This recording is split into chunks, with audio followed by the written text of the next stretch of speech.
Chapter 106. Li Residence. West Courtyard. In a makeshift workshop, Iron Egg was making a fire. Li Xiaofan was pouring white wine into the distillation pot and paying attention to the temperature in the pot. "Master, can we get stronger wine if we heat it up?" Iron Egg asked curiously. Li Xiaofan saw that he had time now, so he decided to teach his cheap disciple some scientific knowledge. "Of course we can't get stronger wine just by heating it. Iron Egg, have you boiled water before?" "Yes, of course I have." "Then have you noticed that after boiling water, if you continue to boil it, the water in the pot will become less and less?"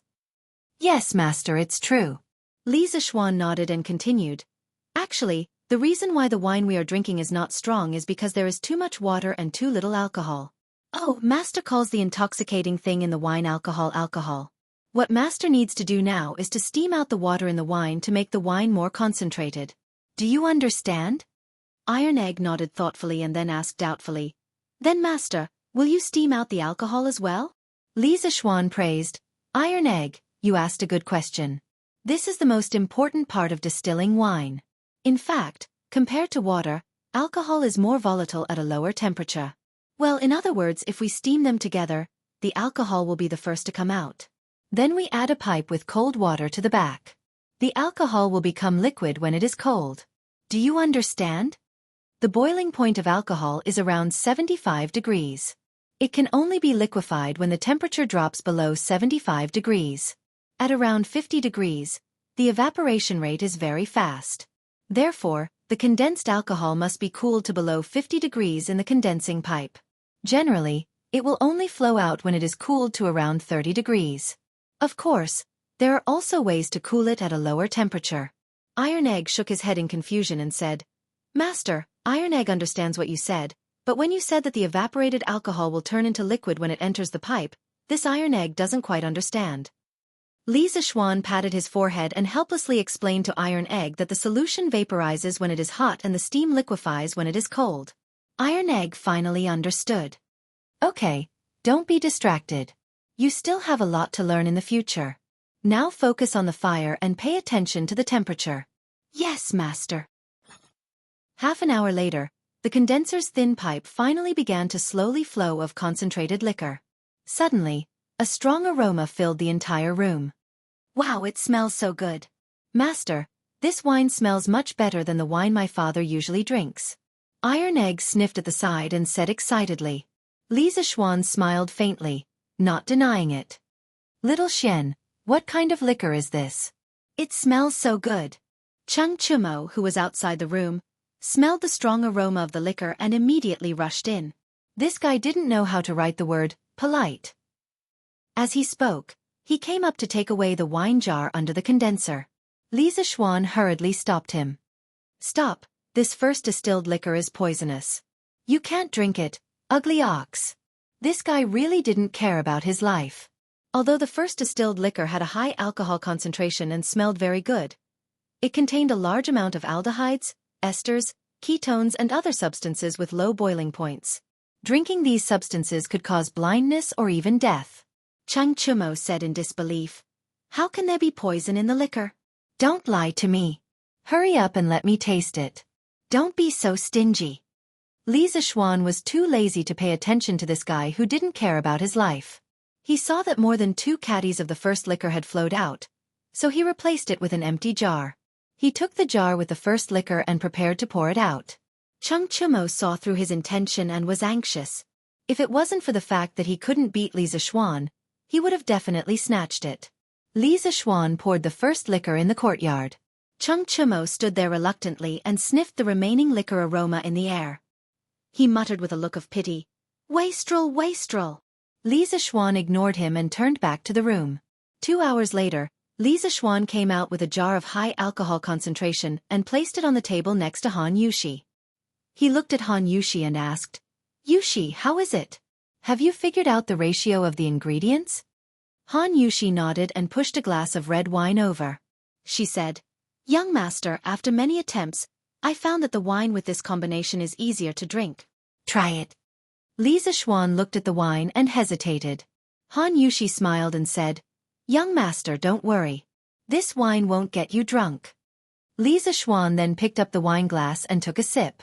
There was the sourness and sweetness of the mountain fruit in his mouth. After tasting it carefully, there was a faint wine fragrance, mellow and sweet. Li Zixuan nodded with satisfaction. Han Yushi was indeed a genius in the field of winemaking. He only gave her a list of ingredients, but she actually figured out the ratio of various ingredients by herself. She was really amazing. Well, not bad, not bad. Yushi, you are really amazing.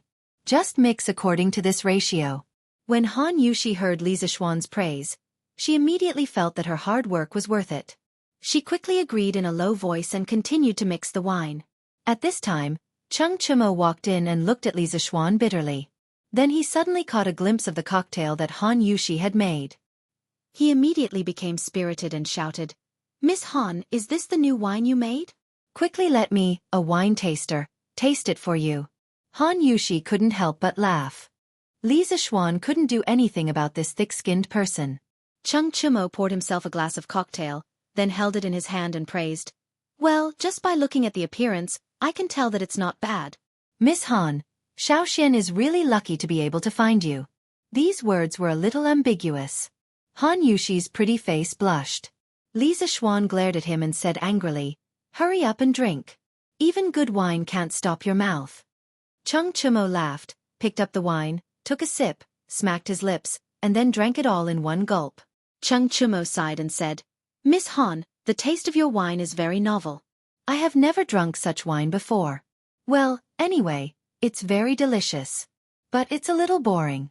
It can't be compared to the wine that Xiaofan poured out just now." Han Yushi smiled and said, "Young Master Cheng, this wine can also be matched with stronger wine. Please wait a moment."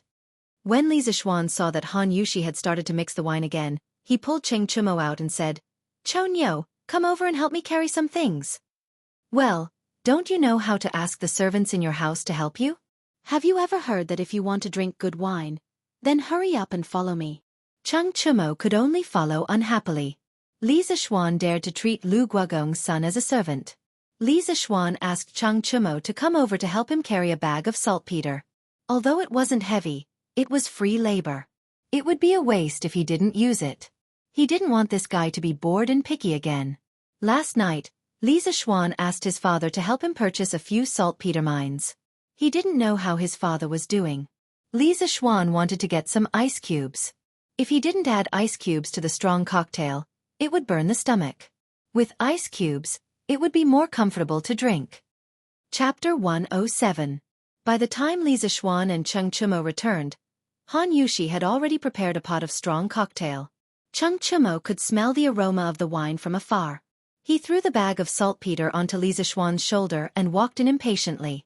Li Zixuan really wanted to pull this guy over and give him a good beating. "Hey, Miss Han, is this the strong new wine you were talking about? It smells so good. Wait for me, old Cheng, to taste it." When Li Zixuan came in, he saw Cheng Chumo pouring him a full glass of wine. Then, he couldn't wait to raise his head and pour it into his mouth. Li Zixuan couldn't stop him in time. This was strong wine. Sure enough, after drinking a glass of wine, Cheng Chumo's neck turned red to the tips of his ears. He quickly put down the glass, bent down, and started coughing violently. His face suddenly turned as red as a monkey's butt. "Cough, cough, little Xian, this wine is really, really strong.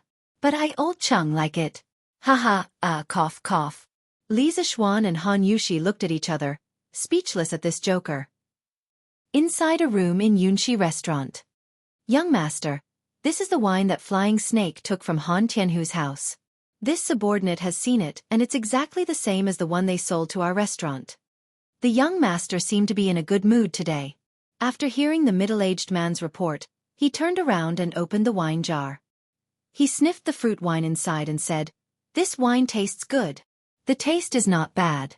But if Li Zixuan wants to make a comeback with just this mountain fruit wine, isn't it a little too whimsical?" The middle-aged man respectfully said, "Young master, you're right.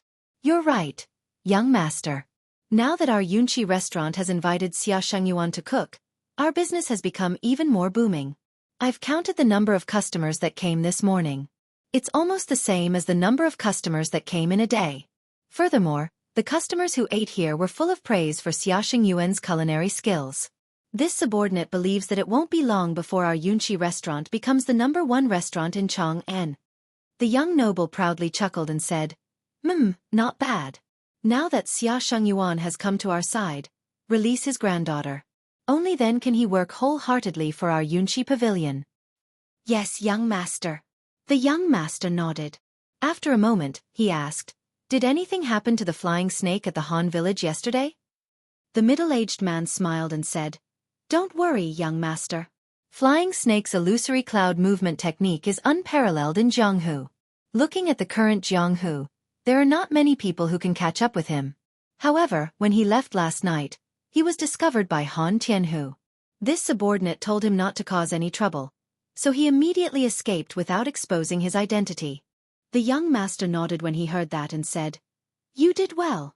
This is indeed not the time to complicate matters. However, this Han Tianhu was quite capable to be able to detect this. You can't underestimate him in the future. You can't make the same mistake twice. Yes, young master. You've been doing well recently.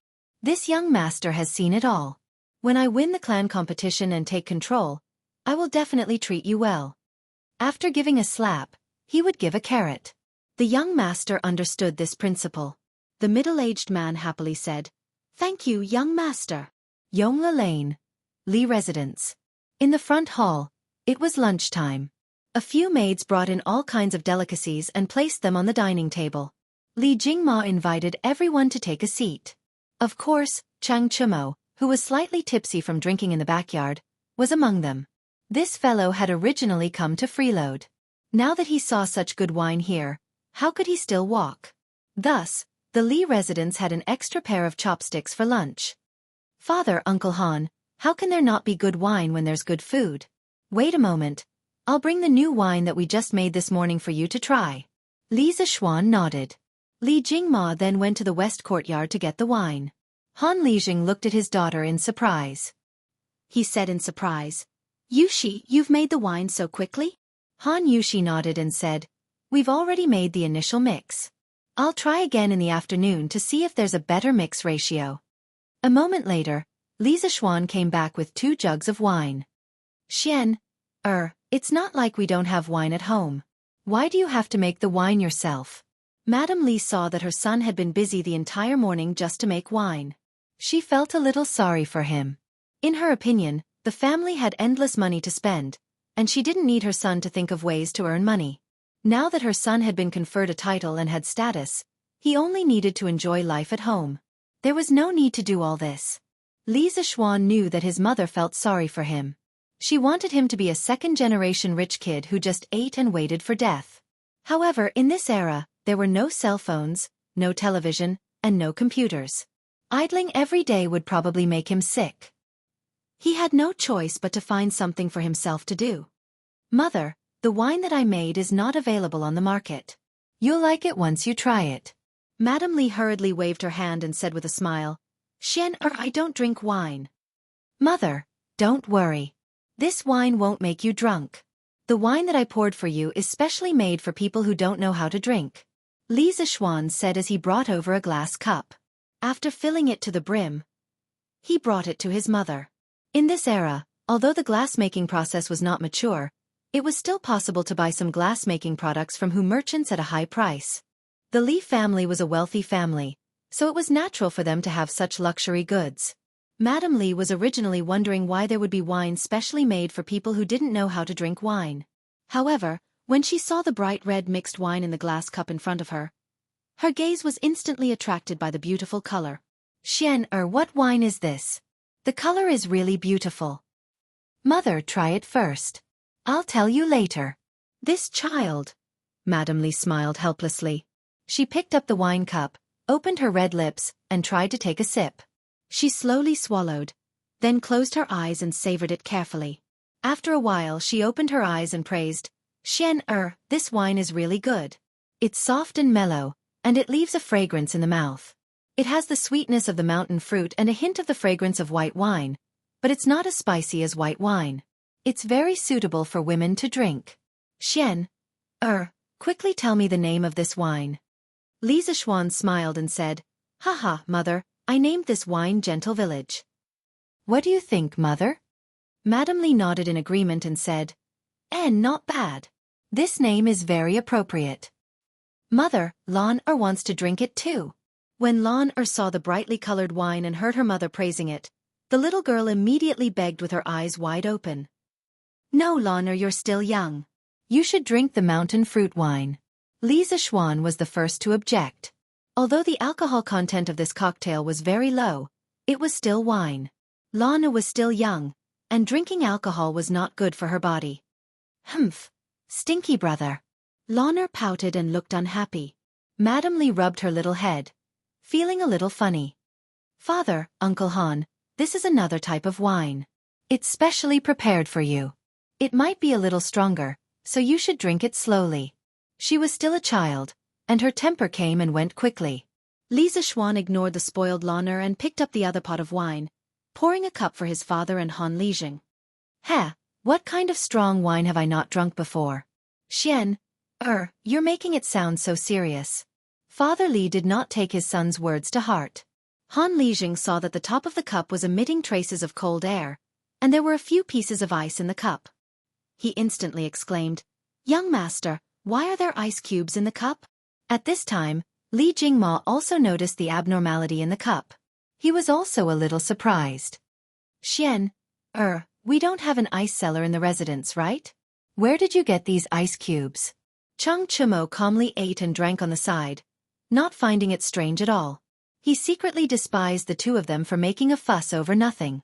This fool had completely forgotten that when he saw Li Xiaofan produce a few ice cubes from the water in the west courtyard, his expression was much more surprised than Li Jingma and Han Lijing.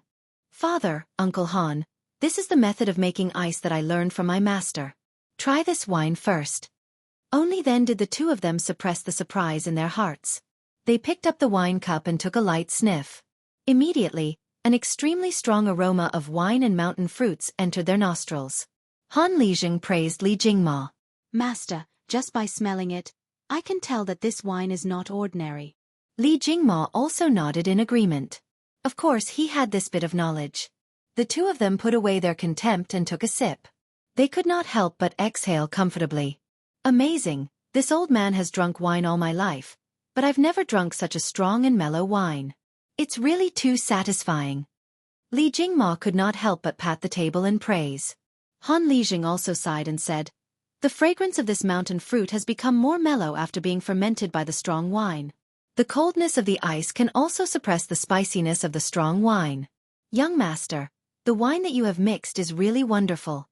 Cheng Chumo also poured a cup. He had not drunk enough in the west courtyard just now. At this time, after he heard Han Lijing's sigh, he immediately gave a thumbs up and shouted, Yes, that's the feeling. Han Lijing, you said what I wanted to say. Mrs. Li and Han Yushi quickly covered their mouths and laughed. Li Xiaofan automatically filtered Cheng Chumo's shameless words and smiled at Han Lijing. This wine is all thanks to Yushi. I only know the ingredients in it. The ratio of each ingredient was researched by Yushi. At this time Mrs. Li also said from the side, Han Lijing, you have a good daughter. Yushi is not only dignified and beautiful, but she is also clever and skilled. She knows everything. Whoever can marry such a beautiful woman in the future will have to cultivate 8 lifetimes of good fortune. She had always been very satisfied with Han Yushi. She was charming and had a good figure. She was good at giving birth. Unfortunately, her son was a blockhead. After so long, he still had not taken the girl down. She could only be anxious at the side. When Han Yushi heard Mrs. Li praising her, she was shy and happy. She lowered her head and did not dare to speak. Han Lijing quickly said, Old madam, you are too kind. At this time, Li Jingma asked, what is the name of this wine? Li Xiaofan replied, Father, I named it Drunken Immortal. What do you think? Li Jingma pondered for a moment and nodded. Drunken Immortal. It is very appropriate. This wine has a strong aftertaste and can easily intoxicate people. A few days ago, you told me that you wanted to make a new thing and sell it in the Drunken Immortal house to compete with the Yunqi house. Was this wine you were talking about? Li Xiaofan replied, Yes, this is the land of tenderness and the Drunken Immortal. Father, What do you think are our chances of winning if we use these two wines to compete with the Yunxi house? Li Jingma stroked his beard, pondered for a moment, and then said with unusual certainty, "In my opinion, once these two new wines, which have never appeared in the Tang Empire before, are released, the whole Chang'an city will be shaken. Our drunken immortal house has a 90% chance of winning." Chapter 108. Li Zixuan was even more confident now that the intoxicated immortal and gentle village had received everyone's approval. However, Li Zixuan's next words immediately poured a bucket of cold water over his head. The imperial court has regulations that forbid private workshops from making wine as they please. Due to the extreme shortage of food during the Tang dynasty, the imperial court had placed extremely strict restrictions on private winemaking. Private winemaking without a permit from the imperial court would result in confiscation and imprisonment. When Li Zixuan heard his father say this, he was instantly dumbfounded. Only then did he remember that there was indeed such a saying in ancient times. But on second thought, what he was doing was concocting wine, so it shouldn't be within the limits of the imperial court, right? Father, this child's wine is blended with wines sold on the market. It shouldn't be considered private winemaking, right? Li Jingma thought for a moment before shaking his head. Although this is barely acceptable, it's inevitable that people will use this as an excuse in the future. You have a noble title now, so it's not good to lose the big picture for a small gain. Li Jingma cautiously maintained his point of view. He felt that wealth was far less important than the stability of a noble title. What's so difficult about this? Little Xian, our family used to have a winemaking workshop that has everything needed for winemaking. That workshop has a winemaking permit from the imperial court. Little Xian, why don't you move your new winemaking workshop there? Cheng Chumo saw that Li Zixuan was in a difficult position and suddenly had an idea. He slapped his thigh excitedly. If Li Zixuan agreed, then their Cheng family would never lack wine in the future. Now that he had drunk the intoxicated immortal, he was afraid that he wouldn't be able to drink any other wine. Li Zixuan's eyes lit up. Cheng Chumo was usually quite amusing, but at crucial moments, he was quite reliable. However, he was still somewhat hesitant. Chonyo, your idea is good, but I don't know what Uncle Cheng is thinking. If Uncle Cheng is willing, our family can fork out money to buy your winemaking workshop. Hey, we brothers don't need to talk about money. I'll go back and tell my father. My father will definitely agree. Cheng Chumo was thinking about his family's winery. Since it had been in a slump, he might as well give it to Li Zixuan to make wine. When the time came, not only would Li Zixuan owe him a favor, but the Cheng Chumo also believed that his father would definitely agree. Li Zixuan muttered, "Of course you can't refuse to pay. How about this? Your family uses this workshop to enter the partnership, and I'll give you 10% of the new wine shares. How about that?" No matter which era it was, the winemaking industry was a profitable business. This was especially true for monopolized wines. The profits were even more shocking. For example, Mao Tai in his previous life had a gross profit margin of 97%. The company's share price had once risen to more than 500, becoming the most expensive stock in China's stock market. Tenderness and Drunken Immortal undoubtedly held a monopoly in the Tang dynasty. It was very difficult for others to imitate them. In the future, the profits from these two wines would undoubtedly be astronomical. Therefore, giving the Chang family 10% of the shares was definitely generous. Cheng Chumo could also see the huge profits from this new wine. He clapped his hands excitedly and said, "Since Xiao Xian is so generous, I won't refuse. I'll go back and tell my father in the afternoon." After the matter was settled, everyone ate and drank freely. After the meal, the guests and the host enjoyed themselves to the fullest. Li Zixuan asked someone to send the drunk Cheng Chumo back. He, Han Yushi, and Iron Egg returned to the west courtyard to continue mixing wine. Young master, where did you drink so much?" In Duke Lu's residence, housekeeper Liang saw Cheng Chumo staggering back with two servants. He hurriedly went up to support Cheng Chumo. The two servants said goodbye to housekeeper Liang and left. I'm not drunk. Uncle Liang. You?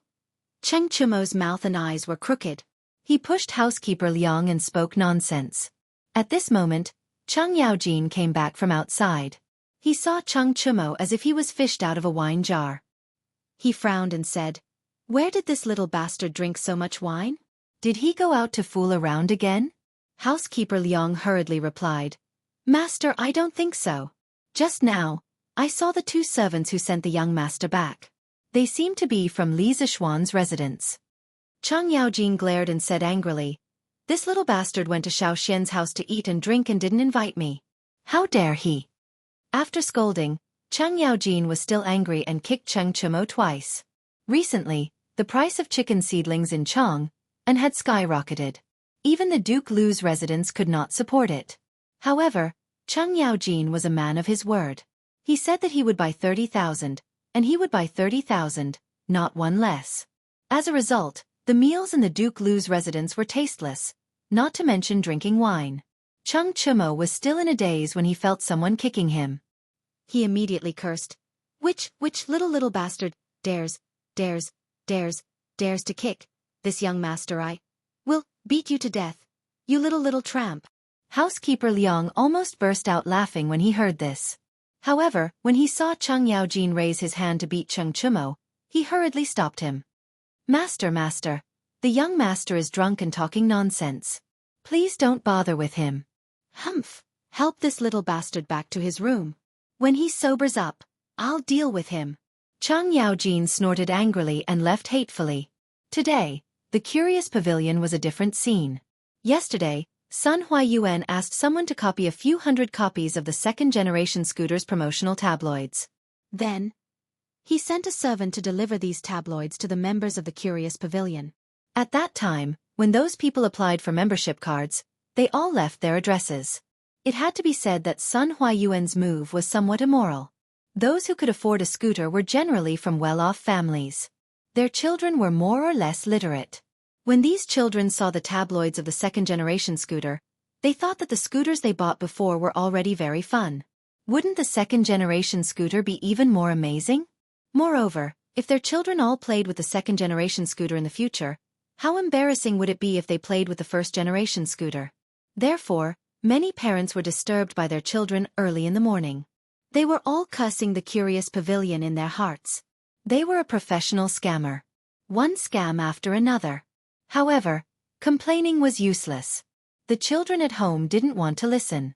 They could only obediently go to the Curious Pavilion to buy the second-generation scooter for their children. However, this time, the Curious Pavilion was more humane. They actually arranged 8 channels for members. Those who had membership cards quickly bought them. When they saw the long line for non-members, those who bought the scooter inexplicably felt a sense of superiority. In their hearts, they felt that the membership card was worth it. This was like the difference between RMB players and civilian players in a game. RMB players used money to buy time, while civilian players could only spend a lot of time grinding for equipment. Of course, the Curious Pavilion's unreasonable system where the rich were the bosses also caused some people to protest. However, most people also chose to get a membership card. It wasn't expensive anyway. In a short period of time, the number of members of the Curious Pavilion increased dramatically. Chapter 109.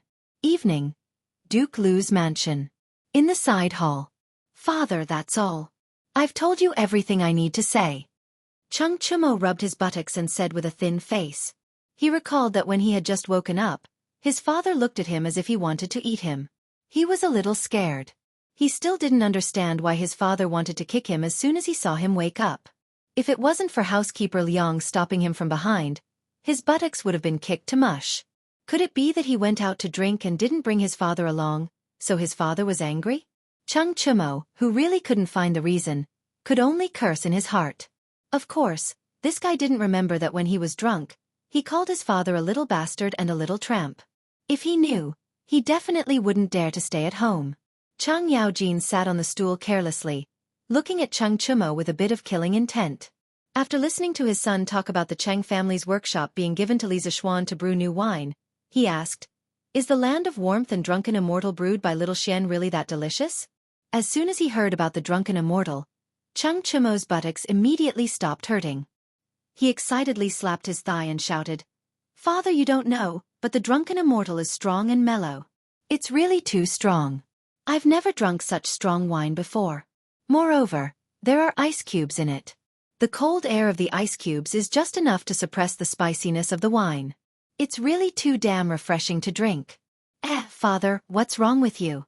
As Chung Chumo spoke, he felt that the surrounding air was a little cold.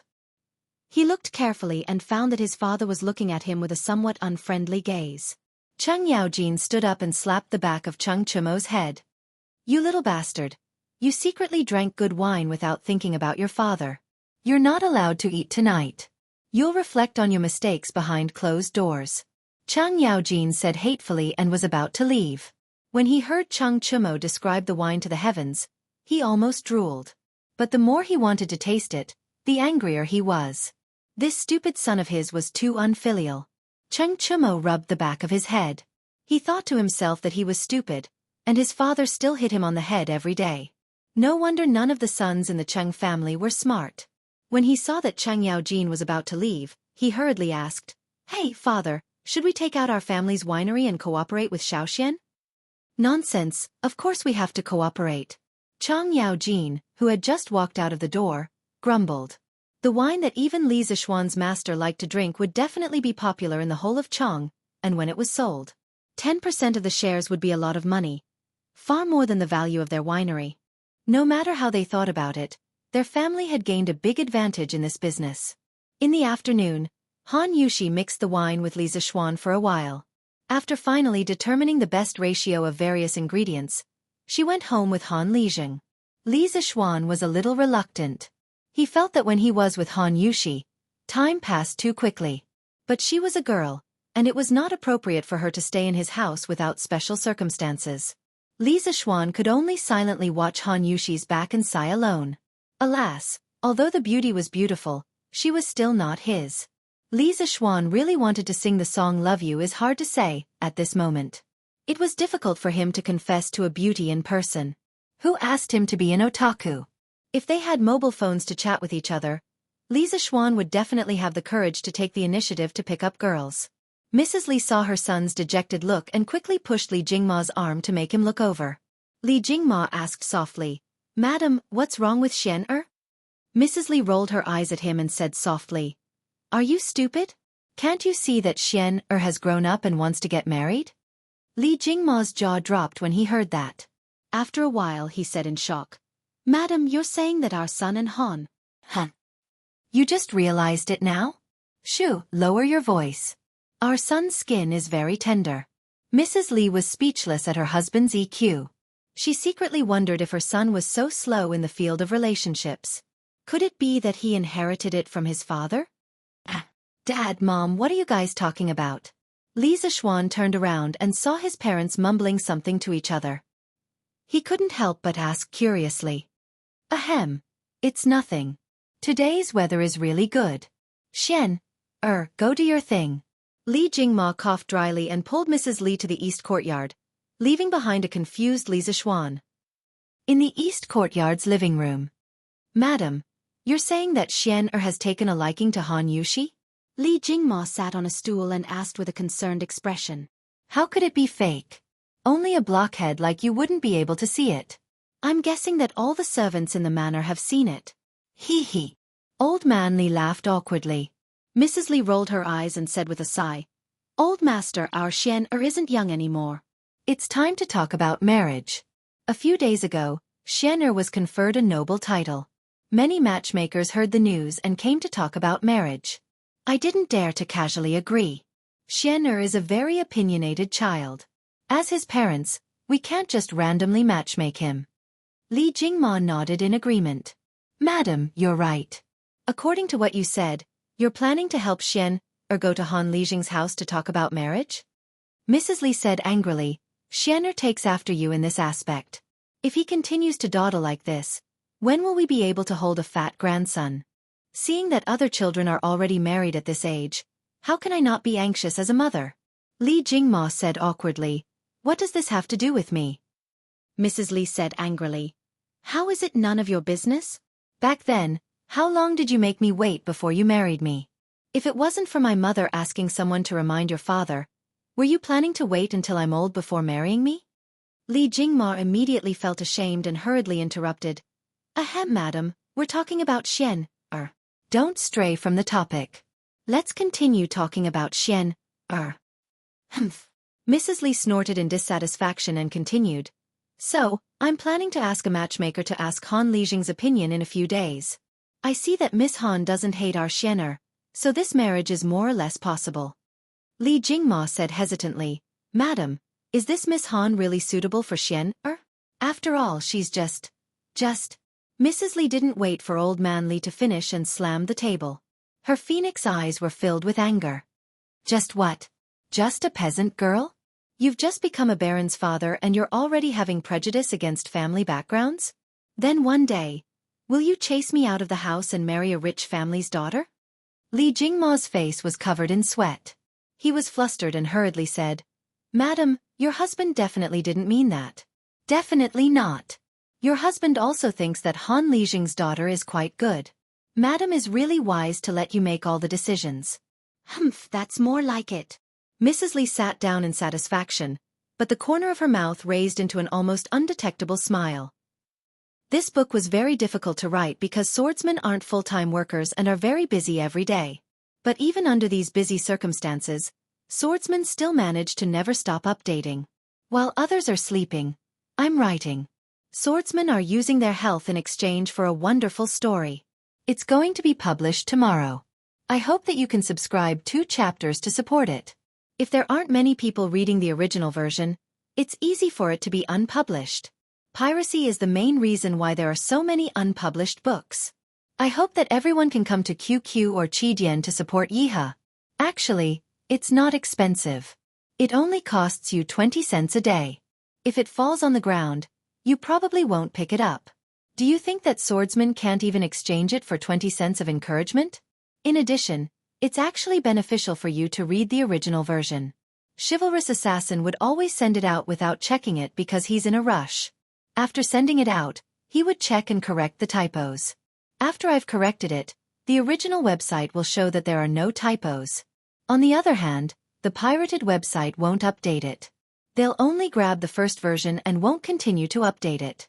This will greatly affect your reading experience.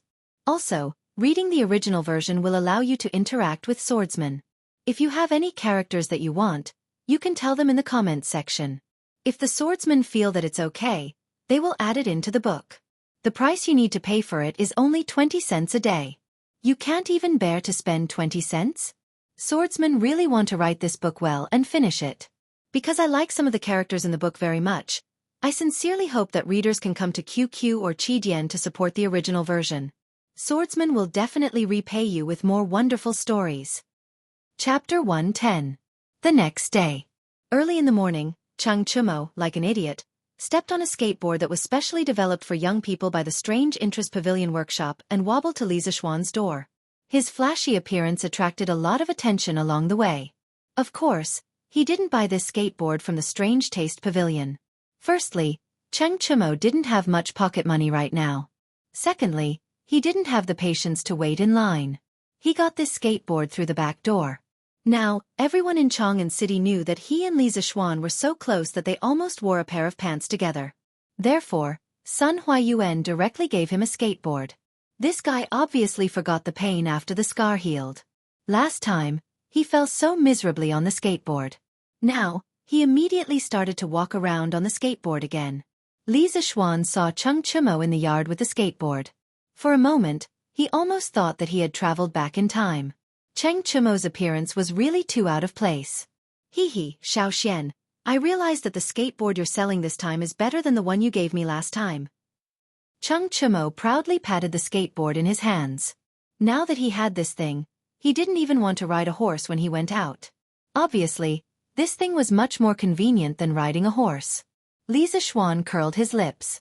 This time, the skateboard from the Strange Taste Pavilion was connected by roller bearings.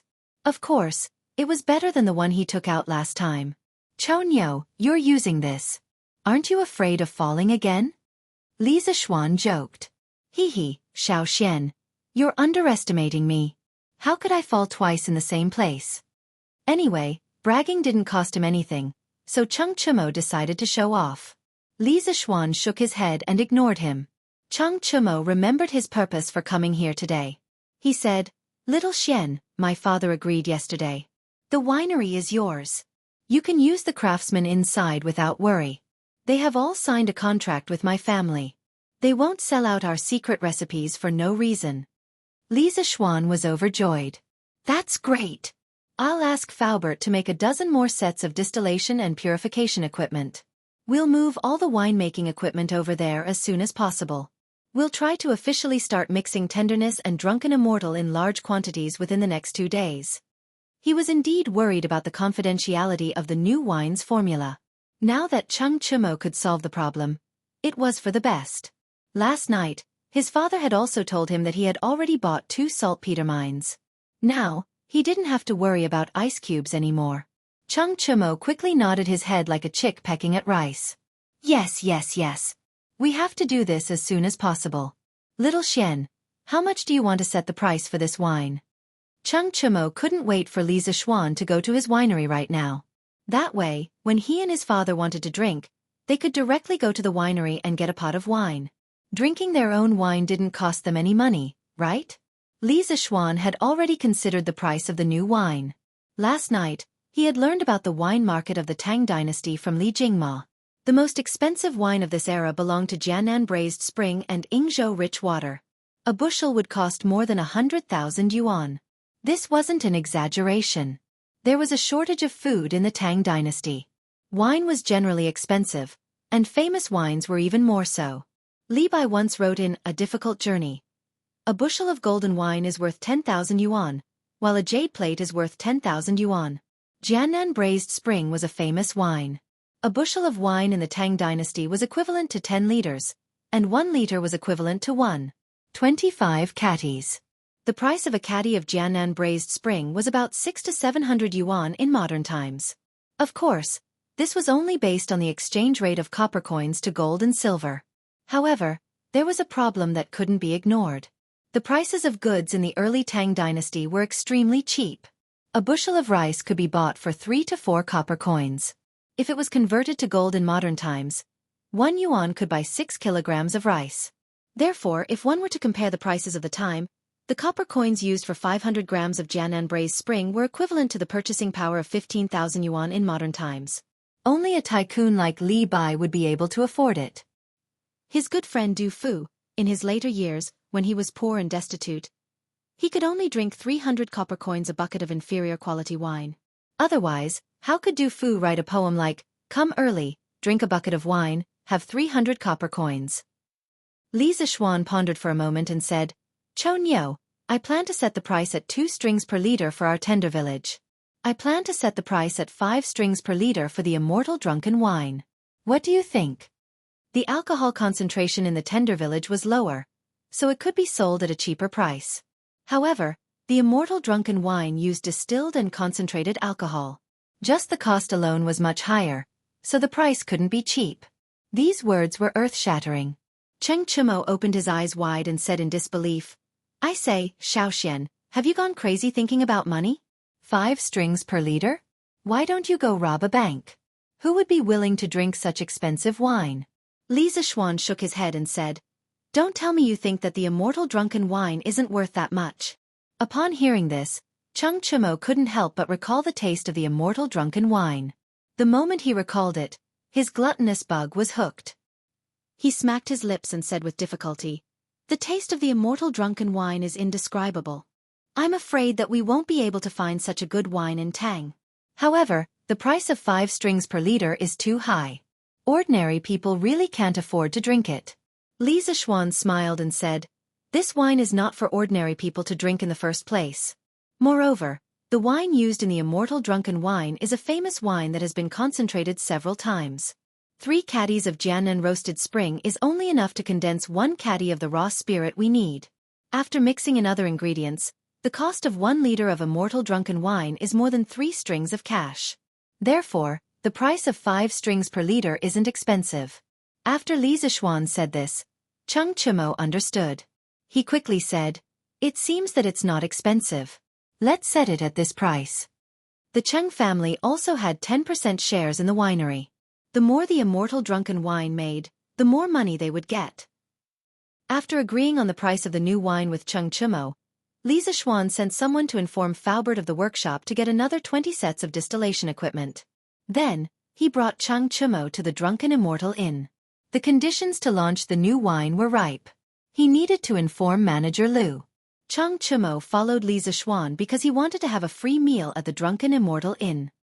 Uncle Lu, why is it so quiet here today?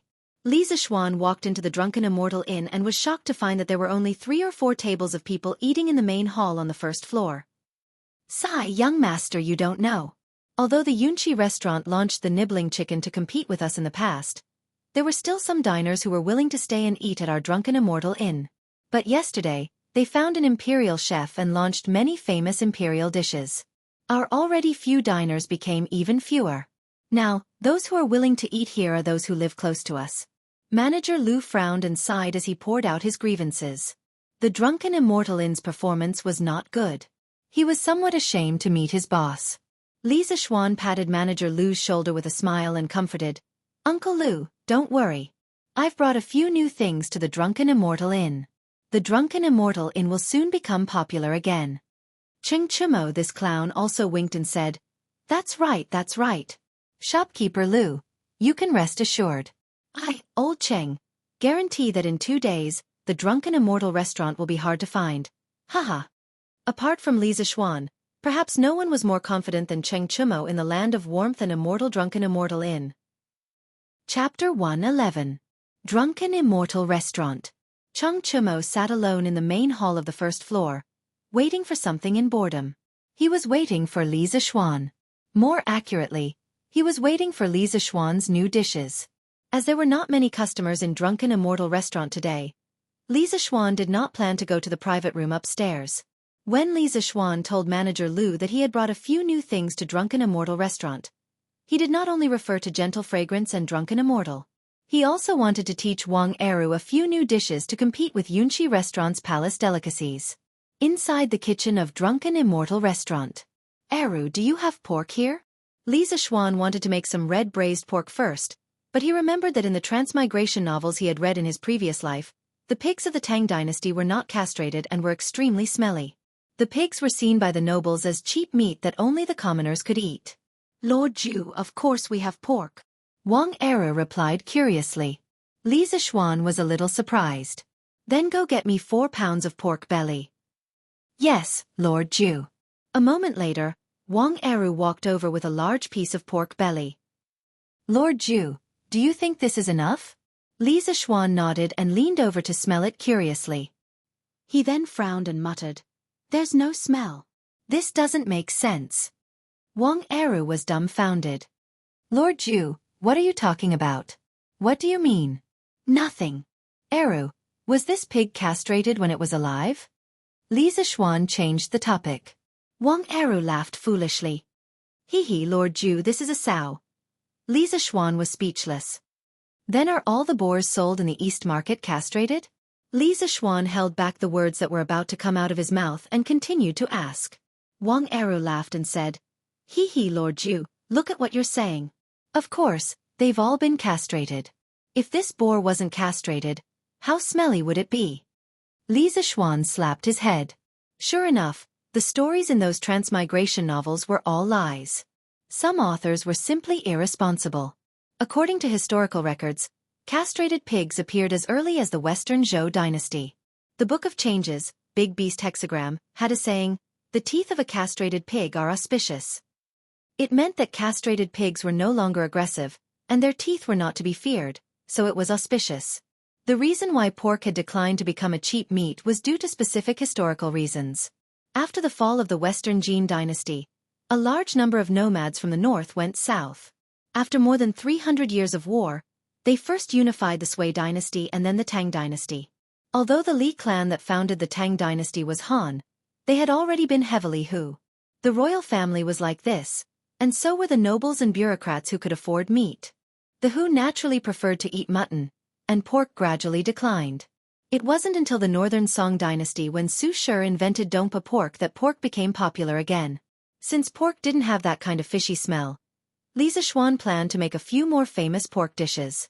He had been in the Tang dynasty for so long, but he had never eaten pork before.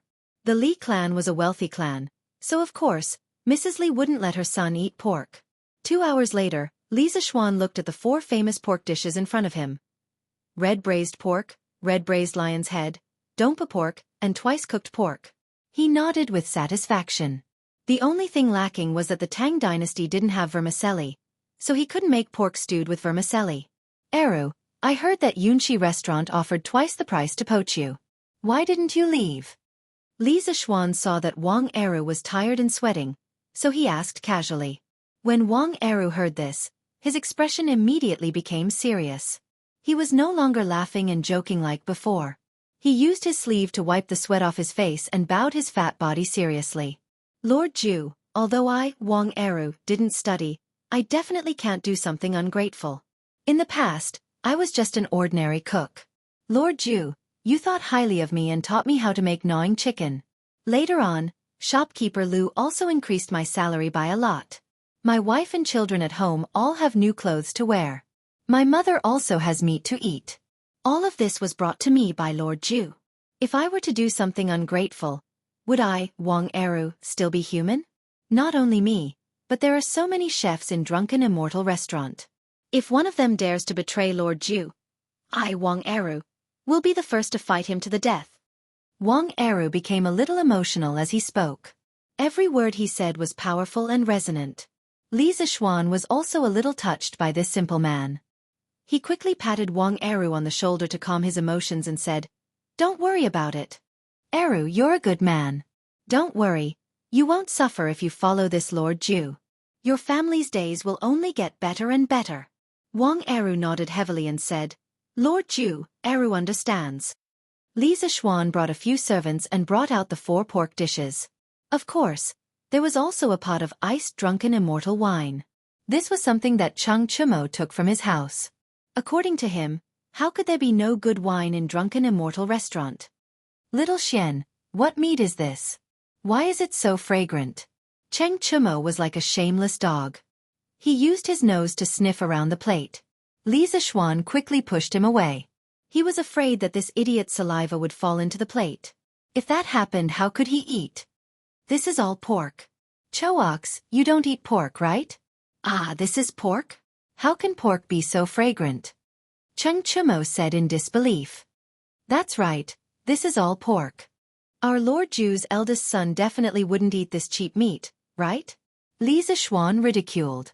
Cheng Chumo immediately shouted, "Bullshit, I don't care what kind of meat this is. This is such fragrant meat. Even if it was rat meat, I would still eat it. F***ck, will this bastard die if he doesn't spoil my appetite when eating?" Li Zixuan really wanted to kick him out. "Uncle Lu, come and try this meat and this wine. In 2 days, our Drunken Immortal Restaurant will release this." Li Zixuan called out to shopkeeper Lu. Shopkeeper Lu was already drooling from the side. When he heard this, he immediately thanked him excitedly. "Thank you, young master." The 3 of them sat down. Shopkeeper Lu tactfully poured a cup of wine for Cheng Chumo and himself. He knew that Li Zixuan didn't drink, so he didn't pour it. As soon as this Drunken Immortal was exposed to the air, an extremely rich wine fragrance immediately filled the entire hall on the first floor. The fragrance was so strong that it even overshadowed the dompa pork and other famous pork dishes on the table. The few diners sitting next to him were already craving after smelling the aroma of the pork when it was served. At this time, they smelled the rich aroma of the wine. They put down their chopsticks one by one and looked over, swallowing their saliva. They wanted to come over and ask for something to eat, but they all knew Li Zixuan. He was a Lord Ju. They really didn't dare to offend him, so they could only look on enviously from the side. The hall suddenly fell into a strange silence. At this time, the sound of the diners swallowing their saliva was particularly ear-piercing. Li Zixuan looked up and saw the desire and fear in the diners' eyes. Only then did he understand. He said to shopkeeper Lu, "Uncle Lu, there are still some dishes in the kitchen that haven't been filled. Go and ask someone to share some with these diners. Also, give each of them a cup of our wine. These are the most loyal customers of our Drunken Immortal Restaurant. This meal is my treat." Li Zixuan's words were very loud. The diners all heard it. When they came back to their senses, they all cupped their hands and thanked him. "Thank you, Lord Ju. We will definitely come to this Drunken Immortal Restaurant often in the future." Yes, yes, yes. We will definitely come here often in the future. Lord Ju is really generous. Chapter 112. Inside the Drunken Immortal Restaurant. Xiaoxian, this braised lion's head is really delicious. I didn't expect pork to be so delicious. This dongpa meat is also delicious. But why is it called dongpa meat? It's obviously pork. Cheng Chumo's cheeks were puffed up. While eating, he was still blindly barking. Unlike shopkeeper Lu, who had been silently eating, Li Zixuan wondered if all the food on the table would be enough to fill shopkeeper Lu's fat belly. Cough cough this wine. Manager Lu was a little thirsty. He picked up the wine cup and poured it into his mouth, but he almost choked to death. After a long time he sighed and said, "Young master, this wine is really too strong. I, old Lu, have been drinking wine for most of my life, but I have never drunk such a strong wine. It's really satisfying." Manager Lu is right. It's not an exaggeration to call this wine an immortal brew. This old man has tasted all kinds of wine in the world, but I have never drunk such a strong wine with such a unique taste. It's even better than Jiannan Braised Spring. A customer in his 40s or 50s echoed with an intoxicated look. Brother Zhihua is right. I thought Jiannan Braised Spring was the best wine in Tang Dynasty, but I didn't expect that I was just a frog at the bottom of the well. Once this wine is released, I'm afraid all the wines in Tang Dynasty will be overshadowed. I just don't know the name of this wine. Another diner also voiced out. Li Zixuan stood up and said with a smile, "This wine is called Drunken Immortal. It's a very strong wine. There's also a milder wine called Gentle Softness. 2 days later, these two wines will be released together with these new dishes. At that time, I invite everyone to come and support us." Several customers quickly cupped their hands and said, Of course. If we don't drink this immortal brew to our heart's content, wouldn't we regret it for life? Yes. After eating and drinking to their heart's content, everyone left the Drunken Immortal restaurant. Those customers became the first batch of promoters of the new wine and dishes. Of course, Li Zixuan wouldn't just rely on these people to help him advertise. He still had other tricks up his sleeve. Cheng Chumo ate until he was full and drank until he was full. This guy had learned to be smart. After eating and drinking, he did not plan to go home first. He wanted to go out and have some fun to disperse the smell of alcohol so that he would not be kicked when he went back. Li Zixuan couldn't be bothered with him, so he let him be. It just so happened that he still needed to bring this fellow along in the afternoon. He had people move the ingredients and equipment needed to concoct the Drunken Immortal and Gentle Fragrance to the Chang family's winery. This fellow was eating for free, so he should at least contribute a little, right? The next day, a group of children on first-generation scooters suddenly appeared in the streets and alleys of Chong and City. The children sang as they ran, Drunken Immortal, 2 liters are free if you're not drunk. Gentle Village, enjoy gentleness. Drink at Drunken Immortal Restaurant. At this time, Li Zixuan racked his brains to come up with a rhyming advertising slogan. He instructed San Bao to find some children and let them ride on scooters to run around Chong and City while singing the 2 lines of the advertising slogan. As for the reward, it was the scooters they were riding. As long as they shouted for a day, the scooters would belong to them. With such a generous reward, the other children were envious, and they all fought to sign up for it. Li Zixuan didn't reject any of them. He took as many as he could. Of course, he could afford this advertising fee. In fact, it was very worthwhile. In the end, the advertising team reached more than 50 people. It directly caused the citizens of Chong'an City to be bombarded with these 2 phrases for an entire day. Isn't this Drunken Immortal restaurant too arrogant? 2 liters of wine is free if you're not drunk? I, Xiao Luo, can drink 100 cups without getting drunk. Tomorrow, I'll go to Drunken Immortal restaurant to drink for free. Haha. I'll go too. It'll be a waste if I don't drink this free wine. Let's see how Drunken Immortal restaurant will clean up this mess. I just don't know how the wine tastes. I hope it's not too bad. Hee hee, you little brats are just fooling around. This wine is delicious, but it's very strong. You won't even be able to get up after 1 liter, let alone 2 liters. At this time, an old man in his 40s or 50s interrupted. It was the old man from Drunken Immortal restaurant yesterday. What's wrong, old man Feng? Have you tried Drunken Immortal before? The man with the surname Xiao asked. Old Man Feng twirled his beard and said with a smile, I had the honor of drinking a cup at Drunken Immortal restaurant yesterday. Kiska. This wine is much better than Jiannan's spring braised wine.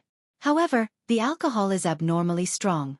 You young people, don't crawl to the ground after drinking 2 cups. Ha! Old Man Feng, don't underestimate me.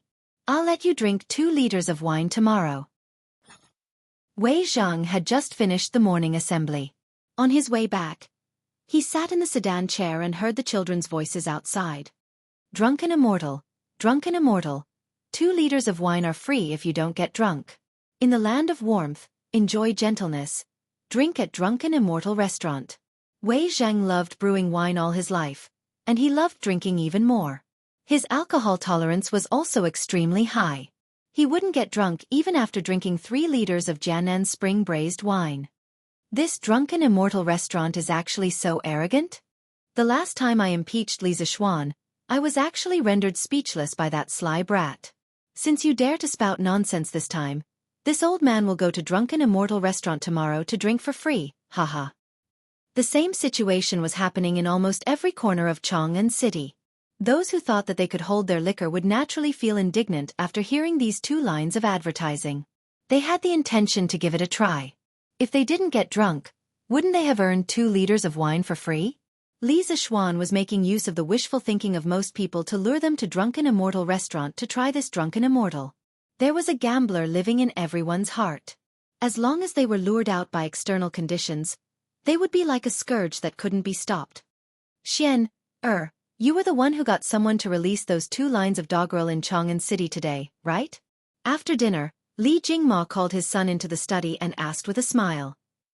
Hee, I can't hide anything from father. That's exactly what this child wants. Li Zishuan chuckled. Li Jingma asked doubtfully, then aren't you afraid that someone will really drink 2 liters of wine and not get drunk? Father, we can't rule out such a person, but such people are extremely rare.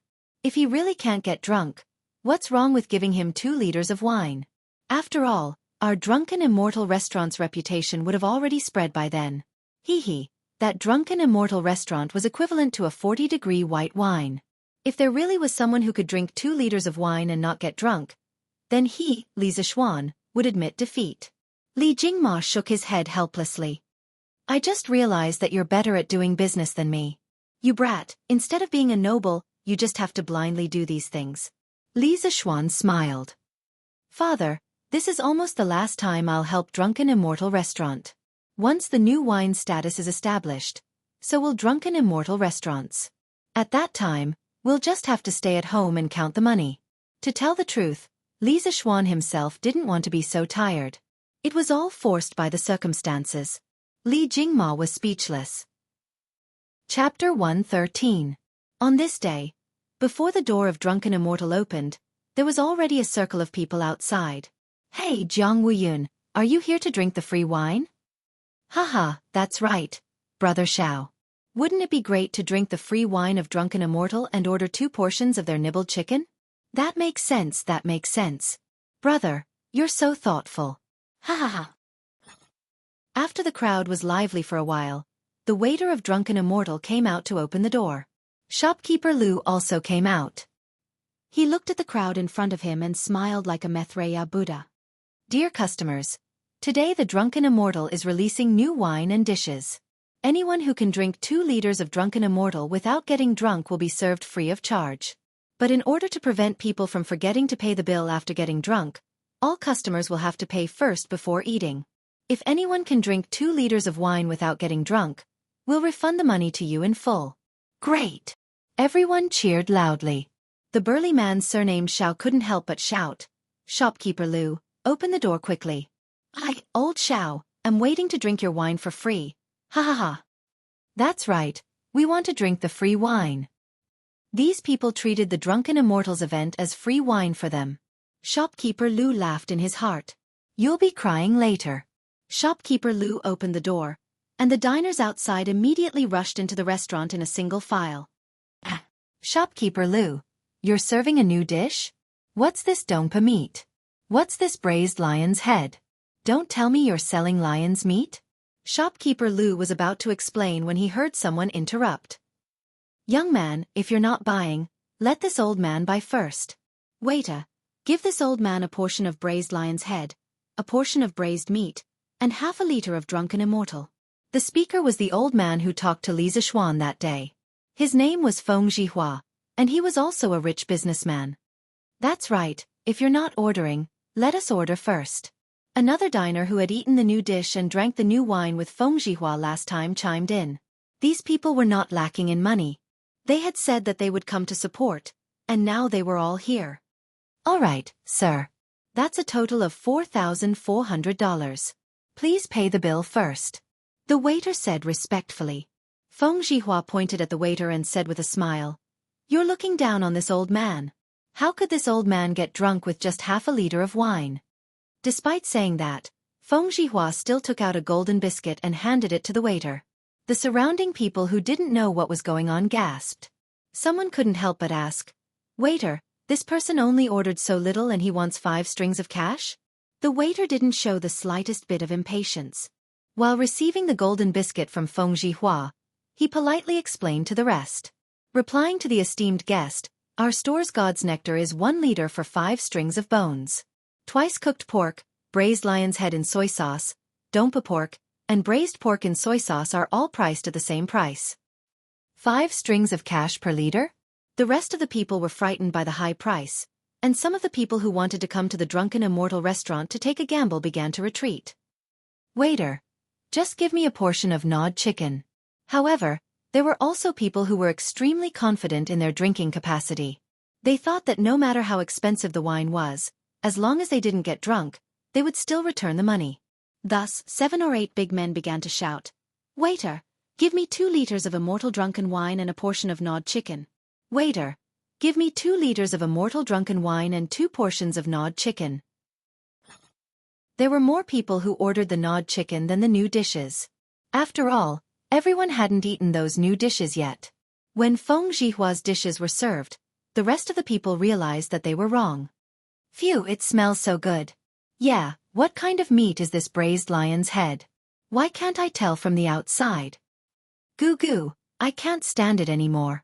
Waiter, give me a portion of braised lion's head. Give me another portion of braised pork. I want a portion of dompa pork. At this time, the number of diners who ordered pork gradually increased. Half an hour later, almost all the diners' dishes and wine were on the table. Oh, this braised lion's head is so delicious. What kind of meat is this? Why does it taste like pork? It can't be. How can pork taste so good? Hiss, hurry up and try this immortal drunken wine. It's so cold and strong. Shopkeeper Lu wasn't bragging. This wine is so strong. I've never tasted such strong wine in all my travels. Not only that, it even has the taste of mountain fruits. This is too strange. It's even better than Jiannan's spring braised wine. A burly man with a full beard took a sip of the wine and suddenly exclaimed, Hiss, cough cough. This immortal drunken wine is really strong. This name is really apartment. If a deity were to drink this, he would probably be drunk as well. However, this shopkeeper is quite generous. He added ice cubes in such a hot day. Otherwise, drinking such strong wine would really burn people to death. Yeah, this shopkeeper sure is extravagant. This wine is 5 strings of coins per liter. It's not that expensive. Holy shit, what a strong wine. It's even stronger than Jiannan's spring braised wine. Looks like I, old Xiao, will have to hand over my 200 gene of meat to this drunken immortal inn. The burly man with the surname Xiao said with a tragic expression. He just took a sip and knew that it was impossible for him to drink 2 liters without getting drunk. Haha, Xiao Qixiong, didn't you just say that you can do it? Haha. A middle-aged man in his 30s laughed. Meow Lauer, don't just laugh at me. Didn't you also order 2 liters of wine? If you have the guts, don't get drunk after drinking it. Haha, I don't plan to finish it. I'll take the rest home and slowly drink it. It's a pity that I don't take this wine home and slowly taste it. Xiao Qixiong slapped his head and said, Yeah, I'll take it home and slowly drink it. He knew that he would get drunk if he drank too much and was destined to lose this bet. Why would he drink it all at once? He might as well take it home and slowly taste it. After all, This wine was 5 strings of coins per liter. It wasn't cheap. Many of them felt that this was a good idea and secretly planned to do it. But these people were too perfect. Good wine was like opium. Once you drink it, you will get addicted. How could you stop? Half an hour later. Why is this wine cup moving? Ugh, don't pull me. I'm not drunk. Help me up. I want to drink more. Ugh, who hit me? I'll hit your mother. When Wei Zheng finished the morning court, it was close to noon. He remembered that he was going to the Drunken Immortal restaurant to drink free wine today, so he quickly asked the old servant to drive the carriage to the Drunken Immortal restaurant. Outside the Drunken Immortal restaurant, there were still 2 lines of doggerel hanging on the door. Drunken Immortal, 2 liters are free if you don't get drunk. In the land of tenderness, enjoy tenderness. Drink at the Drunken Immortal restaurant. Wei Zhang smiled disdainfully and walked into the Drunken Immortal restaurant with his hands behind his back. As soon as he came in, he saw a floor full of drunkards. Wei Zhang immediately understood that this group of people probably came with the same idea as him to drink free wine. It was just that their skills were a little worse. Wei Zhang looked at the floor full of useless people and his heart was filled with pride. He thought, young people nowadays really have no fighting power. Today, this old man will let you all see what is called an immortal in wine. Waiter, give me 2 liters of Drunken Immortal and a portion of nibbled chicken. Wei Zhang shouted heroically. Okay, this guest, please pay first. It's a total of 10 strings of coins. Why does your restaurant have to pay first today? What, you said a total of 10 strings of coins? Wei Zhang stamped his feet and said. Yes, guest. Today, our Drunken Immortal restaurant is having a promotion. Those who can drink 2 liters of Drunken Immortal without getting drunk can get a refund. In order to prevent some people from forgetting to pay the bill when they get drunk, we have to pay first. Our Drunken Immortal costs 5 strings of coins per liter. Do you still need it? Wei Zhang instantly lost his pride. This was 11 strings of coins, which was almost equivalent to his monthly salary. However, Wei Zhang had brewed wine his whole life. He really wanted to see what this wine that cost 5 strings of coins per liter looked like. If it didn't live up to its name and was still so expensive, then he would find trouble with Li Zixuan. Wei Zhang gritted his teeth and took out a gold biscuit and said, Here, quickly bring me the wine and dishes. He secretly said to himself, I can't get drunk. If I get drunk, this month's salary will be gone and I will be scolded when I go home. Chapter 114. Inside the Drunken Immortal Inn. The waiter served Wei Zhang 2 pots of wine and a portion of chicken before retreating. Wei Zhang looked at the dishes that cost him a month's worth of his salary and swallowed his saliva guiltily. He wasn't like the other officials who had other sources of income other than the salary from the royal court. This was his first time spending so much money on a meal. As long as he didn't get drunk, he would be able to earn 10 strings of coins. Wei Zhang lifted the wine pot and poured himself a cup of wine. The Drunken Immortal had a bright red color and was exceptionally alluring. There was even a slight chill on the surface of the cup. This Drunken Immortal sure is extravagant. They even added ice. Wei Zhang couldn't help but mutter to himself. One must know that in ancient times, in order to prevent the ice from melting, one had to dig 5 to 10 meters deep. Furthermore, the scale was usually relatively large, costing tens of millions. Generally speaking, only the royal family and wealthy clans could afford it. After sighing for a moment, Wei Zhang lifted the cup and took a light sniff. In an instant, a rich aroma of wine and fruits assaulted his nose. He couldn't help but close his eyes and immerse himself in the intoxicating aroma. Good wine, there's the aroma of Jiannan roasted spring in it. However, the aroma is even richer than that of Jiannan roasted spring. Coupled with the fragrance of the fruits, the two actually don't clash at all. The person who mixed the wine has a perfect grasp of the situation. He can be considered a master wine mixer. One could tell whether an expert was a master the moment he spoke. It had to be said that Wei Zheng's research in winemaking had already reached the level of a master. With just a light sniff, he was able to determine the composition of the wine. Hiss, sweet, such a sweet wine in the world.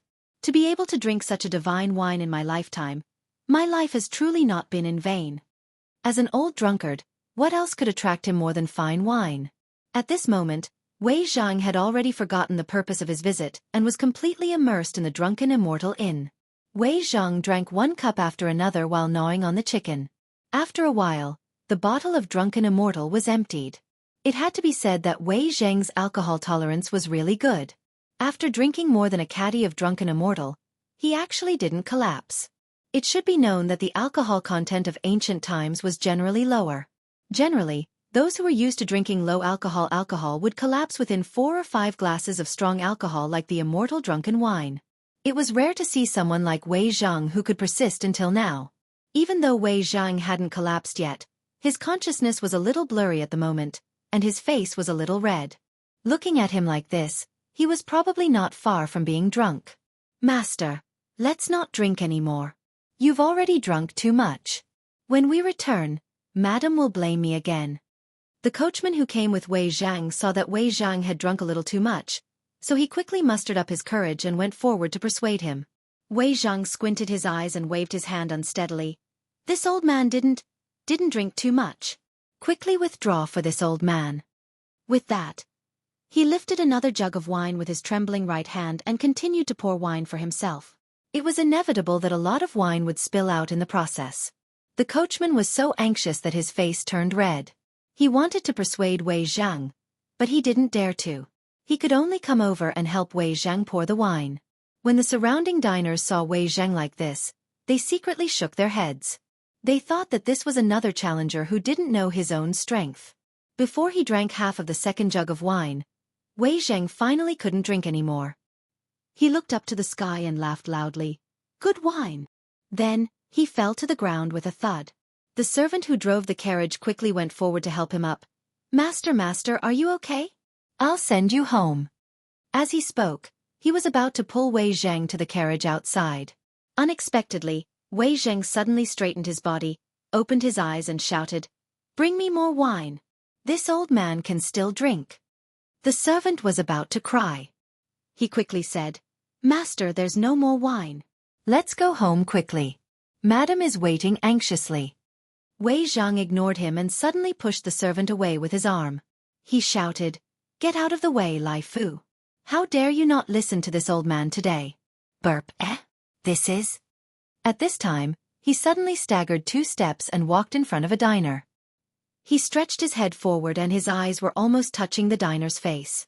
The diner was shocked and quickly said, "Brother, what can I do for you?"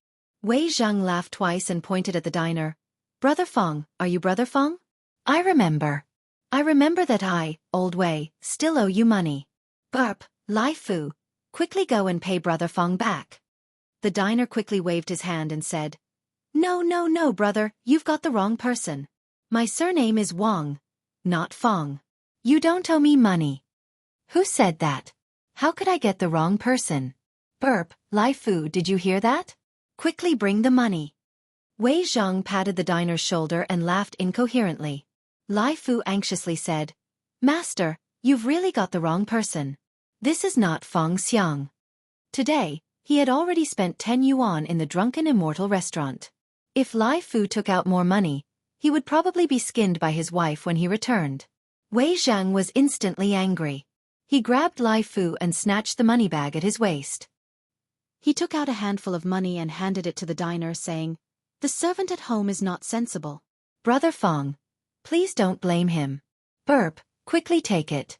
"Brother, I really can't take this money. You've got the wrong person." Wei Zhang shouted loudly, "If I tell you to take it, then take it. Burp, if you don't take it, then you don't give me, Wei Xuanqing face." Burp, am I, Wei Xuanqing, a villain who owes money and doesn't pay it back? As soon as these words came out, everyone was shocked. Wei Xuanqing? This person is actually the left Prime Minister Wei Zhang? Yes, I didn't expect left Prime Minister Wei to get drunk. Isn't he known as the person with the highest alcohol tolerance in Great Tang? This left Prime Minister Wei actually likes to give people money when he's drunk? It's really rare. Isn't it? It's the first time I've seen someone take the initiative to give money. It would have been better if Wei Zhang didn't say it.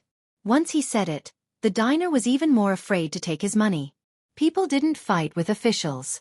At this time, if there was money to let Wei Zhang leave, the diner would definitely take out 2 big gold pancakes without hesitation.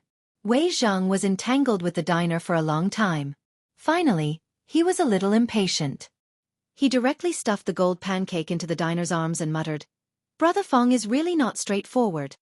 Then he proudly went to another diner and asked, "Brother Yu, it's you. Do I still owe you 5 strings of money?" Lai Fu, quickly give me the money. Lai Fu didn't have 5 strings of money on him. At this moment, he wanted to cry. He really wanted to faint from happiness. He felt that if he continued to be like this, he would definitely be driven crazy by Wei Zhang. In the end, shopkeeper Lu couldn't stand it anymore. He called 2 servants to help Lai Fu forcibly carry Wei Zhang into the carriage. After this farce, he finally became a laughingstock. He was afraid that when Wei Zhang woke up tomorrow, he would find that he was already famous in Chang'an. Chapter 115. Imperial Palace, West Court. After the morning court, Li Er went to Empress Zhongxuan's place to have lunch with her. "Your Majesty, this is the chicken I had the royal chef imitate. Try it and see what you think." Zhang Sun gently picked up a piece of chicken for Li Er and said with a faint smile, "Oh, Guanyin is so thoughtful. Haha, let me try it." Li Er picked up his chopsticks in surprise and tasted a piece of chicken. Then he praised, "Oh, not bad, not bad. It's 90% similar to the Drunken Immortal restaurant. Guanyin is so thoughtful." If Li Zishuan were here, he would definitely complain about Li Er's casual imitation. However, the Tang Empire did not seem to have the intention of protecting the original creation. "Your Majesty, the Crown Prince is here." An eunuch stepped forward and cautiously reported. "Then let him in," Li Er said casually. A moment later, Li Chengqian entered the palace, followed by a servant carrying 2 wine jars. "This son greets Imperial Father and Imperial Mother." Li Er nodded with a smile and asked, "Chengqian, why are you here instead of having lunch in the Eastern Palace?" Li Chengqian bowed and said, "Father, I just received 2 types of wine that are popular in Chang'an. One is warm and mellow, and the other is spicy and sweet. Their flavors are unique in the Tang Empire. I brought them here to show my filial piety to father and mother." Yesterday, when the winery made the first batch of wine, Li Zishuan used ice to seal 4 jars of wine. Today, he had someone send them to Li Chengqian. He had borrowed the name of the Cheng family's winery to brew wine, but in the end, it was still a skirmish. If he really wanted to investigate further, it could be considered a violation of the law. Therefore, he gave a few jars of wine to Li Er as a sign of goodwill in advance, lest Li Er continue to hold on to his little tail and refuse to let go. Li Er's interest was piqued by Li Chengqian's extravagant description. He asked curiously, "This is new. There's wine in Chang, and that I haven't tried before? Chengqian, bring it up for your mother and me to see." Li Chengqian took the wine jars from the servant and personally poured a cup of Drunken Immortal for Li Er. The bright red liquid flowed down the sides of the cup, and the fragrance of the wine filled the entire palace. Zhang Sun said in shock, "Chengqian, what wine is this? The aroma of the wine is actually so strong." Although she didn't know how to drink, this was the first time she had seen wine with such a strong fragrance, so she couldn't help but ask. A trace of astonishment flashed through Li Er's eyes, and he also cast an inquiring gaze towards Li Chengqian. Li Chengqian hurriedly replying to Imperial Mother, "This wine is called Drunken Immortal. Using a special method, Jiannan braised spring was condensed and mixed with mountain fruit wine according to a certain ratio. The alcohol is extremely strong. When Imperial Father drinks it, please enjoy it slowly." Zhang Sun couldn't help but chuckle and say, "Immortal Drunken. The person who named it sure talks big. I wonder if this wine can really make immortals drunk? Your Majesty, please have a taste. This is Chengqian's filial piety." Li Er nodded, picked up the wineglass, and took a sip. He could not help but grin and praise, "Maid Guanyin, I'm afraid that this wine can really intoxicate an immortal. I have never drunk such a strong wine before. It's really delightful." Zhang Sun covered her mouth and laughed, "As long as your Majesty likes it." At this time, Li Chengqian picked up another jar of wine and poured a glass for Zhang Sun. He smiled and said, "Imperial Mother, there's another type of wine here. The alcohol is mild and mellow. It's specially prepared for people who don't know how to drink. Imperial Mother, please have a taste. It won't make you drunk."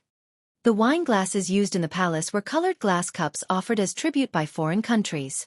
After the pink and soft wine was poured into the colored glass cup, it reflected the sunlight like a pink spring. Zhang Sun was somewhat moved just by looking at the beautiful color. She couldn't help but ask, just looking at the color of this wine, it's exceptionally enchanting and charming.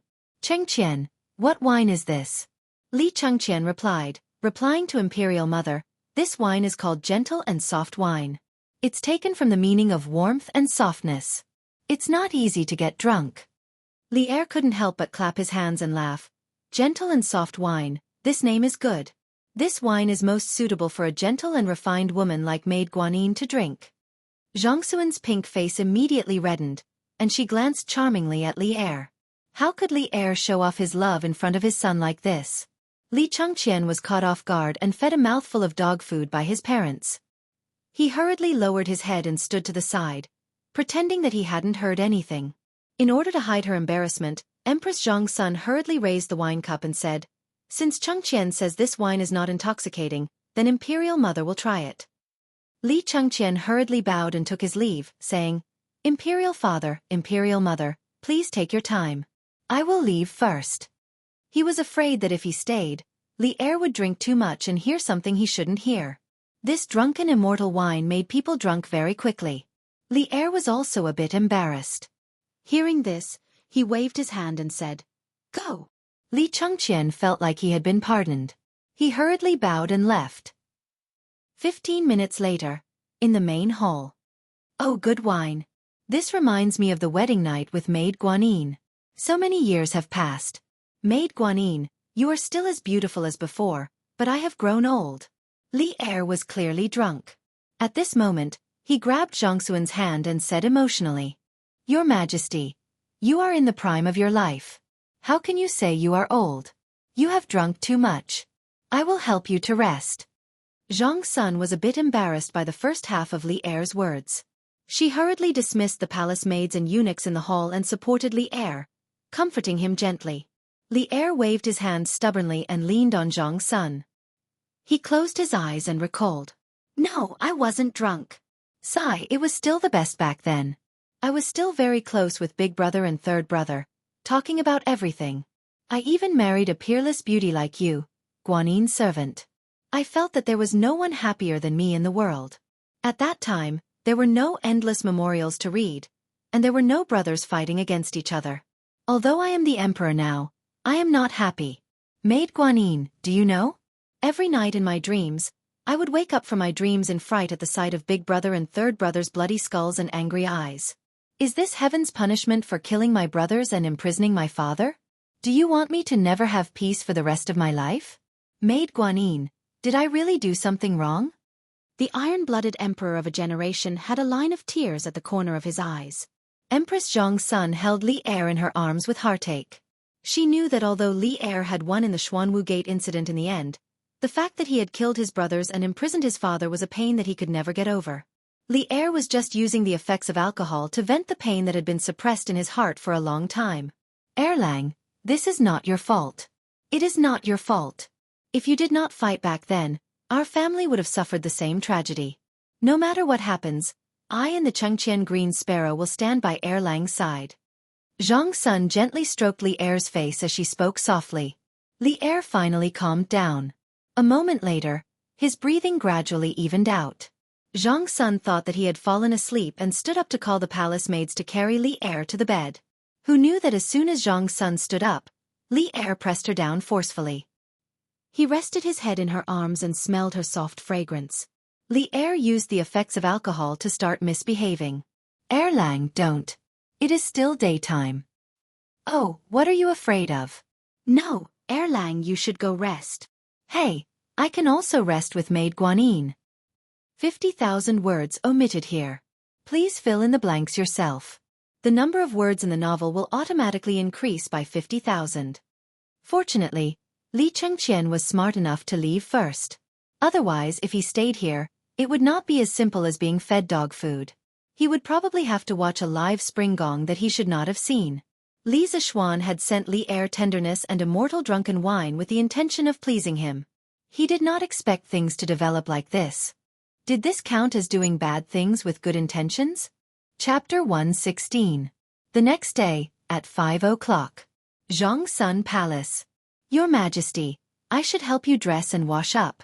It's almost time for morning court. Zhongsuan's hair was messy and her cheeks were pink. She propped herself up and looked at Li Er as she spoke softly.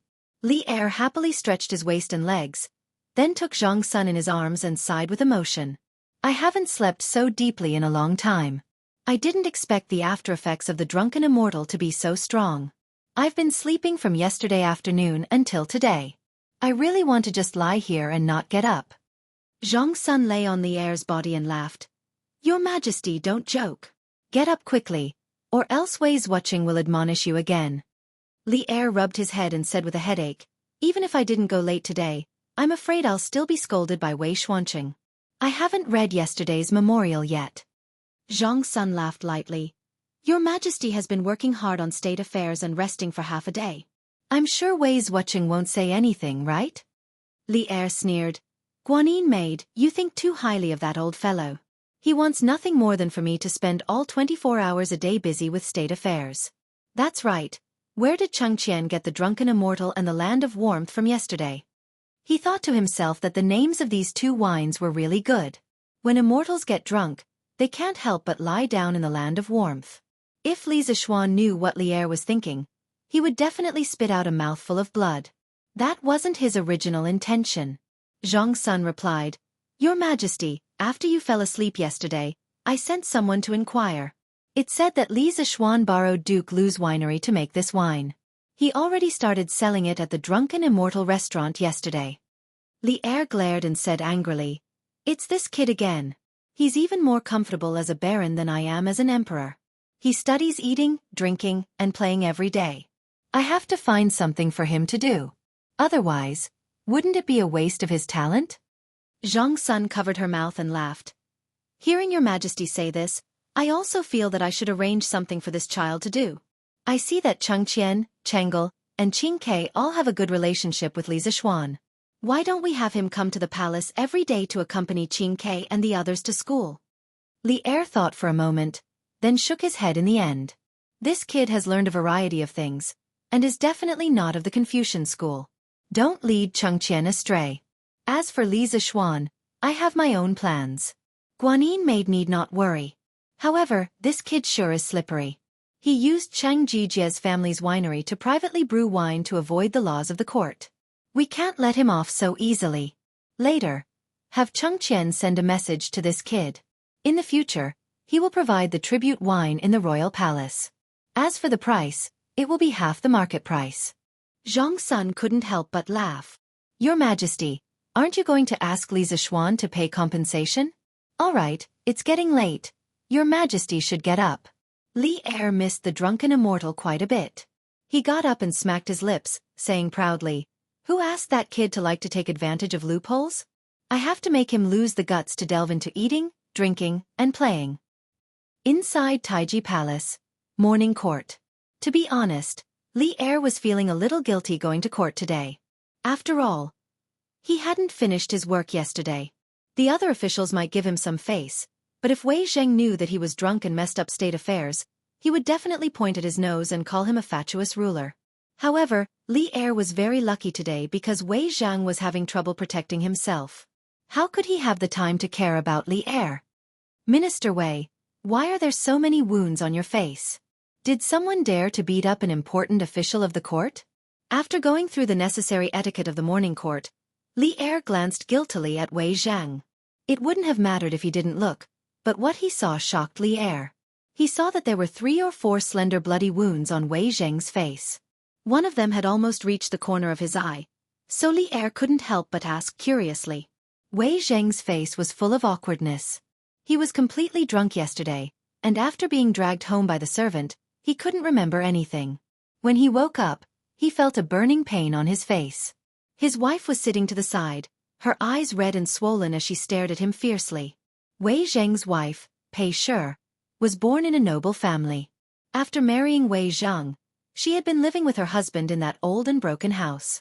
Every day, she would spin and weave cloth, working hard without any complaints. The only thing that made her dissatisfied was that Wei Zhang loved wine.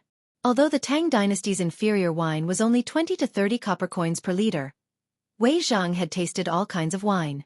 Furthermore, he knew how to make wine himself. His taste had long been picky, and he would only drink good wine. Yesterday, when Madame Pei saw Lai Fu supporting the drunk Wei Zhang back, she was a little unhappy in her heart.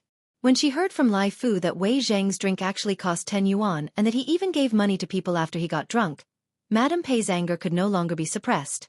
She asked someone to send Wei Zhang back to his room, and then she followed in herself. Looking at her husband sleeping soundly on the bed, and thinking about how their family was poor to begin with, Wei Zhang had actually used up all of his money. The more Pei Shi thought about it, the angrier she became. She couldn't help but scratch her husband's body. As she scratched, Pei Shi stopped and sat to the side, sobbing softly. When Wei Zhang woke up in the morning for a meeting, he saw that Pei Shi's eyes were red and swollen. After Wei Zhang woke up, he remembered that he had gone to the Drunken Immortal restaurant to drink yesterday. He was confident that he wouldn't get drunk after 2 liters and then win back the 10 copper coins, but he didn't expect to get drunk in the end. He knew that 10 copper coins was a large sum of money for his family. When he saw his wife's red eyes, he knew that he was in the wrong. Thus, he ignored the burning pain on his face and got up to comfort his wife for a long time before rushing to the morning court. Before the morning court, Wei Zhang had already been laughed at by his colleagues outside Taiji Palace. The news of Wei Zhang giving money when he was drunk had spread throughout Chang'an. Now that they saw Wei Zhang's face full of scars, how could the ministers not know what had happened? At the moment in the court, Wei Zhang, who had always dared to say anything, was embarrassed by Li Er's question. He mumbled for a long time and didn't know what to say. He didn't say it, but someone else said it for him. In the early days of Zhenguan, the court was relatively free and there were fewer rules. As long as it was not too presumptuous, no one would hold it accountable. Chang Yaojin came out of the crowd and laughed. "Your Majesty, I heard that Wei Zhuang was drunk at the Drunken Immortal restaurant yesterday and took the initiative to give money. I guess that the injury on his face was caused by a fall on the way home. Haha." The ministers in the court were amused by Chang Yaojin's obvious teasing words. Wei Zhang blushed and glared at Chang Yaojin. Li Er thought about it carefully and instantly imagined the whole thing. He couldn't help but find it funny, but he still had to hold back his laughter. Otherwise, it would be too hurtful. Fang Xianling was kind and didn't want to embarrass Wei Zhang too much. In fact, he also somewhat sympathized with him. His wife was the founder of Jealous Women. In fact, she was 10 times or 100 times more ferocious than Lady Pei. Fang Xianling didn't know how much domestic violence he had suffered over the years. "Your Majesty, these are just the family affairs of the ministers. It's really inappropriate to discuss it in the court. I suggest that we put this matter aside and discuss the state affairs." Fang Xianling came out of the crowd and bowed to Li Er. Wei Zhang secretly cast a grateful look at Fang Xianling. Li Er held back his laughter and pretended to be serious. "Ahem, Minister Fang is right. Let's discuss the state affairs. If you have something to say, please report. If not, the court is dismissed." But he was laughing in his heart. He didn't expect Wei Xuanqing to have such a day. It was really satisfying. Chapter 117. Outside the Imperial Court, it was another scene. Chang'an City, West City. Have you heard? Yesterday, the Drunken Immortal restaurant sold immortal drunken wine. They said they would refund you if you didn't get drunk after 2 liters. I have. What happened after that? Did the Drunken Immortal restaurant lose a lot of money yesterday? Nonsense. It is said that the people who went to challenge the Drunken Immortal restaurant yesterday were all defeated. Most of them got drunk before they finished 1 liter. One of them drank the most, but he only drank 1.5 liters before he couldn't hold on anymore. This wine is so strong? Then who drank the most? Haha, it was Wei Xuanqing, the minister of the Imperial Court. Isn't Wei Xuanqing the master brewer of our Imperial Court? How could he get drunk? Hey, that's nothing. What's more interesting is that Wei Xuanqing held someone's hand after he got drunk and insisted on giving him money. Hey, that's right, that's the man. Hey man, you're here today too? Yes, the Drunken Immortal restaurant's immortal drunken wine is really an immortal brew. The braised pork and braised meatballs are also rare delicacies in the world. I couldn't forget them after tasting them yesterday.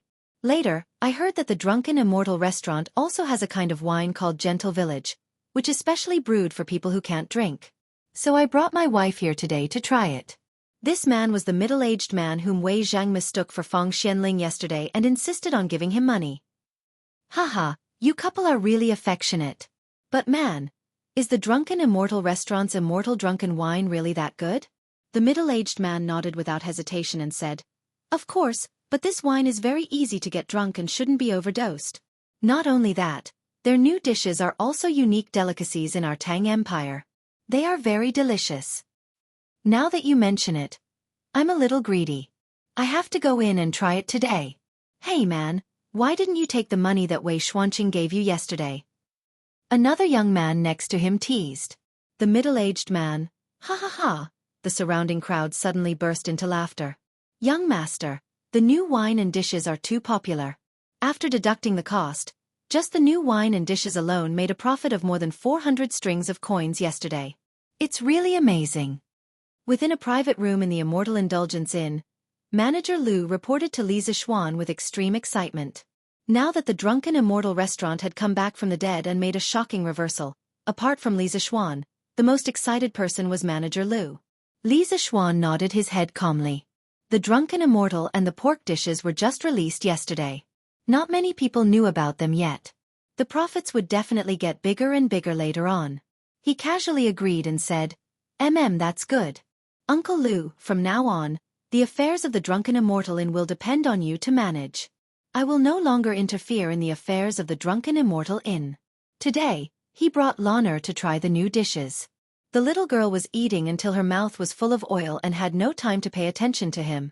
When Manager Lu heard that Li Zixuan didn't intend to interfere in the affairs of the Drunken Immortal Inn, he was shocked. He had indeed become dependent on Li Zixuan. Whenever there was a problem in the Drunken Immortal Inn, the first person he thought of was Li Zixuan. Young master, why is this? Li Zixuan did have his reasons for doing this. First, he had other things to do. How could he stay in the Drunken Immortal Inn every day? Second, he found that Manager Lu and Wang Eru had become dependent on him. When they encountered problems, they didn't want to solve it themselves. Instead, they wanted him to help them. How could this be? A qualified leader would never do everything personally. Uncle Lu, I still have other things to do. In the future, you should encourage Eru and the others to invent new dishes. You can't just sit there and do nothing. If the Drunken Immortal Inn wants to develop healthily, it must constantly innovate. You can't just rely on me. Li Zixuan said solemnly. When Manager Lu heard this, he knew that Li Zixuan had made up his mind. He also felt that Li Zixuan's words were reasonable. It was indeed a bit outrageous for a lord to spend all his time in a restaurant researching food and drink. Young master is right. Don't worry, young master. I, old Lu, will definitely take good care of the Drunken Immortal Inn according to your wishes. Li Zixuan nodded slightly and continued eating with Lan'er. Azure Dragon Ward. Within the courtyard of the mansion. SK. This Drunken Immortal truly lives up to its reputation. It looks like we'll have to hurry up and discuss cooperation with Li Zixuan. The white-clothed young master held a cup of wine and carefully savored the taste. Young master, the Drunken Immortal Inn's new wine and dishes are now hard to come by. I'm afraid that the second young master won't be able to sit still at House Yunqi any longer. The white-clothed young master couldn't help but smile. He said, Yes, I'm afraid my second younger brother is in a hurry right now. We'll go meet this Li Zixuan tomorrow.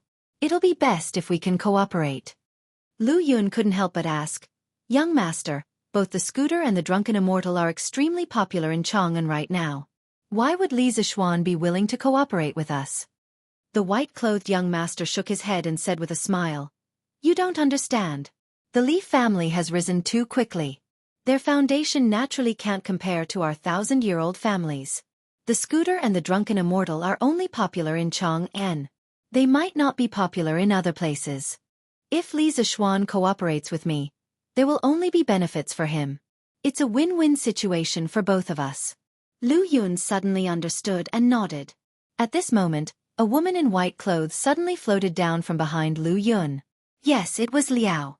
This woman's skin was whiter than snow and her figure was slender. She suddenly appeared behind Lu Yun without making a sound. She directly placed her sword in its scabbard on Lu Yun's neck and coldly said, Lu Yun, you're getting bolder now. Why does the young master need to explain to you what he wants to do? Lu Yun's legs trembled from the cold scabbard and the bone-chilling voice. He quickly begged for mercy.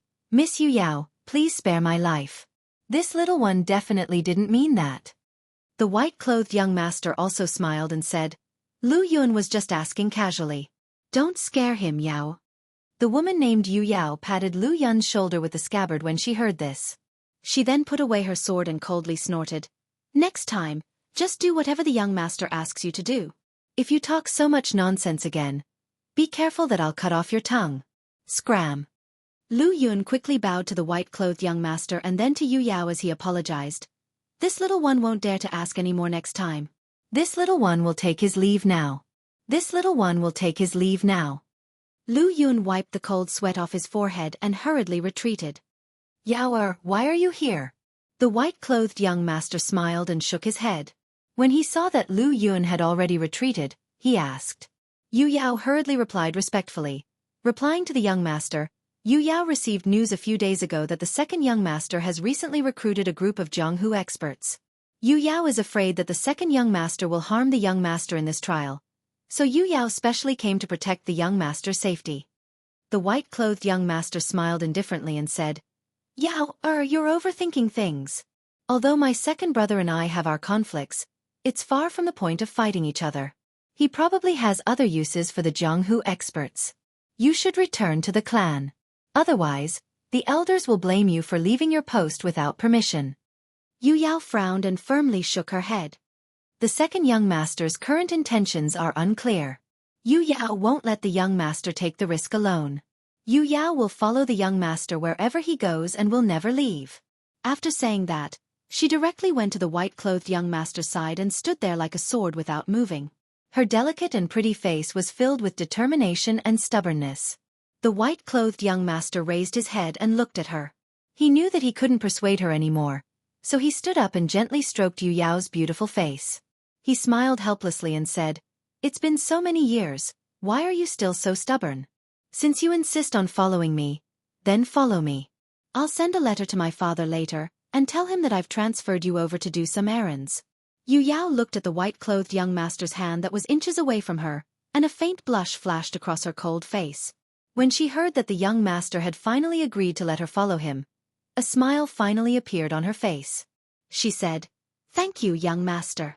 Her voice carried a trace of joy and was clearly not as cold as before.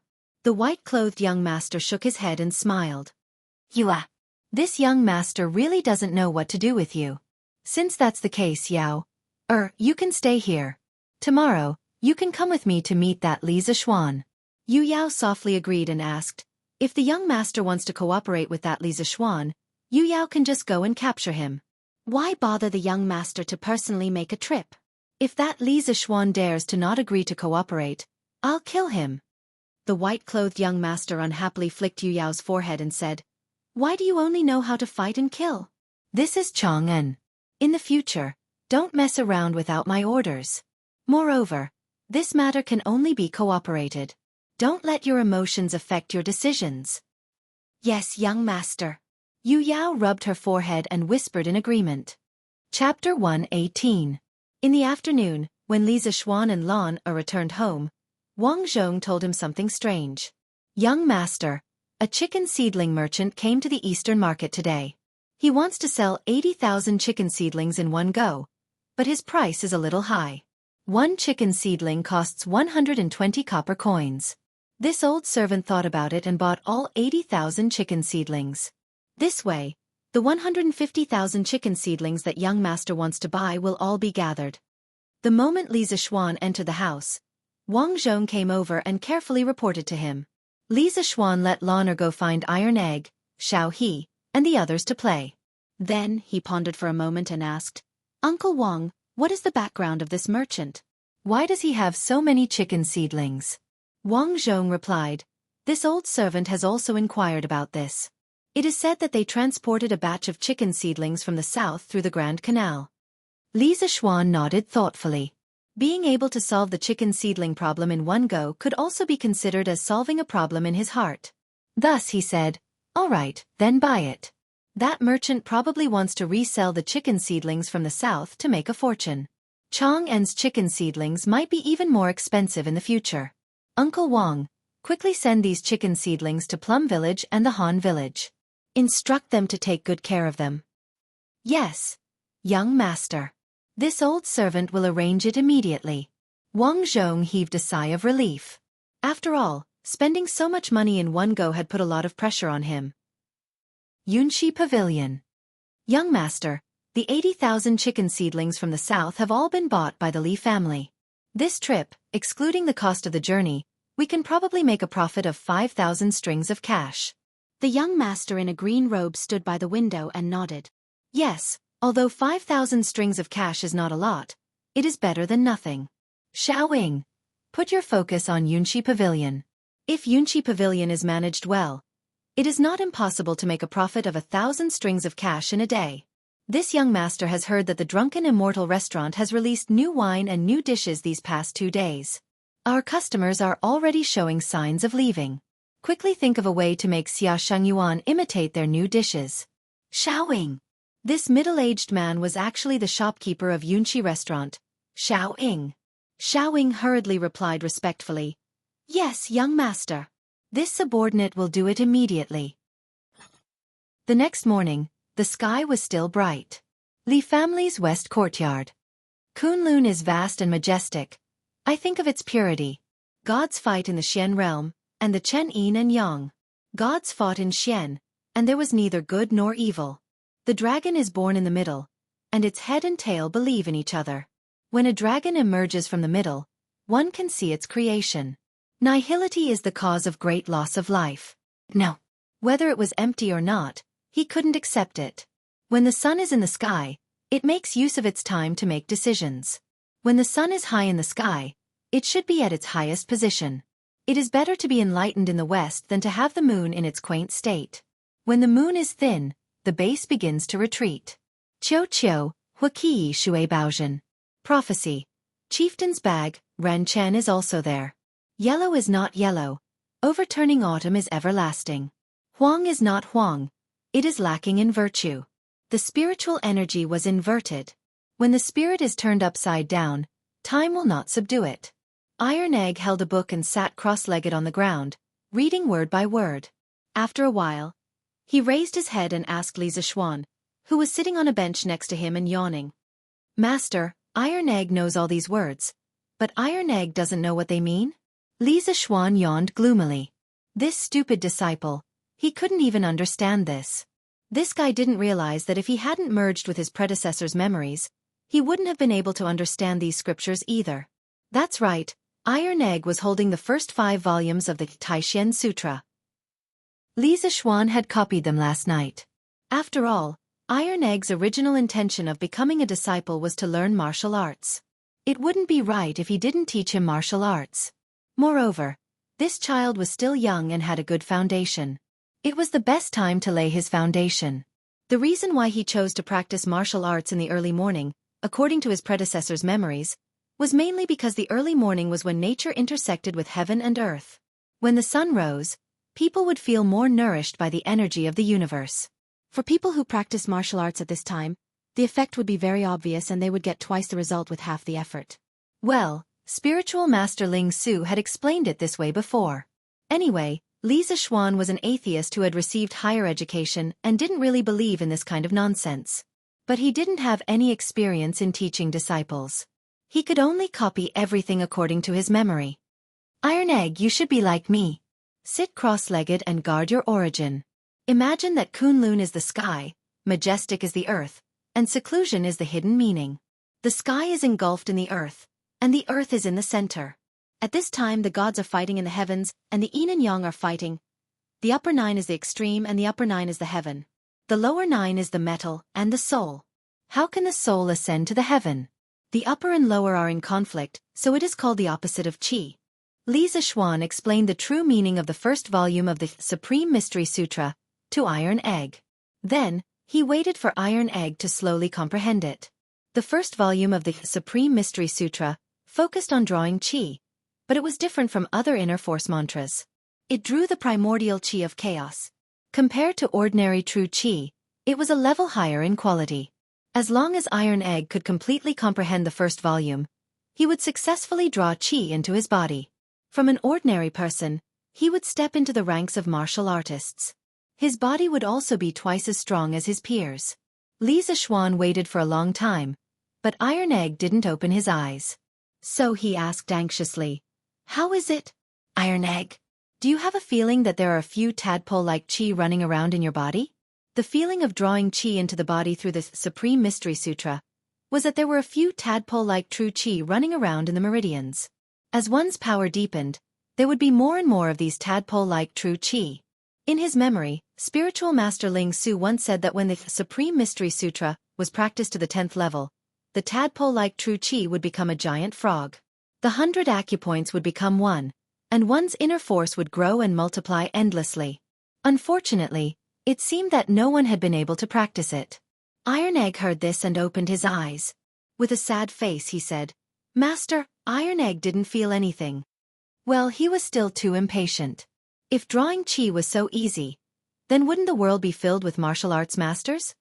Iron Egg, from now on, you will wake up every morning at Mausher, around 5 in the morning. Meditate for an hour, stand still for an hour. Then run 10 laps around our house. Only then can you eat. After eating, you will go with Lan to listen to the teacher's lecture. Do you understand? Ah! Iron Egg was immediately dumbfounded. Meditating and standing still was fine, but running 10 laps around the Li Mansion was a bit difficult. The Li Mansion occupied a large area. Running 10 laps around the mansion would be more than 20 miles. Wouldn't that be exhausting? Li Zishuan said seriously, "What? You can't do it? Did you forget what you said to me when you first became my disciple? If you can't even endure this little bit of hardship, what martial arts are you learning?" A martial artist not only needs to cultivate the mind, but also needs to strengthen the body. With your current weak appearance, even if I gave you a body of inner force, you wouldn't be able to withstand it. Iron Egg saw his master's stern expression and hurriedly agreed. Master is right. Iron Egg will definitely do as you say in the future. I definitely won't be lazy. Li Zishuan nodded and said, "That's more like it. You practice martial arts on your own. I won't keep an eye on you all the time. But if I find out that you're lazy, then our relationship as master and disciple will come to an end. Do you understand?" Iron Egg heard this and his body trembled. He had enough of the days of being weak. He didn't want to be weak again. He clenched his teeth, clenched his fists, and said in a clear voice, "Master, don't worry. Iron Egg definitely won't be lazy." Li Zishuan nodded with satisfaction. As a master, of course, he couldn't always be amiable. There was a reason why a strict master would produce a fine disciple since ancient times. "Well, Iron Egg, after you practice martial arts in the morning and listen to my lessons in the afternoon, if I have time, I'll teach you another skill. You have to learn it well. In times of peace, no matter how good your martial arts are, you're just a boorish man. You might not even be able to eat and wear. I have high hopes for you. I hope you won't only be obsessed with martial arts. If you learn my skill well, you'll be even better than a Wulin master." Li Zishuan could also see that Iron Egg was obsessed with martial arts and was not interested in cultural studies. That was why he advised him. The Tang Empire still had more than 100 years of prosperity.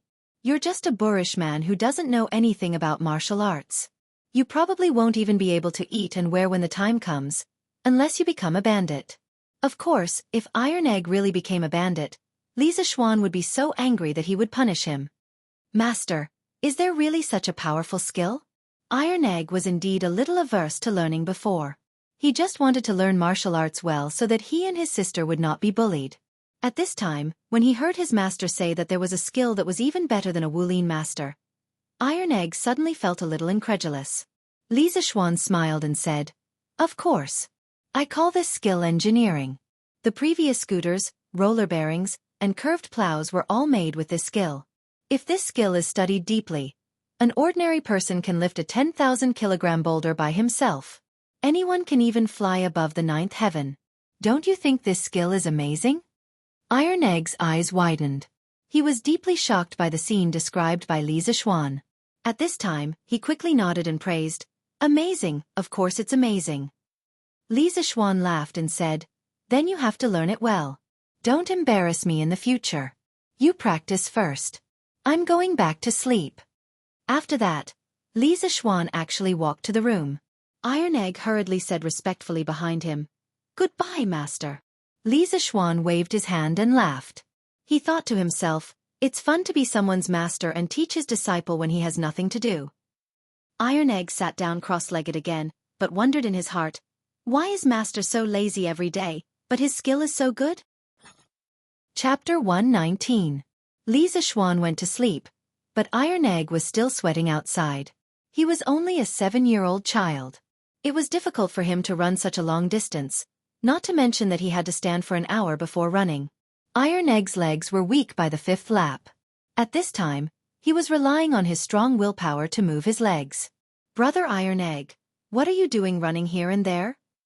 After Lon Air woke up, she wanted to find Iron Egg, but she was told by the servants that Iron Egg was outside running around the Li mansion.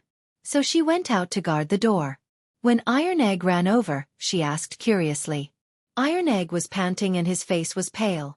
He was really tired and didn't want to talk at all. But thinking that Lon Air usually took care of him, he simply explained, "Master, let me run." As he spoke, he slowed down his pace. After that, he continued to grit his teeth and continued to speed up. "Hey, don't run. Rest for a while." Lon Air also saw that Iron Egg's face was not right. She quickly chased after him and shouted. Bruiser shook his head, but he didn't stop. He didn't dare to speak, and he didn't dare to stop to rest. He knew that if he let out this breath, he wouldn't be able to run anymore. Lon followed him for a while and slowly began to feel tired. She saw that Tai Den kept running with his head down and completely ignored her. The little girl stopped and angrily stomped her feet. She tenderly snorted and turned around to return to the courtyard, no longer caring about Tai Dan. After Li Zixuan got out of bed and washed up, he went to the front yard and saw Bruiser slumped on a stool. Bruiser's face was pale, and his entire body was drenched. He was holding a big bowl of water and drinking it. Lon and his mother were sitting beside him. "Brother, what did Iron Egg do wrong? Why do you have to punish him like this? Brother, don't let Iron Egg run anymore, okay?" When Lon saw Li Zixuan enter, she hurriedly went forward and pulled her brother's arm, acting coquettishly. "Xian, you're too much. Iron Egg is such a young child. How could he withstand such training?" Mrs. Li also chimed in. She couldn't bear to see others suffer. Moreover, after being together for so long, she had already treated Iron Egg as half a son. Now, seeing Iron Egg like this, she also felt a little distressed. Li Zixuan was a bit depressed that his little sister and mother treated him as a bad guy for no reason. He rubbed his nose and was about to explain when he saw Tai Dan hurriedly put down the bowl. He stood up and bowed to Mrs. Li. "Sure, Granny, the two terms, master's mother and master's father, are still missing in Chinese. Let's use them for now. If anyone has a better term, please leave a comment in the book review section." Iron Egg wanted to run. "It's not master's fault. Iron Egg thanks Sure Granny for your concern." Although Iron Egg had been running wild with the brats in the Han family village and acting lawlessly, after experiencing so many things and staying in the Li family for so long, he was very clear about the fickleness of human nature and the good and the bad. The current Iron Egg was no longer the ignorant brat from before. To the elders who truly cared for him, he respected and appreciated them from the bottom of his heart. Li Zixuan rubbed Loner's head and continued Iron Egg's words.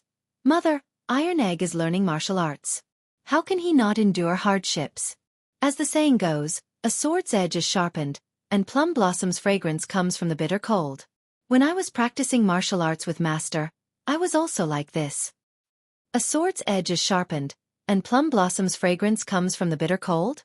Madame Li murmured twice. Her eyes lit up and she said in surprise, "Xian, you can compose poems?" Madame Li was considered a lady of a respectable family when she was young. Naturally, she was educated. She could also tell that these two lines were of high quality, which was why she was so shocked. "Ahem. I heard this from my master.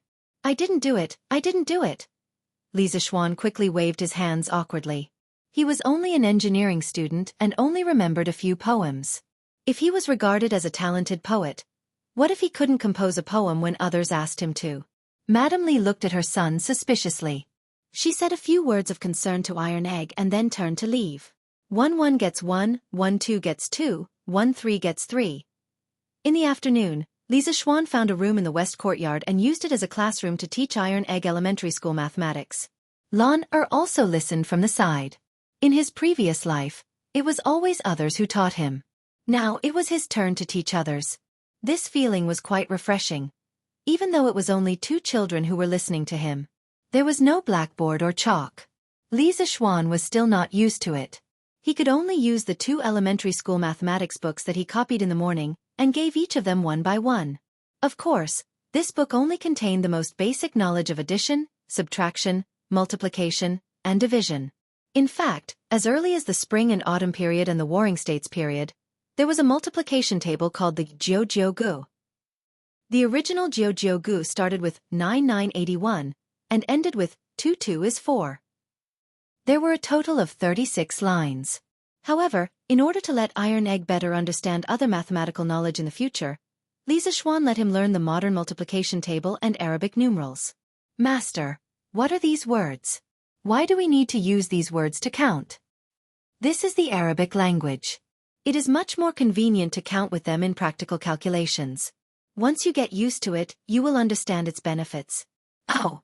At this moment, Xiaohe's voice came from outside the door.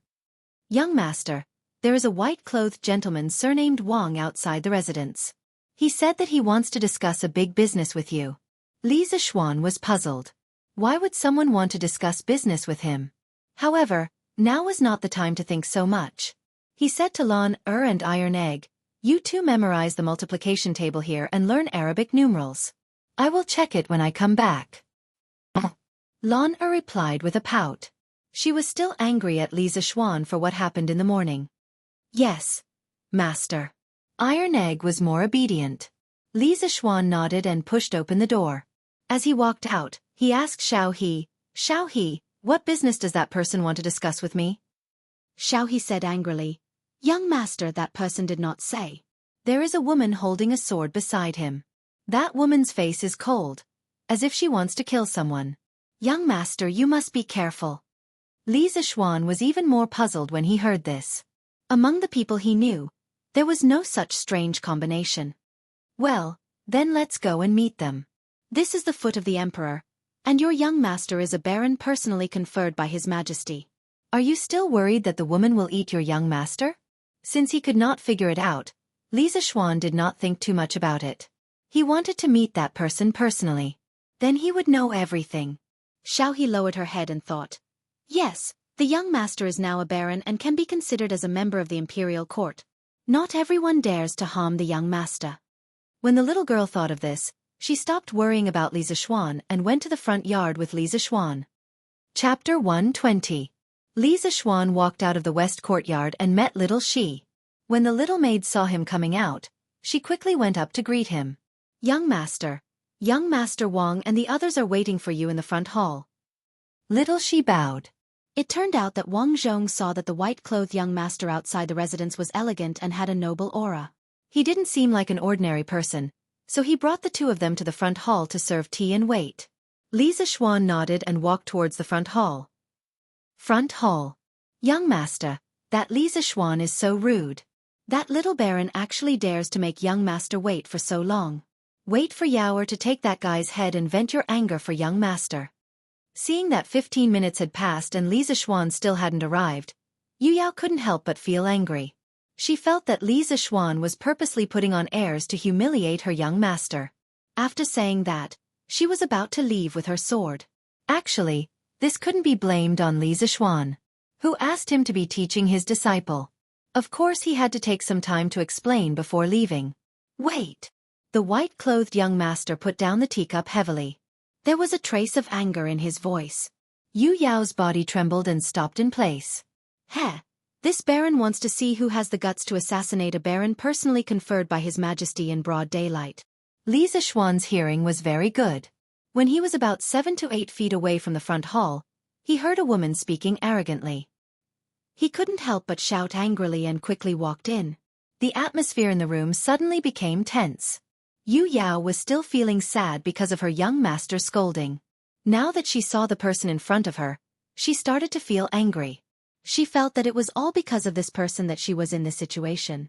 If it wasn't for the fact that she was afraid of angering her young master, she would have drawn her sword.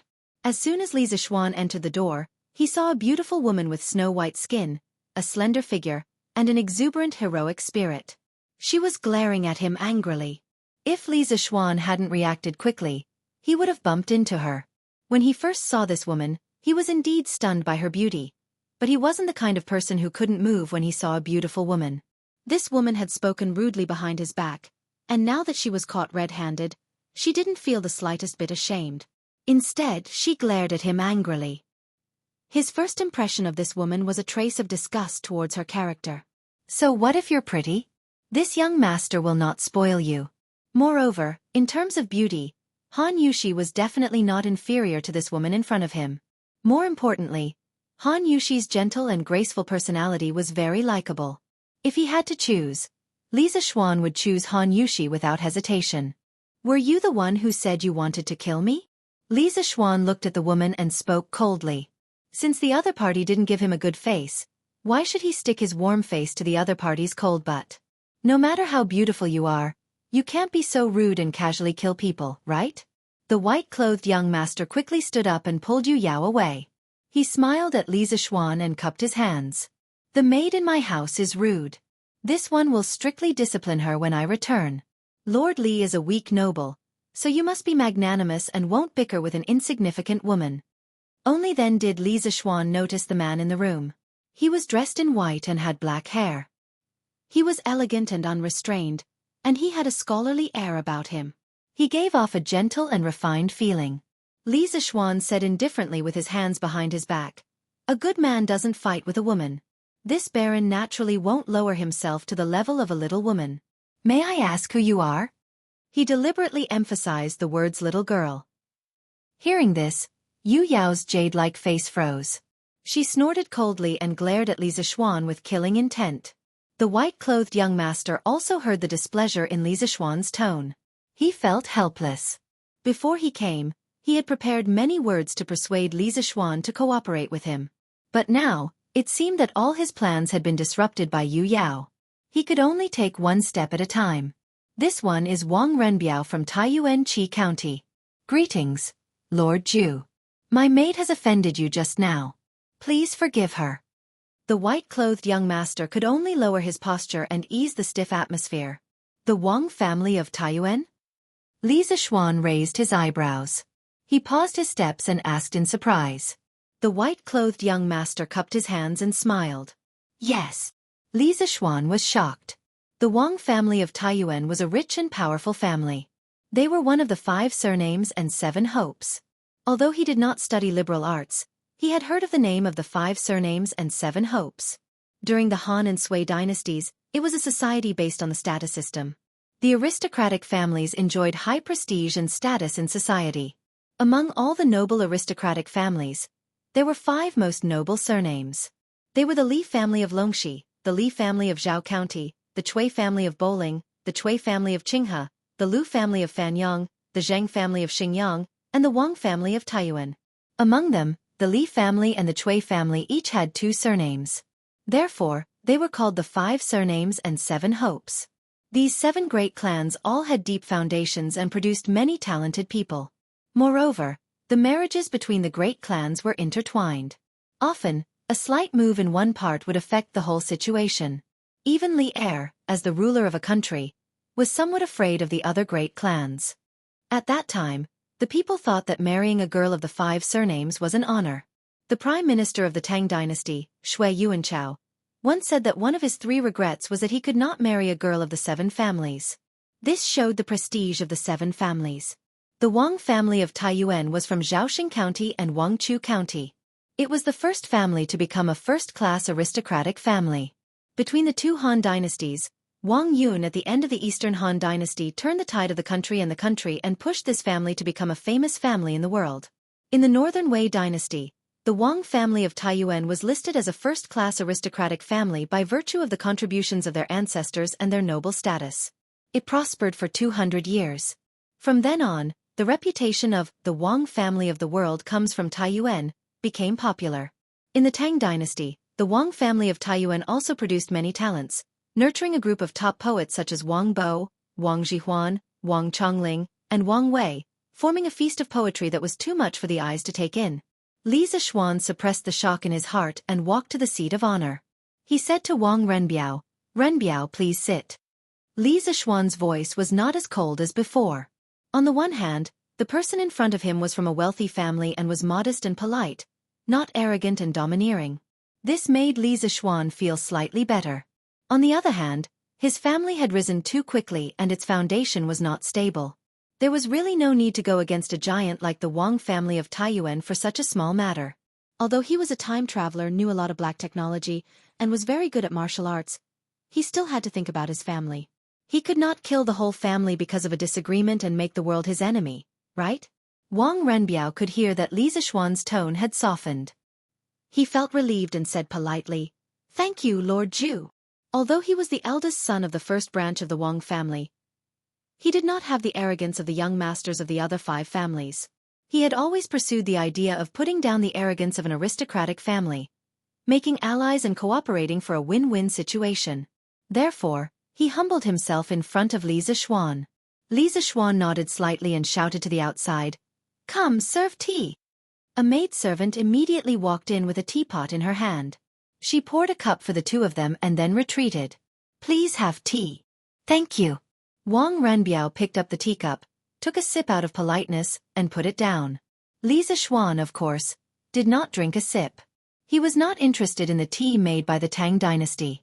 It was better not to try this strange taste. Li Zixuan saw Wang Renbiao put down the teacup, so he asked, "May I know why Renbiao is here today?" Since the rhythm was disrupted by Yu Yao, Wang Renbiao did not keep him in suspense. He said directly, "Lord Zhu, I'm here this time to cooperate with you in a business. Please think about it carefully." Chapter 121. In the front hall. Li Zixuan was slightly surprised when he heard Wang Renbiao's intention. He asked, "Which branch of the Wang family is Renbiao from?" Wang Renbiao replied curiously, "I'm from the first branch of the Wang family." "Why do you ask?" Li Zixuan said curiously, "That's strange. Why would the young master of the Wang family be involved in the business of merchants?" "Forgive my rudeness, but haven't you also been involved in the business of merchants?" Li Zixuan shook his head and said, "My family's situation is special. Before His Majesty made me a baron, my family was a merchant's family. But your Wang family is a wealthy family. Why would they let you, the son of the first wife, go into business?" This was exactly what Li Zixuan found strange. The Wang family was a rich and powerful clan that had flourished for hundreds of years. The number of descendants in the family was probably in the tens of thousands. There was really no reason for Wang Renbiao, the legitimate son of the first branch, to come out and do business. Wang Renbiao pondered for a moment and smiled helplessly. "I can't hide anything from you. To be honest, the reason why I'm doing business this time is because of a small test arranged by my family for the younger generation. I won't go into detail about the conflicts and disagreements between the family's children. I'm sure you can guess a little." Wang Renbiao couldn't help but sigh. Ordinary people envied the children of wealthy families, but they didn't know that they also had their own helplessness. Yu Yao, who was standing next to him, felt a trace of distress in her eyes. Li Zixuan nodded and said with a smile, "Renbiao is straightforward. In that case, what business do you want to cooperate with me? How do you want to cooperate?" Wang Renbiao pondered for a moment and said, "I want the distribution channels of the scooter, the land of warmth, and the drunken immortal in your hands. Can you name a price?" Li Zixuan was shocked. He didn't expect these aristocratic families to target his strange taste pavilion and the drunken immortal. He shook his head and said, "That won't do. Renbiao seems to be a straightforward person, so I won't beat around the bush with you. You must be clear that the scooter, the tender land, and the drunken immortal are in short supply in Chang'an. Firstly, I don't have any extra stock to share with you. Secondly, I have no reason to cultivate a competitor for myself." Wang Renbiao was already prepared for Li Zixuan's rejection. He took out a red card with the words, "Strange Interest Pavilion," written on it. Then he said, "Lord Zhu, you're wrong. We're not competitors, but allies. To be honest, I also admire some of Lord Zhu's wonderful ideas. For example, if it weren't for the fact that I'm already a teenager, I'm afraid that I wouldn't be able to resist buying one to play with. A few days ago, I asked someone to buy a red membership card for Strange Interest Pavilion. It was also to buy a scooter to coax my little sister. Also, I tasted this immortal drunken wine yesterday. It is indeed a rare wine. In my opinion, good goods like the scooter, the tender land, and the drunken immortal should be enjoyed by the people all over the Tang Empire. So what I mean is, can Lord Zhu give me some of the goods? I'll sell them to other places in the Tang Empire. I'll definitely not sell them in Chang'an and compete with Lord Zhu. Li Zishuan looked at the red card Wang Runbiao took out and his eyes flashed. Sun Huayuan had told him before that a person surnamed Wang had asked a servant to get a red Supreme membership card. At that time, he was slightly surprised. After all, 500 strings of coins was not a small amount. He didn't expect that the person who applied for the card was Wang Runbiao. At the same time, he felt that this Wang Runbiao was somewhat interesting. Before talking about business, he would praise someone and put on a look of worship. No matter if the other party was sincere or not, this kind of attitude would make one unable to feel any ill will towards him. Li Zishuan pondered for a moment and said, "What Renbiao said is somewhat reasonable. But have you ever thought that if you want to distribute these goods to other places, my family can do it too?" He really didn't think of expanding the market in other places before. Now that Wang Renbiao said this, he really had such thoughts. Wang Renbiao shook his head and said with a smile, "Lord Zhu can do it, but it's not worth it. There's a saying that a strong dragon can't suppress a local snake. Every place has its own balance. If Lord Zhu brings these goods to other places, you'll have to pay a high price to open up many joints. It's not worth the loss. To be honest, your goods are all very profitable. As the saying goes, wealth moves people's hearts.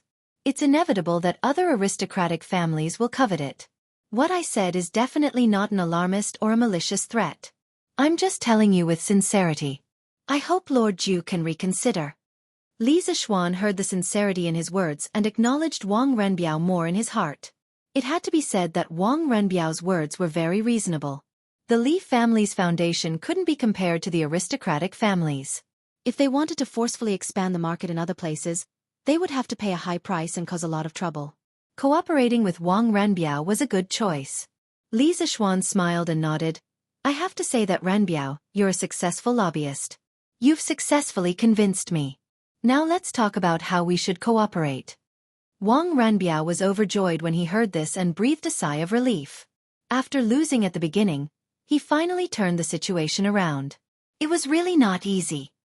He smiled and said, "I've prepared a plan.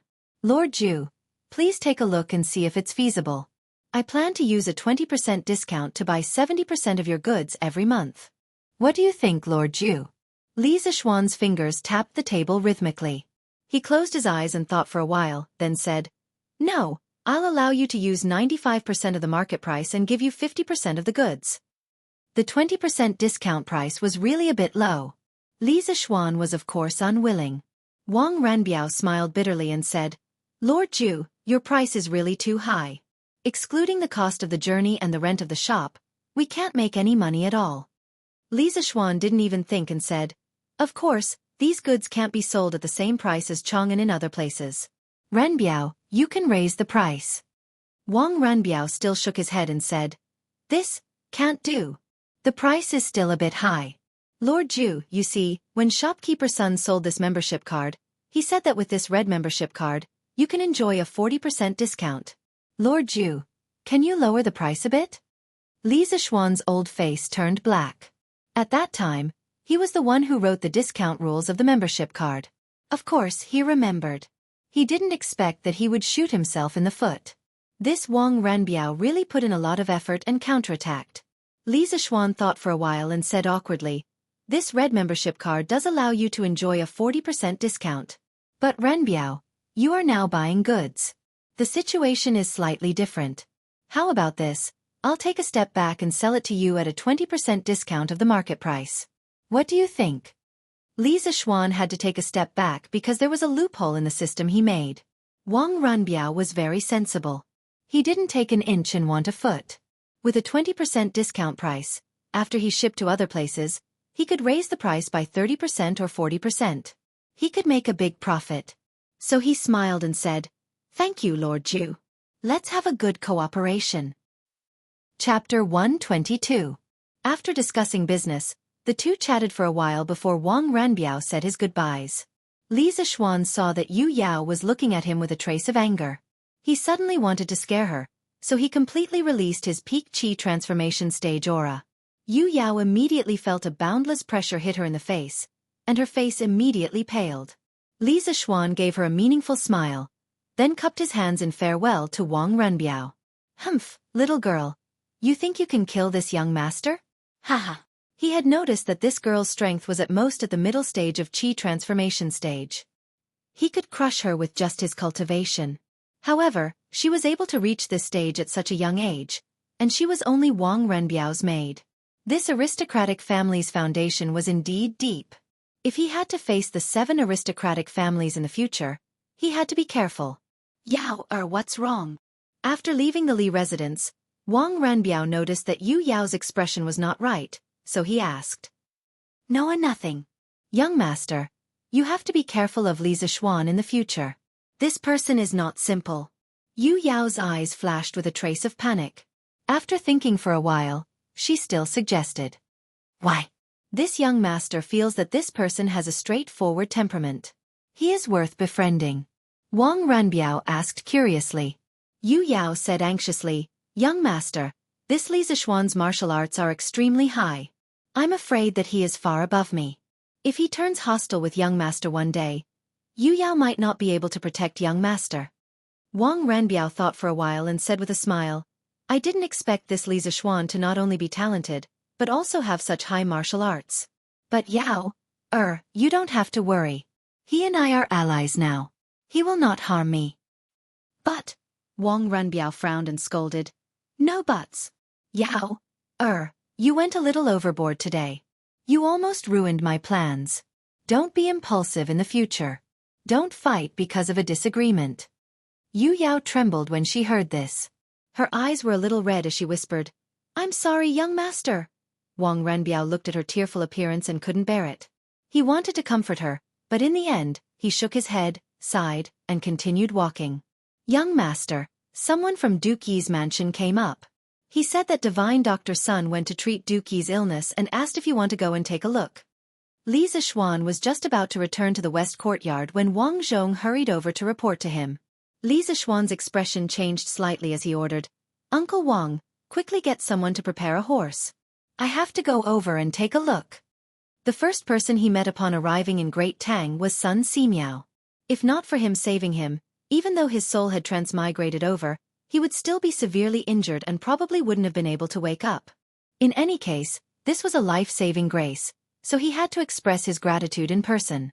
If it weren't for the fact that Sun Simiao had always been like a wild crane, his whereabouts unknown, he would have gone to look for him long ago. On the other hand, he still needed Sun Simiao's help to treat the Hu siblings' illness. Yes, young master.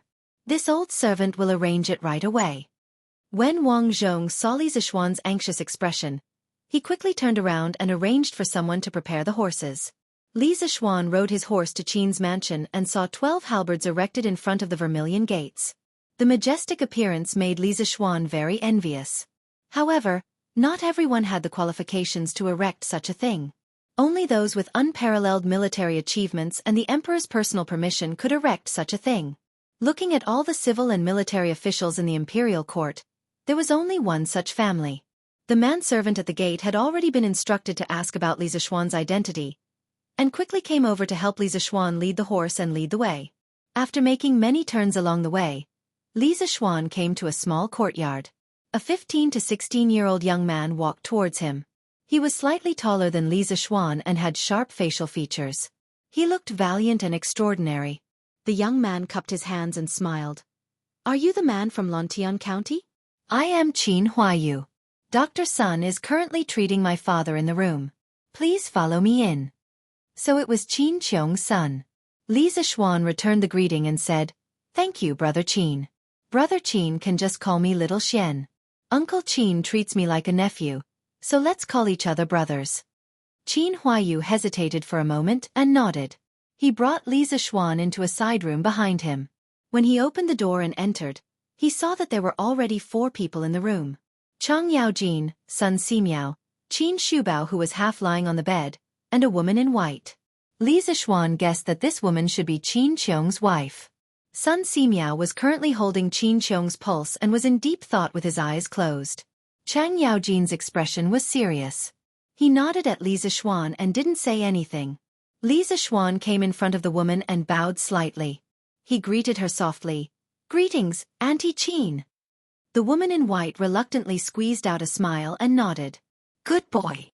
Li Zixuan also saw that all her thoughts were now on Qin Shubao, so after greeting her, he quietly stood aside and waited with Cheng Yaojin and the others for Sun Simiao's diagnosis and treatment results. Waiting was always very long. After a long time, Li Zixuan's legs were a little numb. At this time, Sun Simiao finally opened his eyes. He put down Qin Shubao's arm and stood up to stroke his beard. Cheng Yaojin's eyes widened and his ears pricked up. He was waiting for Sun Simiao to say that Qin Shubao's illness could be cured. Mrs. Qin also looked at Sun Simiao eagerly. Qin Shubao was relatively calm. At this time, he saw Li Zixuan and smiled at Li Zixuan and nodded slightly as a greeting. Sun Simiao walked a few steps with his hands behind his back. He was about to speak about Qin Qiong's illness when he suddenly caught a glimpse of Li Zixuan in the corner. He felt that this person was very familiar. He paused for a moment and called out, "Hey, it's you? Young man, you're Li Zixuan, right?" Sun Simiao's memory was not bad. After so long, he still remembered Li Zixuan's name. Li Zixuan was also waiting for Sun Simiao to speak about Qin Qiong's illness. He saw Sun Simiao suddenly look over and recognize him. Li Zixuan hurriedly took 2 steps forward, bowed deeply to Sun Simiao respectfully, and said, "It's me. 2 months ago, Taoist priest saved my life in Zhongnan Mountains. I've always remembered Taoist priest's kindness. Today, I heard that Taoist priest was here, so I came to pay my respects." Sun Simiao stroked his beard and smiled. "Haha, you don't have to be so polite. It's my duty to save the dying and heal the injured. I didn't expect that a little child that I accidentally saved back then would be so famous in Chang'an. Should I call you Baron Lantian now?" Sun Simiao's second half of the sentence was obviously joking. Li Zixuan hurriedly said, "Taoist priest, don't call me Little Xian. You can call me Little Xian." "Haha, then I'll call you Little Xian. I've saved countless people over the years with my medical skills. Little Xian, you've recently offered the Tsuyuan plow to the imperial court so that countless people won't miss the spring plowing. It seems that I saved the right person when I painstakingly saved you." Haha. Doctors were benevolent. Sun Simiao was very happy to see that the person he saved later saved countless people of the Tang Empire. They were chatting happily, but Cheng Yaojin and Mrs. Qin were waiting anxiously. They were eager to know if Qin Shubao's illness could be cured. Li Zixuan also noticed Cheng Yaojin, who was anxiously staring at him. He hurriedly said, "Taoist priest, I'm flattered. Please tell me how Uncle Qin's illness is and whether it can be cured." Mrs. Qin looked at Li Zixuan gratefully and thought that this child was very sensible. Sun Simiao then remembered the important matter and apologized to Mrs. Qin. Then he said with a serious expression, "General Qin's illness is not easy to treat." Chapter 123. Qin Manor. In the room, Sun Simiao suddenly stopped halfway and glanced at Qin Qiong. He wanted to say something but hesitated. Qin Shubao laughed and said, "I've been in the military for my entire life, so I'm not afraid of death. Dr. Sun, if you have something to say, please say it." Madame Qin's face was full of anxiety. She opened her mouth to say something, but in the end, she didn't say anything. Li Zixuan and Cheng Yaojin were also very nervous. Seeing this, Sun Simiao said, "Then I'll be frank. General Qin has been in countless battles in his life, and he has been seriously injured many times. Although these injuries were treated at the time, they still damaged his vitality. As time passed, these old injuries became old hidden injuries, and they often made General Qin feel so much pain that he wished he was dead. Also, I'm guessing that every time General Qin is injured, he will lose a lot of blood. After a lot of times, his body will naturally collapse. Therefore, General Qin's illness is caused by the pain caused by the old hidden injuries. On the other hand, it is because he lost too much blood in his early years, causing a severe lack of blood in his body." Sun Simiao didn't say anything mysterious to everyone. He tried to explain Qin Shubao's illness as straightforwardly as possible. In modern terms, Qin Shubao had lost too much blood, and the blood he lost couldn't be replenished by his body's ability to produce blood. On the other hand, there were many hidden injuries on his body, which often caused him to suffer from the pain.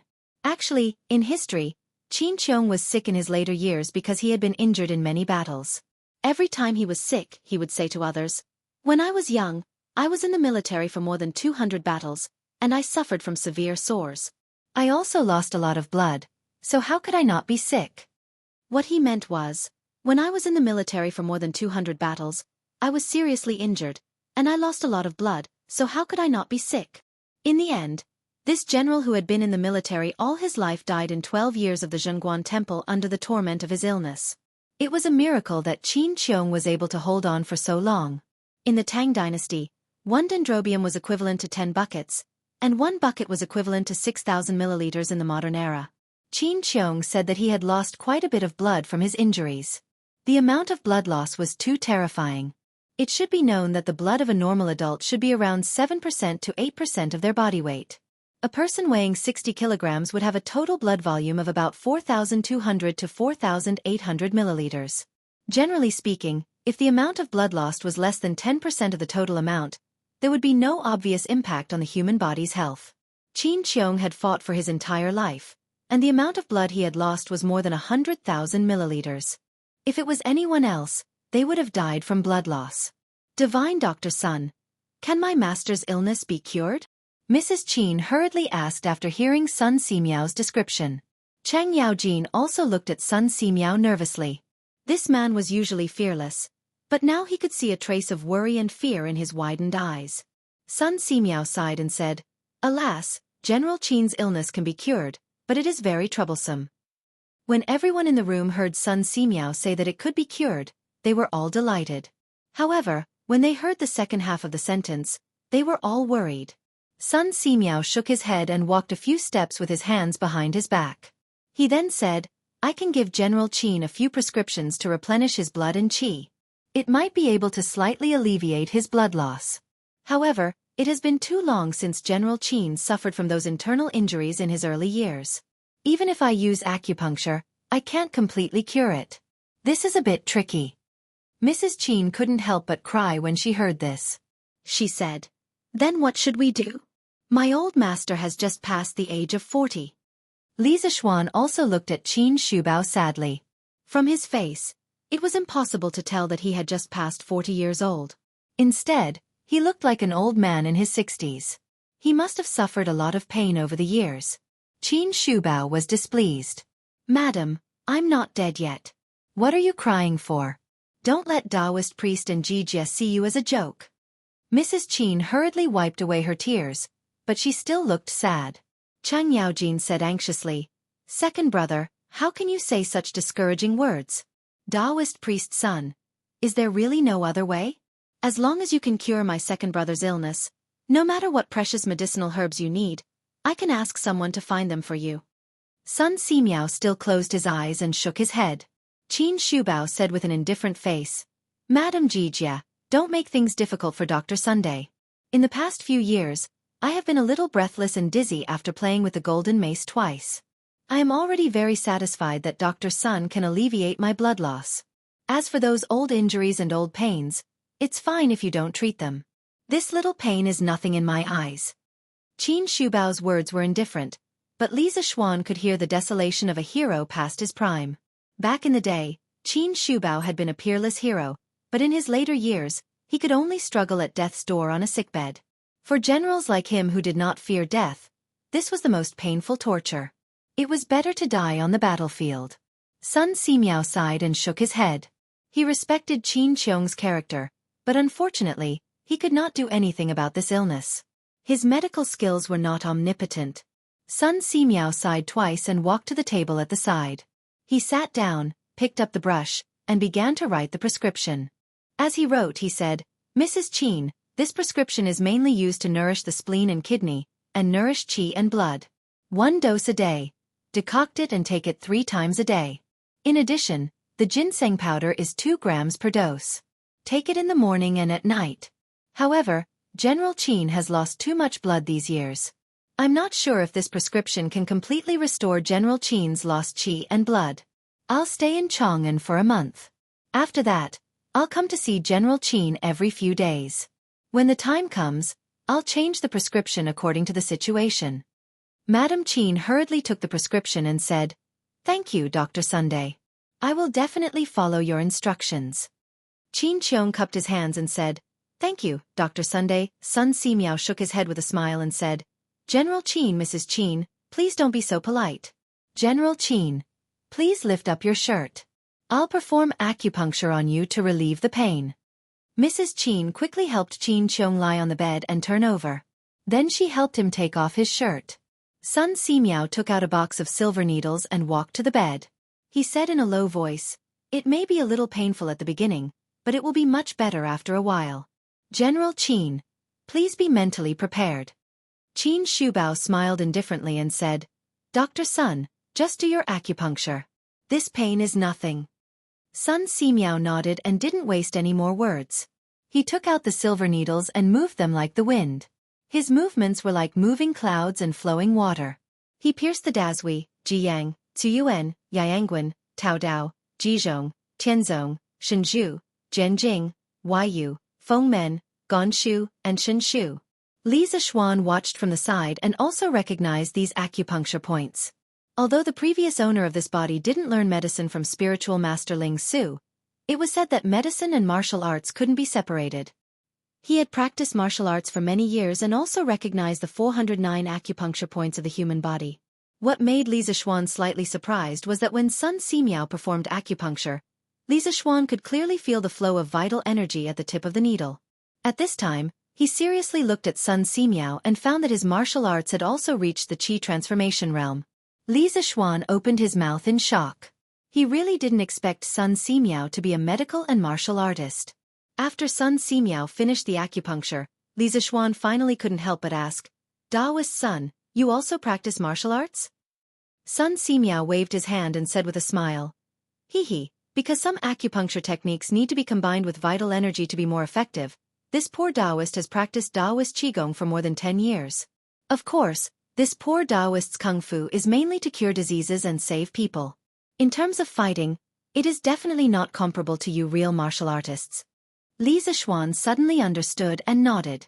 Taoist focused on cultivating vital energy and health. Sun Simiao was a medical and martial artist, so it wasn't unreasonable that he could live to 140 years old. When he went back, he would ask Sun Simiao for advice on health and let his father and mother practice it. After a few minutes, Sun Simiao removed all the silver needles from Qin Shubao's back and then walked to the basin to wash his hands. Mrs. Qin quickly came over and dressed her husband. Qin Shubao tried to get out of bed and walked 2 steps. He praised, "Dr. Sun's medical skills are really good. I feel much more relaxed than before." After Sun Simiao finished washing his hands, he looked at Qin Qiong and said, "General Qin, don't be too proud. Your illness hasn't been completely cured yet. First, follow this poor Taoist's prescription and recuperate for a few days. During this time, don't do any strenuous exercise. As for your internal injuries, this poor Taoist will think about it and see if there is a way to completely cure them." Qin Qiong cupped his hands and said, "Dr. Sun, thank you for your trouble." Chang Yaojin also respectfully bowed to Sun Simiao and said, "Thank you, godly Dr. Sun, for treating my second brother. If godly doctor needs anything in the future, I, Chang Yaojin, will definitely do it for you." Sun Simiao waved his hand and said that it was nothing. Then he walked to the table and packed his medicine box, ready to leave. Li Zishuan hesitated for a moment before finally saying, "Taoist Sun, please wait. Perhaps I have a way to treat Uncle Qin's old injuries. I would like to ask Taoist Sun to help me see if this method is feasible." Chapter 124. In the side room. As soon as Li Zishuan spoke, everyone was shocked. Everyone in the room looked at him. Chang Yaojin hurriedly ran over and grabbed Li Zishuan's shoulder. He said hurriedly, "Why didn't you say you had a way earlier? Your Uncle Qin and I are like brothers. I usually treat you like a nephew. How can you bear to see your Uncle Qin suffer from injuries?" Li Zishuan explained, "Uncle Cheng, my method may not be easy to use. That's why I asked Priest Sun to study it together." Sun Simiao stopped what he was doing and turned to look at Li Zishuan. "Oh, little Xian, you know medicine?" Li Zishuan cupped his hands and said, I don't know medicine, but my master is very good at it. Sun Simiao asked curiously, may I ask who your master is? When they were in Mount Zhongnan, Li Zishuan only told Sun Simiao that he was weak and sickly when he was young. Later, he went to Mount Longhu to find a master. He didn't say who his master was. Chang Yaojin said, his master is spiritual master Lingxiu. Dr. Sun must have heard of him. Sun Simiao said in surprise, it's actually Senior Lingxiu. I'm very impressed by his medical skills. Little Xian, did you learn his medical skills? Li Zishuan shook his head and said, Master only taught me martial arts when he was alive. He didn't teach me medicine. Master said that I was still young and shouldn't bite off more than I can chew. Sun Simiao shook his head with regret. That's a pity. Oh, little Xian, you said that you have a way to treat General Qin's illness. Tell me what it is. Li Zishuan saw everyone looking at him and said, everyone must have heard of the immortal drunken wine that's been popular in Chang'an recently? Chang Yaojin laughed and said, of course we've heard of it. But now we're talking about treatment. Why are you talking about this? The rest of the people were also puzzled. Li Zishuan smiled and said, the method I'm talking about is to mix some herbs used to treat internal injuries with strong alcohol according to a certain ratio. Then, it will be used both internally and externally. I think it will have a very good effect on Uncle Qin's old injuries. Sun Simiao twirled his beard and smiled. Little Xian, aren't you talking about medicinal wine? I already have this thing, but I don't think this medicinal wine can cure General Qin's illness. The appearance of medicinal wine can be traced back to ancient times. In addition to wine, there was also wine. Black millet was used as the raw material for brewing wine, and tulip grass, also a type of Chinese medicine, was added to brew it. This was the earliest medicinal wine recorded in written records. However, it was worth emphasizing that most of the medicinal wines in ancient times were made from medicinal herbs. They were fermented together with the raw materials used to make wine. It was different from the soaking method that was commonly used in later generations. The main reason might be that the alcohol content of the wine in ancient times was relatively low. It was not easy to store, and the immersion method could easily lead to the deterioration of the wine. The use of wine decoction and wine immersion began at least in the Han Dynasty. What Li Zishuan was talking about was precisely the use of extremely high concentration spirits and the immersion method to make medicinal wine. Hearing Sun Simiao's denial, Li Zishuan explained with a smile. Daoist son, the medicinal wine this kid is talking about is brewed with extremely high concentration spirits. My master said before his death that the stronger the spirit used to brew medicinal wine, the better the final effect of the medicinal wine. Because the various active ingredients of medicinal herbs are easily dissolved in strong spirits, the medicinal wine uses the strength of the spirit and the spirit to fully display its efficacy and enhance its efficacy. Moreover, my master was troubled by his illness a few years ago. He left behind a medicinal wine prescription that can be taken orally and used externally. It can completely cure old injuries. As for whether it can cure Uncle Qin's illness, this kid is not too sure. A few days ago, after this kid finished arranging the matters of the winery, I personally concentrated several liters of high-concentration spirits and concocted 2 bottles of medicinal wine according to the prescription left behind by my master. This kid came in a hurry today and forgot to bring them. I'll have to trouble Uncle Qin to send a servant to my house to fetch them. What Li Zishuan said was not nonsense. In fact, the alcohol concentration needed to concoct medicinal wine should be above 50%. According to modern scientific knowledge, alcohol is a good semi-polar organic solvent. The various organic ingredients of medicinal herbs were easily dissolved in alcohol, but not in water. However, it was impossible to produce such strong alcohol in ancient times. Therefore, medicinal wine in ancient times was mainly nourishing. According to the theory of traditional Chinese medicine, prolonged illness would lead to a deficiency of vital energy and blockage of the meridians. Therefore, various chronic diseases often had different degrees of blockage of vital energy and blood and blockage of the meridians. Medicinal wine mainly nourished the vital energy and nourished the body. At the same time, the wine itself had the effect of refreshing and warming the body. As for the medicinal wine prescription that Li Zishuan mentioned, it was a prescription that his father often used in his previous life. When his father was young, he had a wild temperament. He had learned martial arts from several martial arts masters.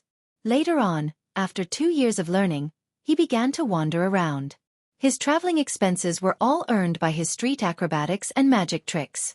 At that time, Xianzhong had just been established for more than 10 years. Street acrobatics were still very common. Later on, after his father got married, his temperament gradually stabilized and he began to earn money to support the family.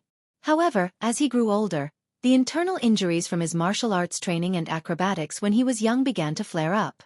His father found a prescription from somewhere and made his own medicinal wine. He found that it was quite effective, so he persevered until he was young. However, later on, Li Zixuan had to go to the pharmacy to get the medicine. Therefore, Li Zixuan had a deep impression of the prescription. On the day that Han Yushi mixed the wine at his house, Li Zixuan successfully purified white wine for the first time. After Han Yushi left, he distilled a portion of the purified wine several times. Li Zixuan estimated that the wine was at least 60% alcohol. Then, he asked someone to get the medicine according to the prescription and made 2 bottles of medicinal wine. He thought that if Sun Simiao couldn't cure Qin Shubao's illness, he would take it out and try it. It was a desperate attempt, wasn't it? When Mrs. Qin heard this, she said excitedly, "Xiaoxian, are you serious?" Qin Shubao's expression also changed slightly. He said it so indifferently before just to comfort his wife. However, if there was a chance to be healthy, who would be willing to be a sickly person every day? Li Zixuan nodded affirmatively. Mrs. Qin immediately went out and ordered the servants to get the medicinal wine from the Li family. Cheng Yaojin's face was full of excitement. He stepped forward and patted Li Zixuan's shoulder with all his strength, shouting, "Good boy, it turns out that you're already prepared. If your Uncle Qin's illness is cured this time, both the Qin and Cheng families will remember your kindness and will definitely not treat you unfairly in the future." Li Zixuan hurriedly said, "Uncle Cheng, what are you talking about? Uncle Qin is a great general of the Tang Empire and has made great contributions to the Tang Empire. Every citizen of the Tang Empire hopes that a hero like Uncle Qin will live a long life. Besides, I don't know if my medicinal wine will work." Cheng Yaojin laughed and said, "Since it's the prescription left by spiritual master Ling Su, I believe it will work." Li Zixuan secretly cursed. Cheng Yaojin was too excited. How could he praise another doctor in front of a doctor? Fortunately, Sun Simiao was not a narrow-minded person. He himself also admired spiritual master Ling Su's medical skills. At this time, Sun Simiao said, "Xiaoxian, since you haven't brought back the medicinal wine, can you write down the prescription for me?" He was also eager to find out.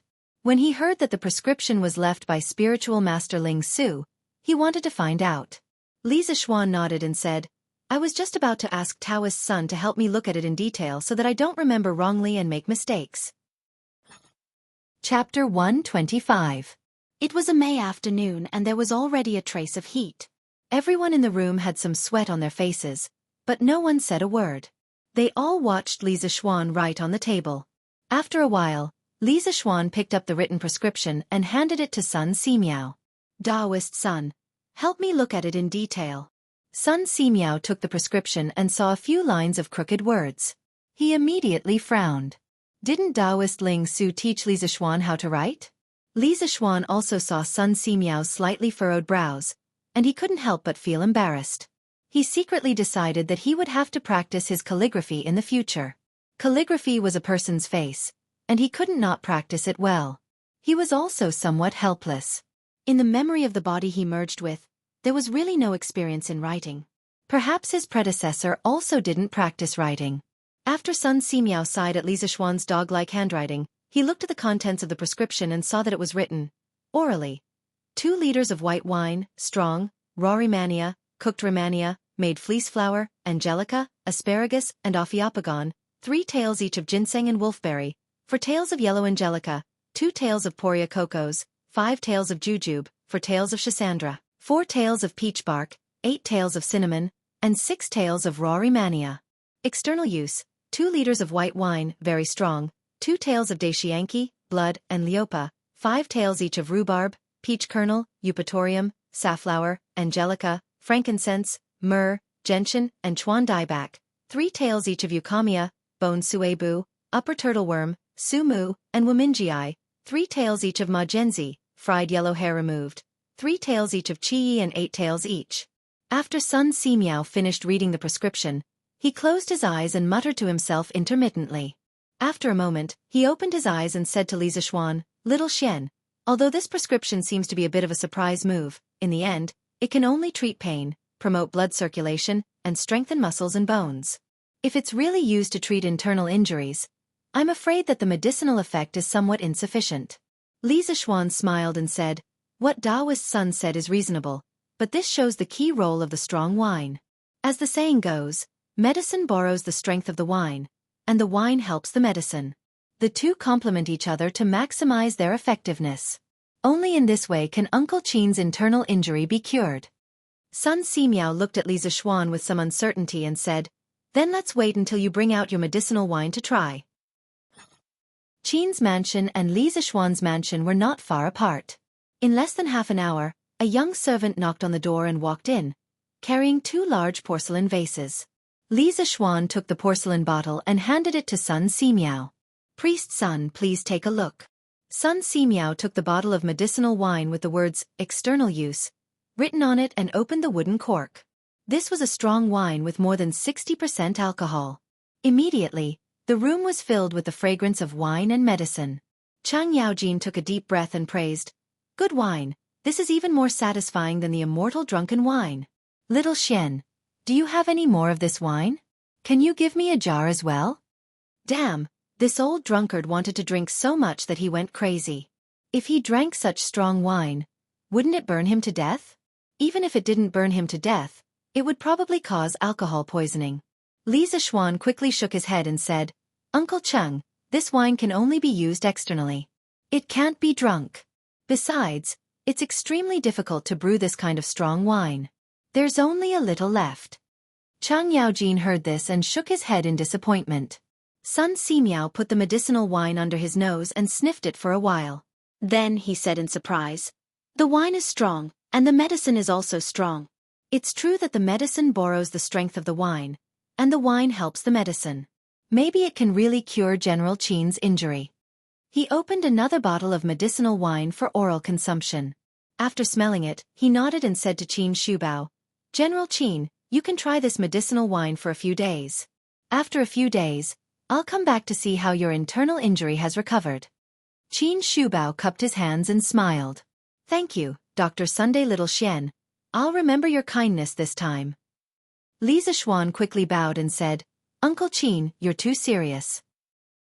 He turned to look at Sun Simiao and said, "Priest Sun, my master once told me that the blood of a human body is generally less than 10% of the weight of a human body. The blood loss of Uncle Qin over the years is probably more than 3 times the total blood in his body. Moreover, Uncle Qin is now old, and his ability to produce blood is far less than that of a young man. I'm worried that your qi-replenishing prescriptions won't be able to completely recover Uncle Qin's qi and blood." Sun Simiao nodded in agreement. "I also agree with your master's theory. General Qin has indeed lost too much qi and blood, but I can't think of any other way except to let General Qin recuperate slowly." Qin Shubao's eyes lit up at this time. He asked tentatively, "Little Xian, do you have any way to make me recover quickly?" He had really had enough of the days when he couldn't carry anything. If there was a way to make him recover quickly, Qin Shubao felt that he was willing to live a few years less. Chang Yaojin and Mrs. Qin also looked at Li Zixuan eagerly. Li Zixuan pondered for a moment and chose his words carefully. He said, "Uncle Qin, although my method can make up for your loss of qi and blood in a short period of time, it can only treat the symptoms and not the root cause. It will make people dependent on it. Don't use it unless you have no other choice. You should slowly recuperate according to Priest Sun's prescription for a few days and see the effect. It is more reliable." Blood transfusion was indeed the fastest and most effective way, but now Qin Shubao's ability to produce blood was declining. Blood transfusion could only treat the symptoms and not the root cause. After one blood transfusion, there would be a second and third blood transfusion. Moreover, he didn't have any tools for blood transfusion. Qin Qiong waved his hand and smiled. "As long as it can make me feel good for a while, anything is fine. Little Xian, tell me quickly."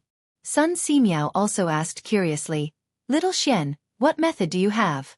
Tell me first and I'll help you think about it in detail." Li Zixuan hesitated for a moment and said, "I don't know if Priest Sun has heard of the blood-stealing technique to prolong life." Hearing this, Sun Simiao's expression suddenly changed and he sternly scolded, "Little Xian, as a disciple of the Spirit Void sect, how dare you mention this kind of sorcery?" When Sun Simiao heard the words, blood-stealing technique to prolong life, he instantly thought of some evil Jianghu cultivators. He had been practicing medicine all his life. How could he watch Li Zixuan go astray? That was why he sternly stopped him. Li Zixuan saw Sun Simiao's extreme reaction and knew that he had misunderstood. He hurriedly explained, "Priest Sun, the blood-stealing technique to prolong life is not a sorcery. My master once said that a person will continue to produce blood. If a little blood is drawn out at a time, as long as it doesn't exceed 10% of the total blood in the body, nothing will happen. Instead, it will be good for the body's metabolism." "Is that true?" Sun Simiao asked. "It's true. My master once used this method to save a seriously injured villager, and the person whose blood was drawn out was still very healthy." Li Zixuan replied with certainty. Cheng Yaojin rolled up his sleeves and grinned. "Since drawing out blood can't kill people, Xiaofan, quickly draw out my blood and give it to your Uncle Qin." Li Zixuan shook his head and said, "Uncle Cheng, there are 5 types of blood in this world. Except for a very special blood type, different blood types can't be mixed together. Moreover, when I went down the mountain, I didn't bring back the blood transfusion tools left by my master.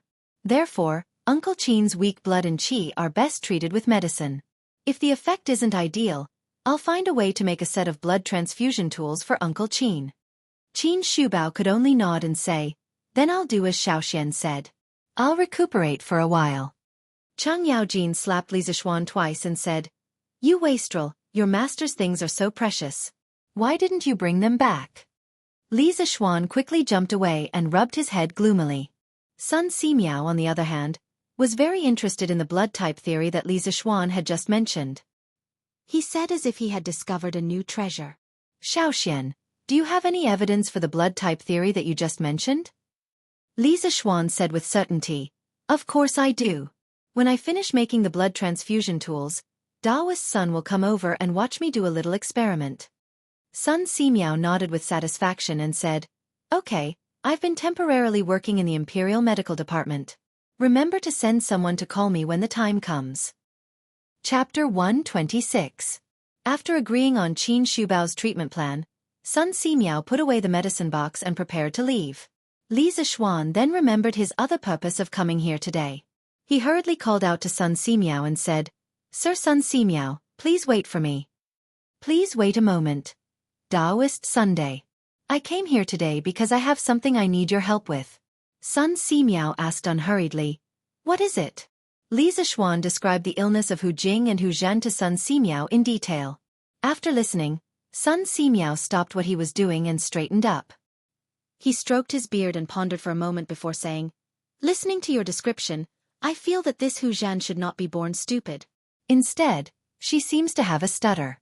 In addition, this child has been lonely since childhood and is unwilling to get along with others, causing her personality to be closed off.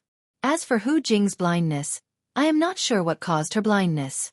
I need to see her personally to judge. How about this, Xiaoxian, if you have time in the next 2 days, bring these 2 children to the Imperial Medical Department. I will treat these 2 children. If I can cure them, I will definitely do my best." Li Zixuan hurriedly said, "Thank you, Sir Sunday." Sun Simiao waved his hand and said with a smile, "This is my duty. Besides, these 2 children are also pitiful." After saying that, he picked up the medicine box and said goodbye to Qin Shubao and his wife before leaving. Li Zixuan looked at Qin Shubao and suddenly asked, "Uncle Qin, I wonder if you still remember Han Tianhu?" He suddenly remembered the past of Han Lijing that Han Yushi told him last time, so he asked tentatively. Qin Shubao had just been treated by Sun Simiao's acupuncture and tried Li Zixuan's medicinal wine. He immediately felt that the illness in his body was much better. At this time, he was walking comfortably in the room. When he heard Li Zixuan mention Han Tianhu, Qin Shubao could not help but pause. He asked excitedly, "Xiaoxian, how do you know about Han Tianhu? Do you know his whereabouts?" Li Zixuan nodded. Qin Shubao hurriedly walked over and pressed Li Zixuan's shoulder. "Really? Xiaoxian, quickly take this old man to see him." Back then, Han Tianhu risked his life to block an arrow for this old man in front of the Turks. Later, He was afraid of dragging this old man down, so he chose to leave alone with the name of deserter. But after he left, this old man has been feeling guilty all these years. I have been sending people to look for him. I didn't expect to receive news from you today. Tell me quickly, tell me, how has his family all these years? Chang Yaojin also chimed in. Second brother, is this Han Tianhu the soldier who saved you during the battle with the Turks in the 6th year of Wuda? Qin Shubao nodded and said, that's right. If it wasn't for him, I might not be alive now. Mrs. Qin said with a face full of fear. Little Xian, quickly tell us where this Han Tianhu is. He is our Qin family's benefactor, and we must properly thank him. To be as. Quickly tell me quickly where is this quickly tell me this. Old Cheng, will treat him to a drink. He is a good man. Li Zishuan replied, Uncle Qin, Auntie Qin, Uncle Cheng, this Han Tianhu is the Han village's Han Lijing. A few years ago, the Han village's fields were still owned by a landlord surnamed Lu. Those years, the people in the village did not have a good life. Li Zishuan then told Qin Shubao and the others about Han Tianhu's poor life after he returned to the Han family manor. After hearing this, Cheng's Qin Shubao stood up angrily and scolded, Pei! What kind of dog is this Lu Shiren? How can the heroes of Great Tang be bullied by such lowly people? Xiaoxian, quickly tell this old man, where is this bastard? Old Cheng, will chop off his dog head. Qin Shubao, who had always been kind, also had a face full of anger. He slammed the table and said angrily, when a tiger goes down to the plains, he will be bullied by dogs. How dare such a lowly person bully Great Tang's good men? This old man will definitely report to His Majesty and punish this person for treason. Li Zishuan comforted, Uncle Cheng, Uncle Qin, please calm down. This Lu Shiren has already been dealt with. Thus, he told them about how he had beaten up Lu Shiren and his father, and how they were attacked by the people of Plum Village. Madame Qin could not help but laugh. Evil really has its retribution. This pair of father and son really deserved it. Cheng's Qin Shubao laughed and said, Good. Xiaoxian, you did well. This is really satisfying. At least that Lu guy knew what was good for him and left Plum Village. Otherwise, old Cheng, would definitely go to his door and teach him a lesson. Li Zishuan secretly wiped the sweat on his forehead. He thought to himself that Lu Shiren and his father had hit the jackpot and escaped. Otherwise, if they were targeted by the devils incarnate, they would suffer more than death. Qin Shubao also looked at Li Zishuan with praise and said, You know right from wrong and know what's right from wrong. Good young man. Xiaoxian, bring this old man to the Han Manor tomorrow. This old man wants to see Han Tianhu personally. Cheng Xiaojin patted his chest and said, I'll go too. You brat. Bring 2 jugs of good wine tomorrow. This old man wants to have a good drink with Han Tianhu. Li Zishuan was speechless. He suspected that Cheng Xiaojin was going to drink wine and not to see Han Tianhu. Yes, it just so happens that this little one is going to the Han Manor tomorrow to bring the Hu siblings into the city. When the time comes, I'll accompany the 2 uncles to Han Lijing's house. Li Zishuan nodded and agreed. Madame Qin said, Xiaoxian, Auntie heard you say that Han Tianhu's daughter was able to support a family by herself at the age of 7. This girl is really a miracle in Great Tang. Li Zishuan nodded and said, Yes, that's true. Han Yushi's character is very strong. Those years were not easy for her. Madame Qin looked at Qin Shubao and discussed, Lord, this Han Yushi is a good daughter. Han Tianhu is also our family's great benefactor. This concubine wants to take Han Yushi as my adopted daughter. This way, this child can have a good identity and marry into a good family in the future. What do you think, Lord? Qin Shubao stroked his beard and pondered for a moment before agreeing. Madame's suggestion is very good. This old man will discuss it with Han Tianhu tomorrow. If he agrees, we will officially take Han Yushi as our adopted daughter. This child has suffered a lot these years. When Li Zishuan heard this, he was delighted. Although he did not care about status, it did not mean that others did not care.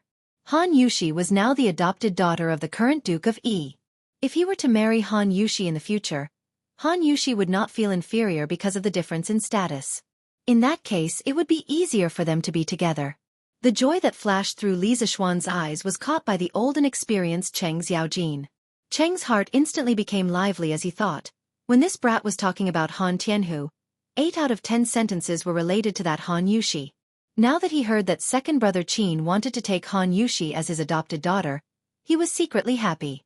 Could it be that this brat is interested in Han Tianhu's daughter? Hee, I have to observe carefully tomorrow. Chapter 127. Everyone in the room chatted for a while before Li Zixuan took his leave. Cheng Yaojin also followed him out. Li Zixuan and Cheng Yaojin walked side by side on the main road. He suddenly remembered that the Cheng family was also one of the shareholders of the winery. He didn't even ask for the Cheng family's permission to cooperate with Wang Ranbiao in the morning. Thinking of this, Li Zixuan said somewhat embarrassedly, "Uncle Cheng, there's something I forgot to tell you today. I'll tell you now, but you can't be angry." Cheng Yaojin waved his hand carelessly and laughed. "Haha, you gave this old man a jar of strong wine just now. This old man won't be angry with you." Li Zixuan was speechless, but he also knew that Cheng Yaojin was making fun of him. After thinking for a moment, he told Cheng Yaojin about his cooperation with Wang Ranbiao to open up the market of immortal drunken wine and gentle village in other regions. After hearing this, Cheng Yaojin became serious for once. He pondered for a long time and looked around. After confirming that there was no one around, he said to Li Zixuan, "Little Xian, this old man actually doesn't want you to get involved in the affairs of the aristocratic families. In today's world, apart from the imperial family, the 6 aristocratic families have tens of thousands of direct descendants. There are also countless officials, scholars, and Jianghu wanderers who rely on the aristocratic families. This has already formed a huge force that is enough to threaten the stability of the Tang Empire. His Majesty is already thinking of weakening the aristocratic families. If you get too involved with the aristocratic families, I'm afraid it will be detrimental to your future." After hearing this, Li Zixuan was startled.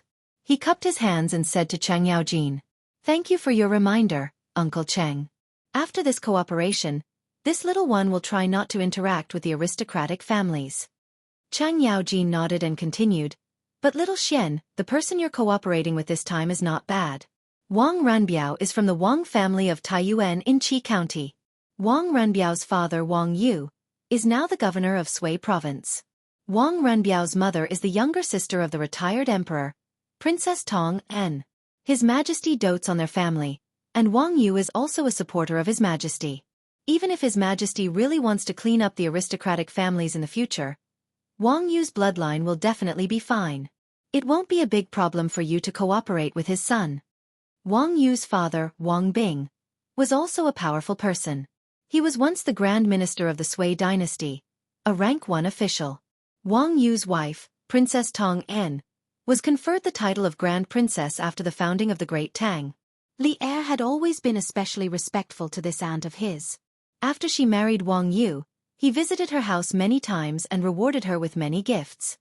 There was once a time when Princess Tong En was ill. Li Er personally visited her and bestowed upon her 500 maidens and maids. According to historical records, Wang Yu also had a beautiful and docile grandniece. Princess Tong En mentioned to Li Er that Li Ji took her as his princess consort. She was Empress Wang, who was later killed by Wu Zetian. Wang Yu's grandson, Wang Fengyi, was also a famous general during the Gaozong era. From this, it could be seen that Wang Yu's family was a true aristocratic family in the Tang dynasty. Under the background of the emperor's efforts to weaken the aristocratic families were all excluded from the center of the imperial court. Very few of them were able to reach rank 4 and above. As for the branch of the Wang family of Taiyuan in Qi County, Wang Yu relied on the emperor's favor to first become a secondary 3rd-grade provincial governor. Finally, he was promoted to a secondary 1st-grade provincial governor. This level of favor from the emperor was rare among the aristocratic families of that time. The next day, Li Zixuan, Qin Shubao, and Cheng Yaojin met up and rushed to the Han Manor. "Uncle Qin, is your body okay riding a horse? Why don't we hire a carriage for you?" Li Zixuan looked at Qin Qiong's sallow face and asked worriedly. Qin Qiong laughed and waved his hand. He said in a clear voice, "This old man is not that fragile. After taking Dr. Sun's medicine yesterday and drinking your medicine, this old man feels much better today." Cheng Yaojin said excitedly, "Then in a few months, second brother Qin will be as lively as a dragon and as lively as a tiger. When that time comes, we 2 brothers will be able to fight side by side on the battlefield." Haha, great, great. When the three of them arrived at the Han Manor, it was already close to noon. Li Zishuan planned to bring them directly to the Han Manor's small courtyard. Along the way, many villagers saw Li Zishuan and greeted him enthusiastically. "Oh, Lord Ju, you're here? Can you come to my house for lunch? My husband's cooking is very good." "Nonsense, old man Wang. Can your husband's cooking be eaten? Lord Ju, you should come to my house. I hunted 2 wild rabbits on the mountain yesterday and stewed them today. I hunted 2 pheasants and a rabbit this morning. Lord Ju, come to my house for lunch." "Come to my house. Come to my house." Li Zishuan hurriedly dismounted from his horse and comforted these people. Only then did they reluctantly open up a path for him. Qin Qiong and Chang Yaojin stroked their beards and stood quietly at the side. They nodded at this scene. "Xiao Xian, I didn't expect you to be so popular in the Han Manor," Qin Qiong said with a casual smile as they walked on the path in the manor. Li Zishuan said humbly, "Uncle Qin, you must be joking. This is just the love of the villagers. Actually, I didn't do much for them." Qin Qiong shook his head and smiled without saying anything. Chang Yaojin chuckled and said, "You brat, you're learning from those rotten scholars. Aren't your words sour? If second brother Qin and I praise you, you have to accept it. You're dawdling like a woman." Li Zishuan was speechless. He was just being modest out of habit. This Chang Yaojin really didn't know how to say personal things. In the Han Manor's small courtyard. "Yushi, I'm going to Plum Village in the afternoon to see how the chicken farm is doing. You're alone at home, so be careful," Han Lijing said to his daughter as he tidied up a pile of firewood in the courtyard. "Yes, father. Don't worry. I'll be fine," Han Yushi agreed. "Uncle Han, look who's here to see you." The courtyard door was only ajar and not locked. Li Zishuan directly pushed open the courtyard door and shouted at Han Lijing. When Han Yushi heard Li Zishuan's voice, she quickly turned around and looked at Li Zishuan with her big watery eyes. Han Lijing also looked over when he heard this. He saw Li Zishuan and was about to greet him, but then he saw Qin Shubao and Chang Yaojin behind Li Zishuan. Han Lijing was about to greet them, but he couldn't say anything.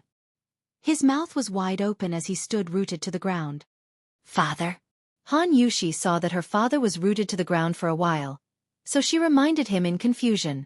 Han Lijing immediately came back to his senses. He hurriedly got up and limped over to greet them. He first greeted Li Zishuan, then looked at Qin Shubao. His lips kept trembling, and he was so excited that he didn't know what to say.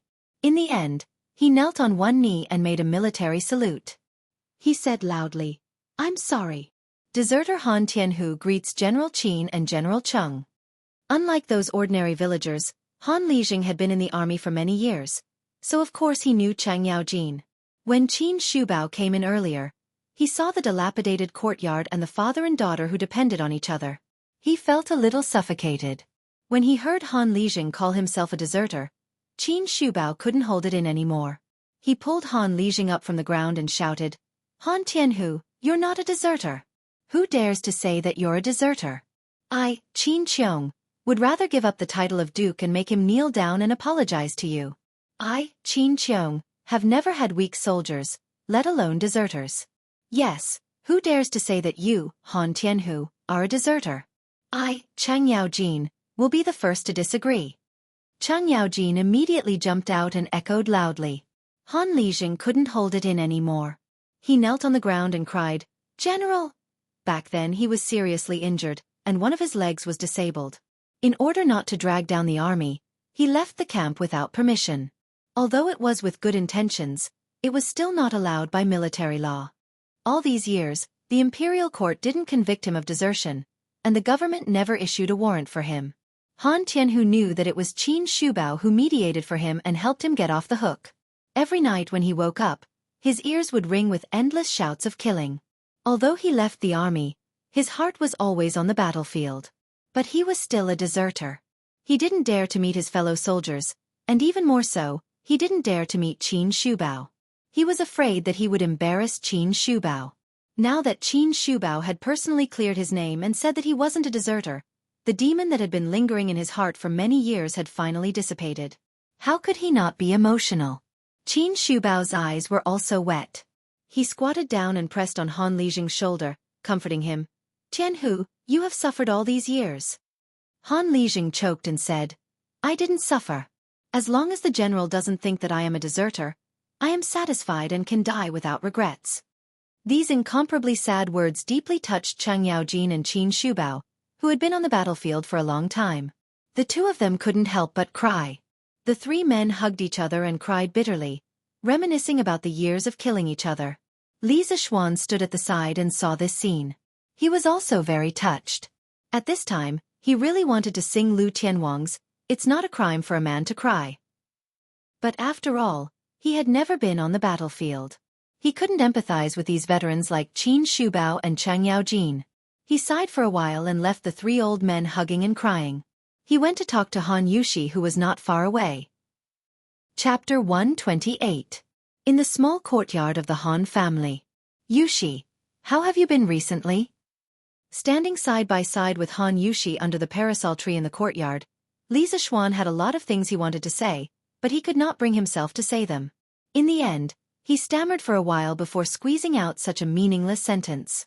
When Han Yushi saw Li Zishuan walking straight towards her, she was very shy and happy. Now that she heard this meaningless sentence, she could not help but secretly roll her eyes. She cursed Li Zishuan's slow EQ in her heart. She felt that she had already made it very obvious, but Li Zishuan just could not understand her feelings. She had also suspected that Li Zishuan already had someone he liked. However, later on, she saw that Li Zishuan had always been alone and liked to stick to her. This proved that Li Zishuan did not like anyone and did not hate her. After thinking about it, Han Yushi could only attribute it to Li Zishuan's slow EQ. I've been doing well recently. It's just that I kind of miss. Han Yushi was not careful and almost blurted out her true thoughts. Fortunately, she sobered up and stopped in time. Miss what? Miss what? Li Zishuan was overjoyed and quickly asked with anticipation in his eyes. I miss the iron egg. Han Yushi secretly glanced at Li Zishuan's handsome face and understood the anticipation in his eyes. Although she was happy in her heart, she swallowed the words that were about to come out of her mouth. How could a girl take the initiative to admit such a thing? Therefore, her mind raced and she quickly thought of this excuse to smooth things over. Oh, you missed the iron egg. Li Zishuan was overjoyed by this sudden turn of events and scratched his head in disappointment. Yushi, go and prepare some food and wine.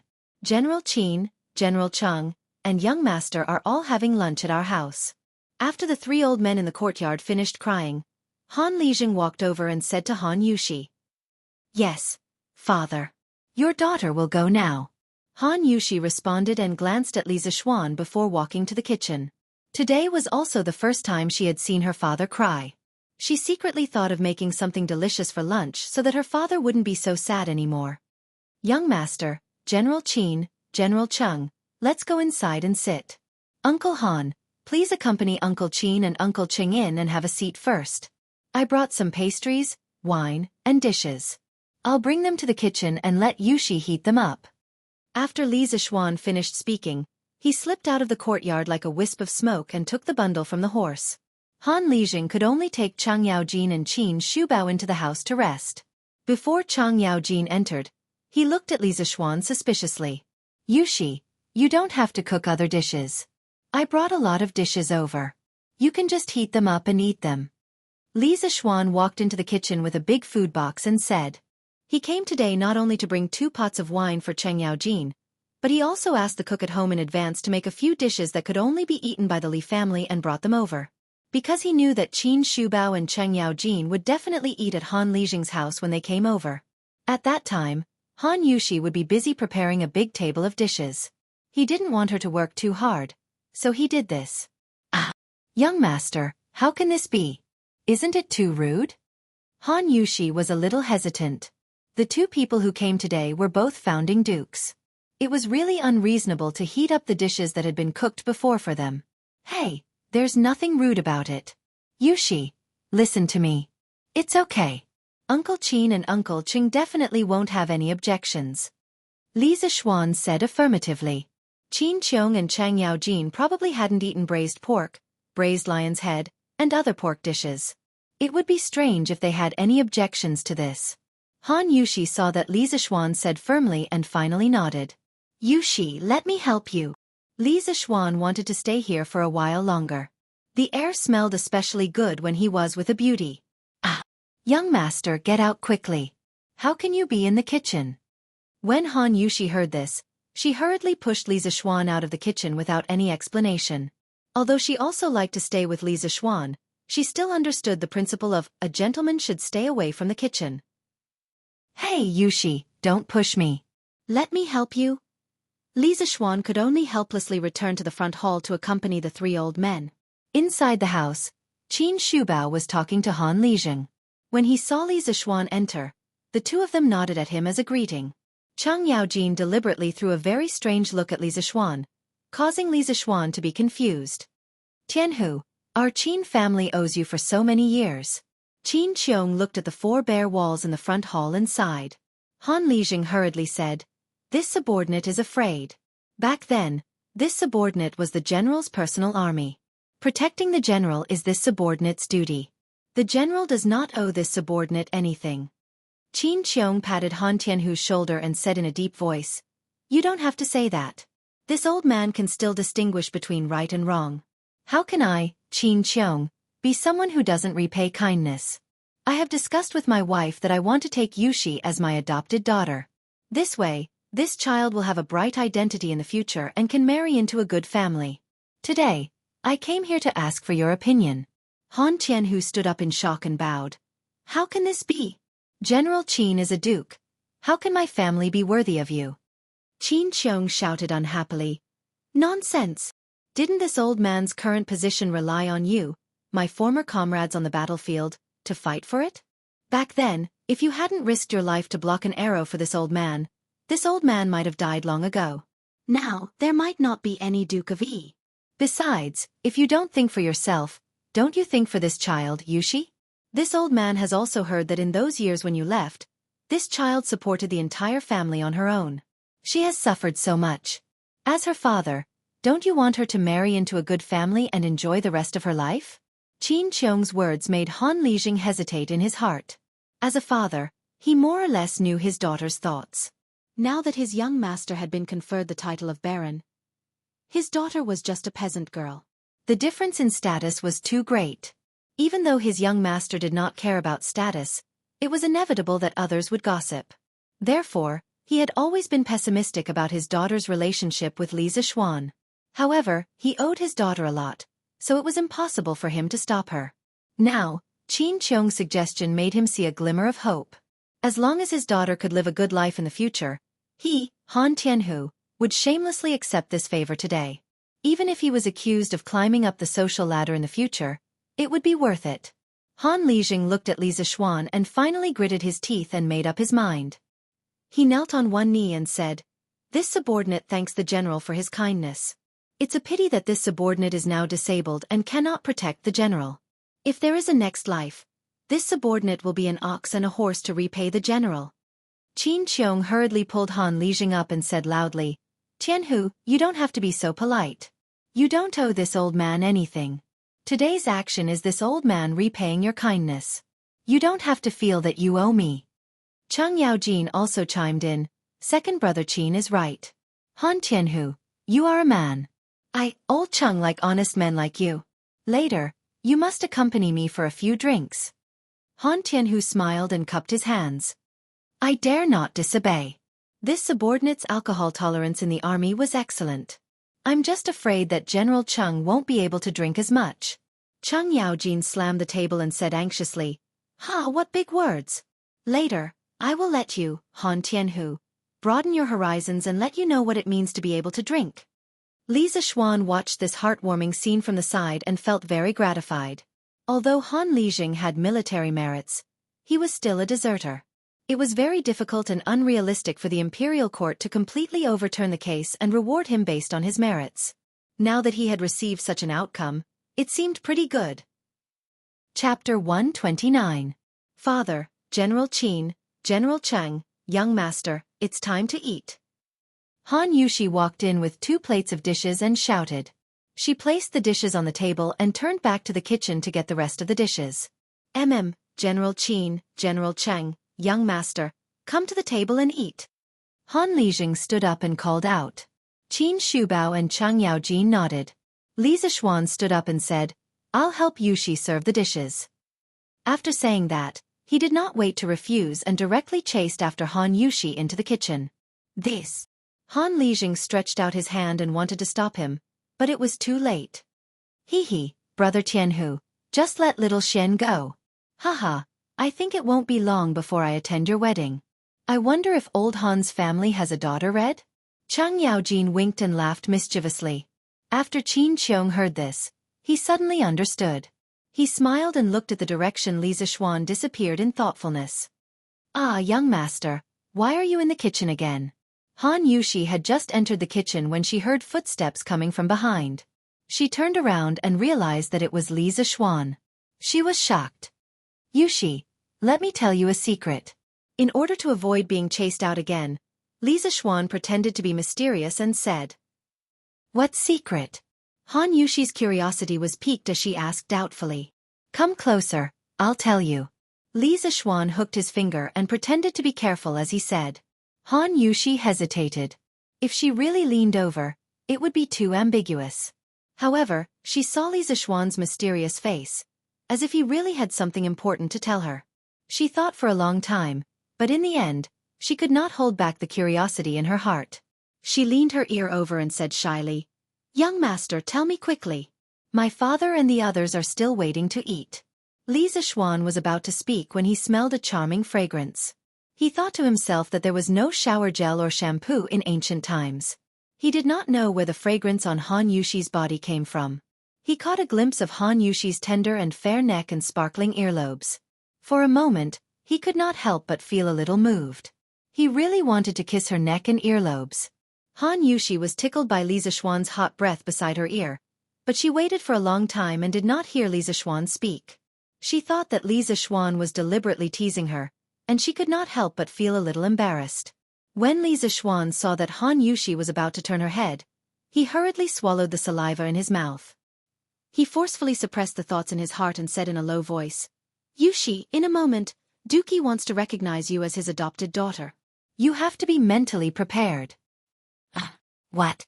When Han Yushi heard this, she did not care about the shyness in her heart and asked in disbelief. Li Zishuan smiled and said, What I said is true. Let's take the dishes out quickly. After saying that, he did not care about Han Yushi, who was still in a daze at the side. He carried 2 plates of dishes and went out. Sigh. Han Yushi reacted and was about to ask Li Zishuan to put down the dishes, but Li Zishuan had already walked far away. She stomped her feet in anger, but she felt a little sweet in her heart.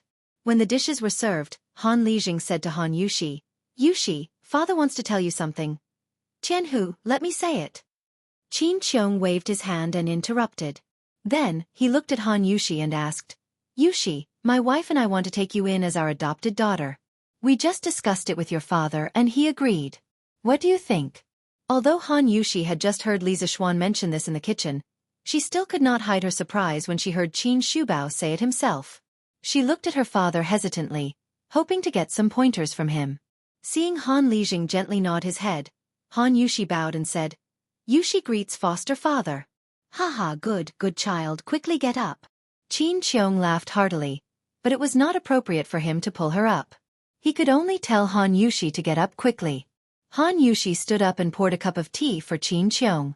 She raised it with both hands and bowed as she said, Foster father, please have some tea. Qin Qiong was grinning from ear to ear. He took the teacup, took a sip, and put it down. He said, Good child, go to the Qin manor to visit your foster mother another day. She likes a sensible daughter like you very much. Yes, foster father.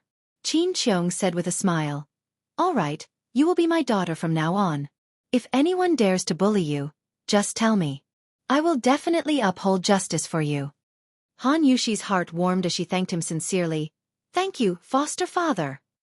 Haha, second brother Qin, you have taken in an adopted daughter today. This is a joyous occasion. We must drink to our heart's content. Brother Tianhu, don't you think so? Haha. Chang Yaojin laughed heartily. He looked at the delicious food on the table and thought of the wine Li Zishuan brought. He could not help but want to eat. General Cheng is right. I must toast to the two generals today. Han Lijing smiled. Cheng Yaojin could not wait and said, Haha, Xiaoxian, quickly take out the good wine you brought. Li Zishuan smiled as he went to take 2 pots of wine and put them on the table. He said to Qin Shubao, bad wine will hurt your stomach. Uncle Qin, your old injury has not healed yet. You should not drink this kind of strong wine. You should drink the fruit wine. Qin Shubao opened his mouth and looked depressed. However, in his opinion, Li Zishuan was equivalent to half a doctor. He could not refute and could only nod helplessly. Cheng Yaojin glared and said, Xiaoxian, the medicinal wine you took before, second brother Qin was fine after drinking it. Why can't he drink it now? Qin Shubao's eyes lit up when he heard this. He looked at Li Zishuan. Li Zishuan still shook his head and said, Uncle Cheng, these are 2 different things. The wine in the medicinal wine is just a catalyst. The main body is still medicine. Uncle Qin's old injury is very bad for his recovery if he drinks this kind of strong wine. Yushi, go and get some fruit wine. I will drink with Uncle Qin. Han Yushi responded and went to the inner room to get the fruit wine. Cheng Yaojin could only say gloomily, forget it. Brother Tianhu, let's drink a few cups today. Haha, I dare not to. After the meal, Cheng Yaojin and Han Lijing were both drunk. After all, the immortal drunk was too strong. The other 3 people in the room looked at the 2 drunk people and smiled bitterly at each other. Alas, there was no other way. Li Zishuan could only do this kind of hard work himself. He could not let the sick Qin Shubao and the weak Han Yushi go. Li Zishuan dragged the 2 into the room and threw them on the bed to let them rest. Xiaoxian, Yushi, go do your work. I will walk around the Han family manor. When Jijia wakes up, we will go back to Chang'an. Qin Qiong remembered the strange words Cheng Yaojin said and wanted to matchmake them. He also felt that Li Zishuan had a good character. If he could be together with Han Yushi, it would be a good thing. Li Zishuan quickly said, Uncle Qin, please be careful. Han Yushi also said with concern, Godfather, your body is not well yet. Why don't I go with you? Qin Qiong quickly waved his hand and said, No, your godfather is much better now. It's okay. If he let Han Yushi come, wouldn't his efforts be wasted? So he quickly left the courtyard after saying that. P.S. The subscription data is terrible. Readers who like this book, please pay a few cents to subscribe so that Swordsman will have the motivation to continue writing. Thank you. I can't continue writing like this. Please subscribe. Don't read the pirated version. Brothers, you still have to subscribe when you need to. Chapter 130. Yushi, do you want to enter the city with me today? We can go to Uncle Qin's house and visit Aunt Qin. In the courtyard, a man and a woman were alone. It was very ambiguous. Li Zishuan really wanted to spend the rest of his life quietly with Han Yushi. Han Yushi looked at Li Zishuan, who was sitting on the swing beside her. She felt a little amused. This swing was tied to the iron egg by Han Lijing in the past. Now, Li Zishuan was sitting on it to play. Her young master was sometimes mature and steady, but sometimes he was like a child. Hearing Li Zishuan's words, Han Yushi thought for a while and replied, Young master, when you go back today, it will definitely be late. If I go, I probably won't be able to make it back in time, so I'll go tomorrow. Li Zishuan subconsciously wanted to say, if you can't go back, then stay at my house. However, he was afraid that he would offend the beauty, so he could only swallow the words that were about to come out of his mouth. Then you have to be careful when you go alone tomorrow. Or you can go with the farmer who is going to the market tomorrow.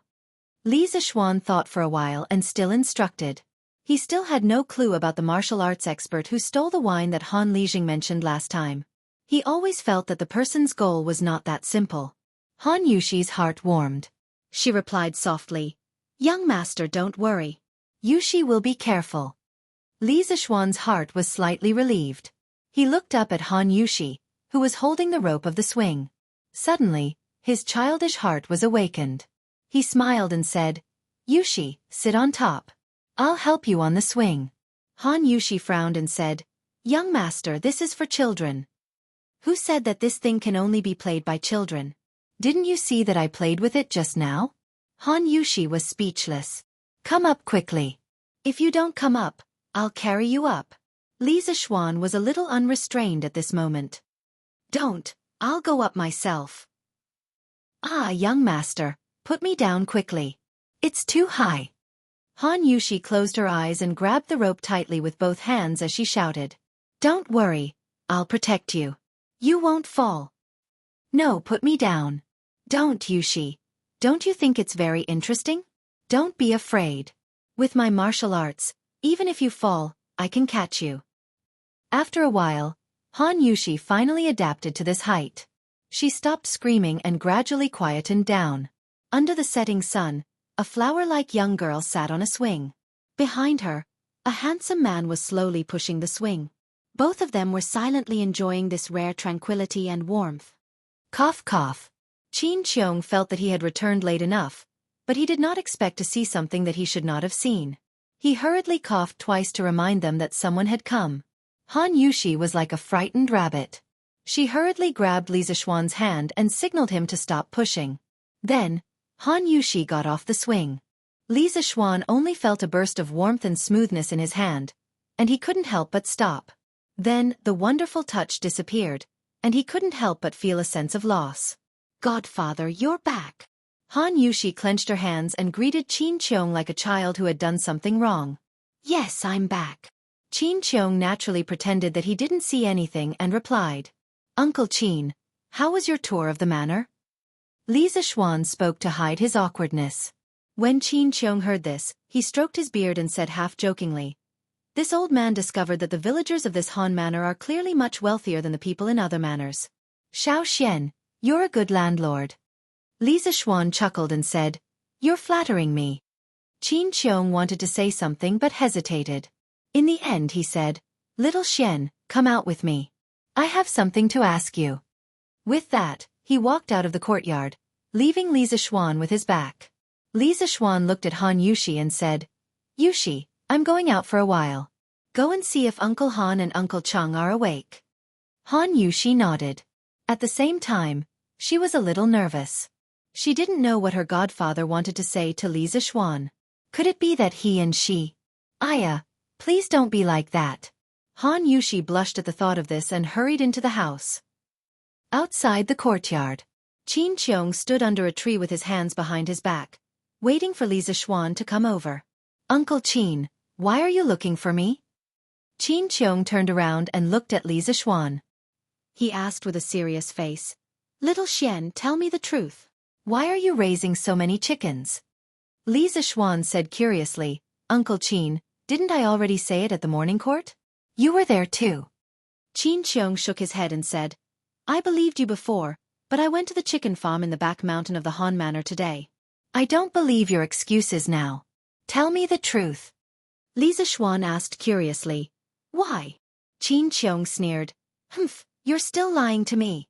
I just went up the mountain to take a look. Every chicken farm on the mountain has a person training the chickens. If it's just because of the 2 reasons you mentioned before, why do you have to do this?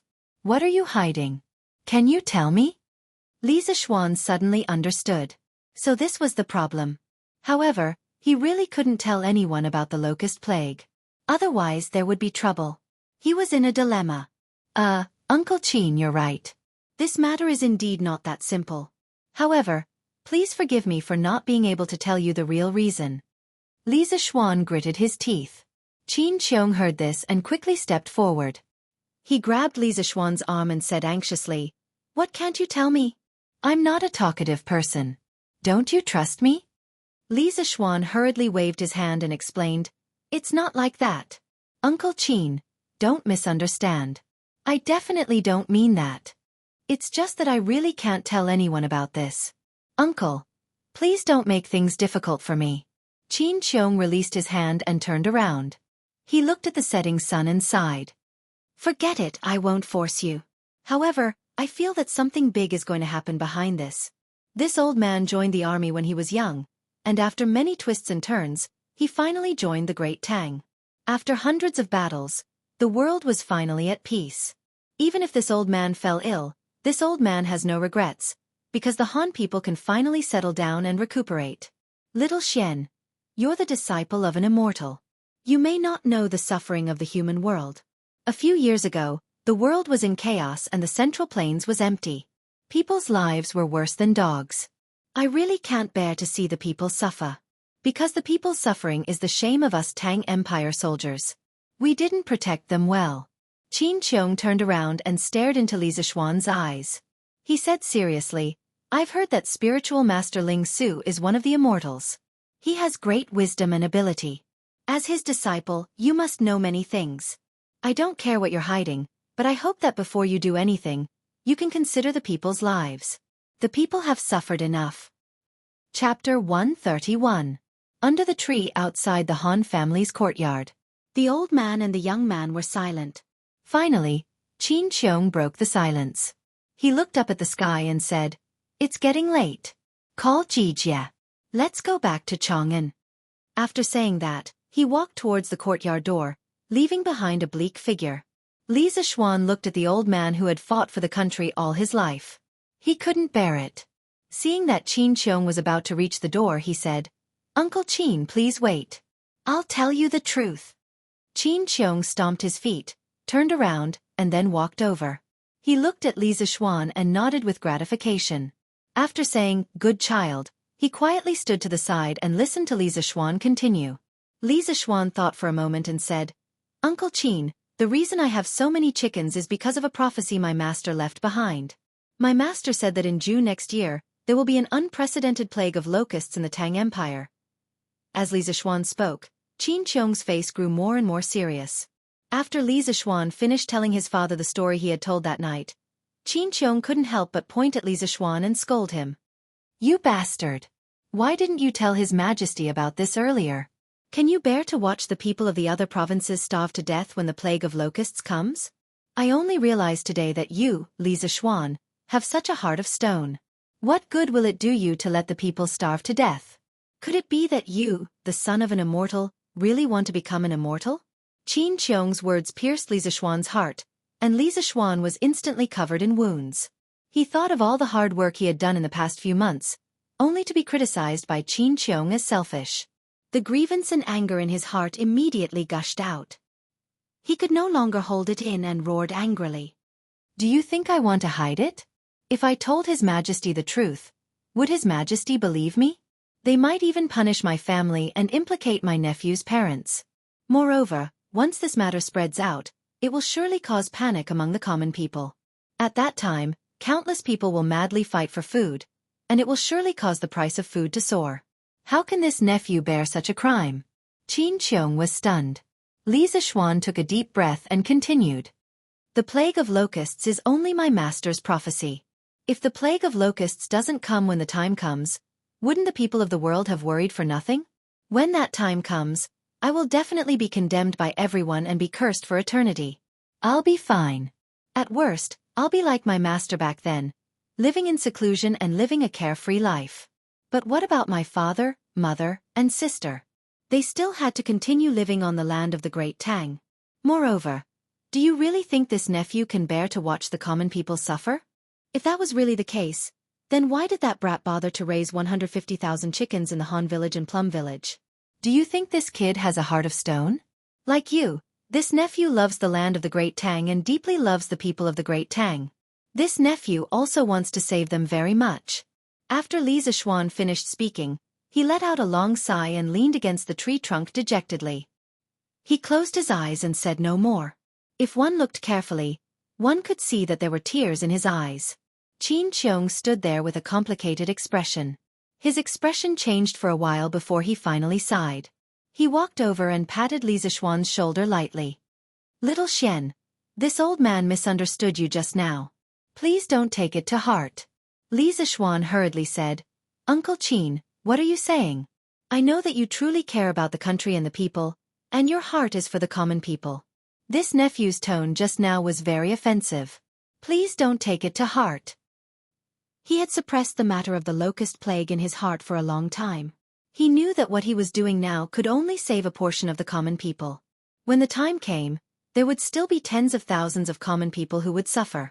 He felt very uncomfortable, but he had no other choice. Call him selfish or cold-blooded, but he had to consider his family before doing anything. Today, he finally found someone to vent his feelings, but he was criticized. The negative emotions that he had suppressed for a long time finally erupted. Although he felt much better now, he also realized that his tone just now was too harsh. Qin Qiong shook his head and said, "It's normal for young people to be angry. This old man will not blame you. But little Xian, is there really no other way?" Li Zishuan thought for a while and replied, "Since ancient times, haven't the kings of the past been helpless in the face of the locust plague? I also want to save more common people, but this nephew's ability is limited. There really is no other way." Qin Qiong was silent for a long time. Then he sighed deeply. At this moment, he seemed to have aged 10 years. He angrily punched the tree trunk and said unwillingly, "This old man will go back today and draft a secret report. Tomorrow, I will present it to His Majesty. If His Majesty has any blame, this old man will bear it." Li Zishuan was shocked. He waved his hand to stop him and said, "Absolutely not. The locust plague is only a prophecy. There is no conclusive evidence. Uncle Qin, please think twice. Don't be rash." Qin Qiong shook his head and said, "Little Xian, it's better to believe in this kind of thing than not. Otherwise, when the locust plague really comes, all we can do is wait for death. Moreover, the weather this year is so abnormal. It's just May and it's already so hot. This old man estimates that there will be a drought this year. As the saying goes, after a drought, there will be locusts. Your master's prophecy is not without reason. Your strength is limited. If you want to save all the common people of the Tang Empire, you have to rely on the power of the imperial court." But Li Zishuan wanted to continue dissuading him, but Qin Qiong waved his hand and stopped him. "Little Xian, you don't have to persuade me anymore. This old man has been on the battlefield all my life. It's not easy to see the world at peace and the common people living and working in peace. I will not watch them starve to death because of the locust plague. My hands are already stained with the blood of countless people. I should have been taken away by the heavens long ago and fallen into the cycle of reincarnation. Now, I can still use this broken body to do something for the common people. Even if I am condemned by His Majesty or condemned by everyone, this old man will have no regrets." Li Zishuan was moved by the old man's sad words. He felt that he was so small compared to Qin Qiong. At this moment, he felt that a man should take responsibility like Qin Qiong, so he said, "Uncle Qin, this happened because of me. How can I let you take responsibility? Uncle Qin, please report to His Majesty. If His Majesty wants to punish you, I will take responsibility with you." Qin Qiong said in surprise, "How can I do that? Little Xian, you are still young and have a long way to go. Don't let your emotions affect your decisions." Li Zishuan said firmly, "I am not letting my emotions affect my decisions. This is a decision I made after careful consideration. If Uncle Qin does not agree, I will write to His Majesty alone." Qin Shubao saw that Li Zishuan had made up his mind, so he could only nod and say, "All right, I will also write your name in the secret memorial. The two of us will write together. It's getting late now. Call Jijia and let's go back to the city." Li Zishuan returned to the small courtyard and found Han Yushi waiting for him in the courtyard.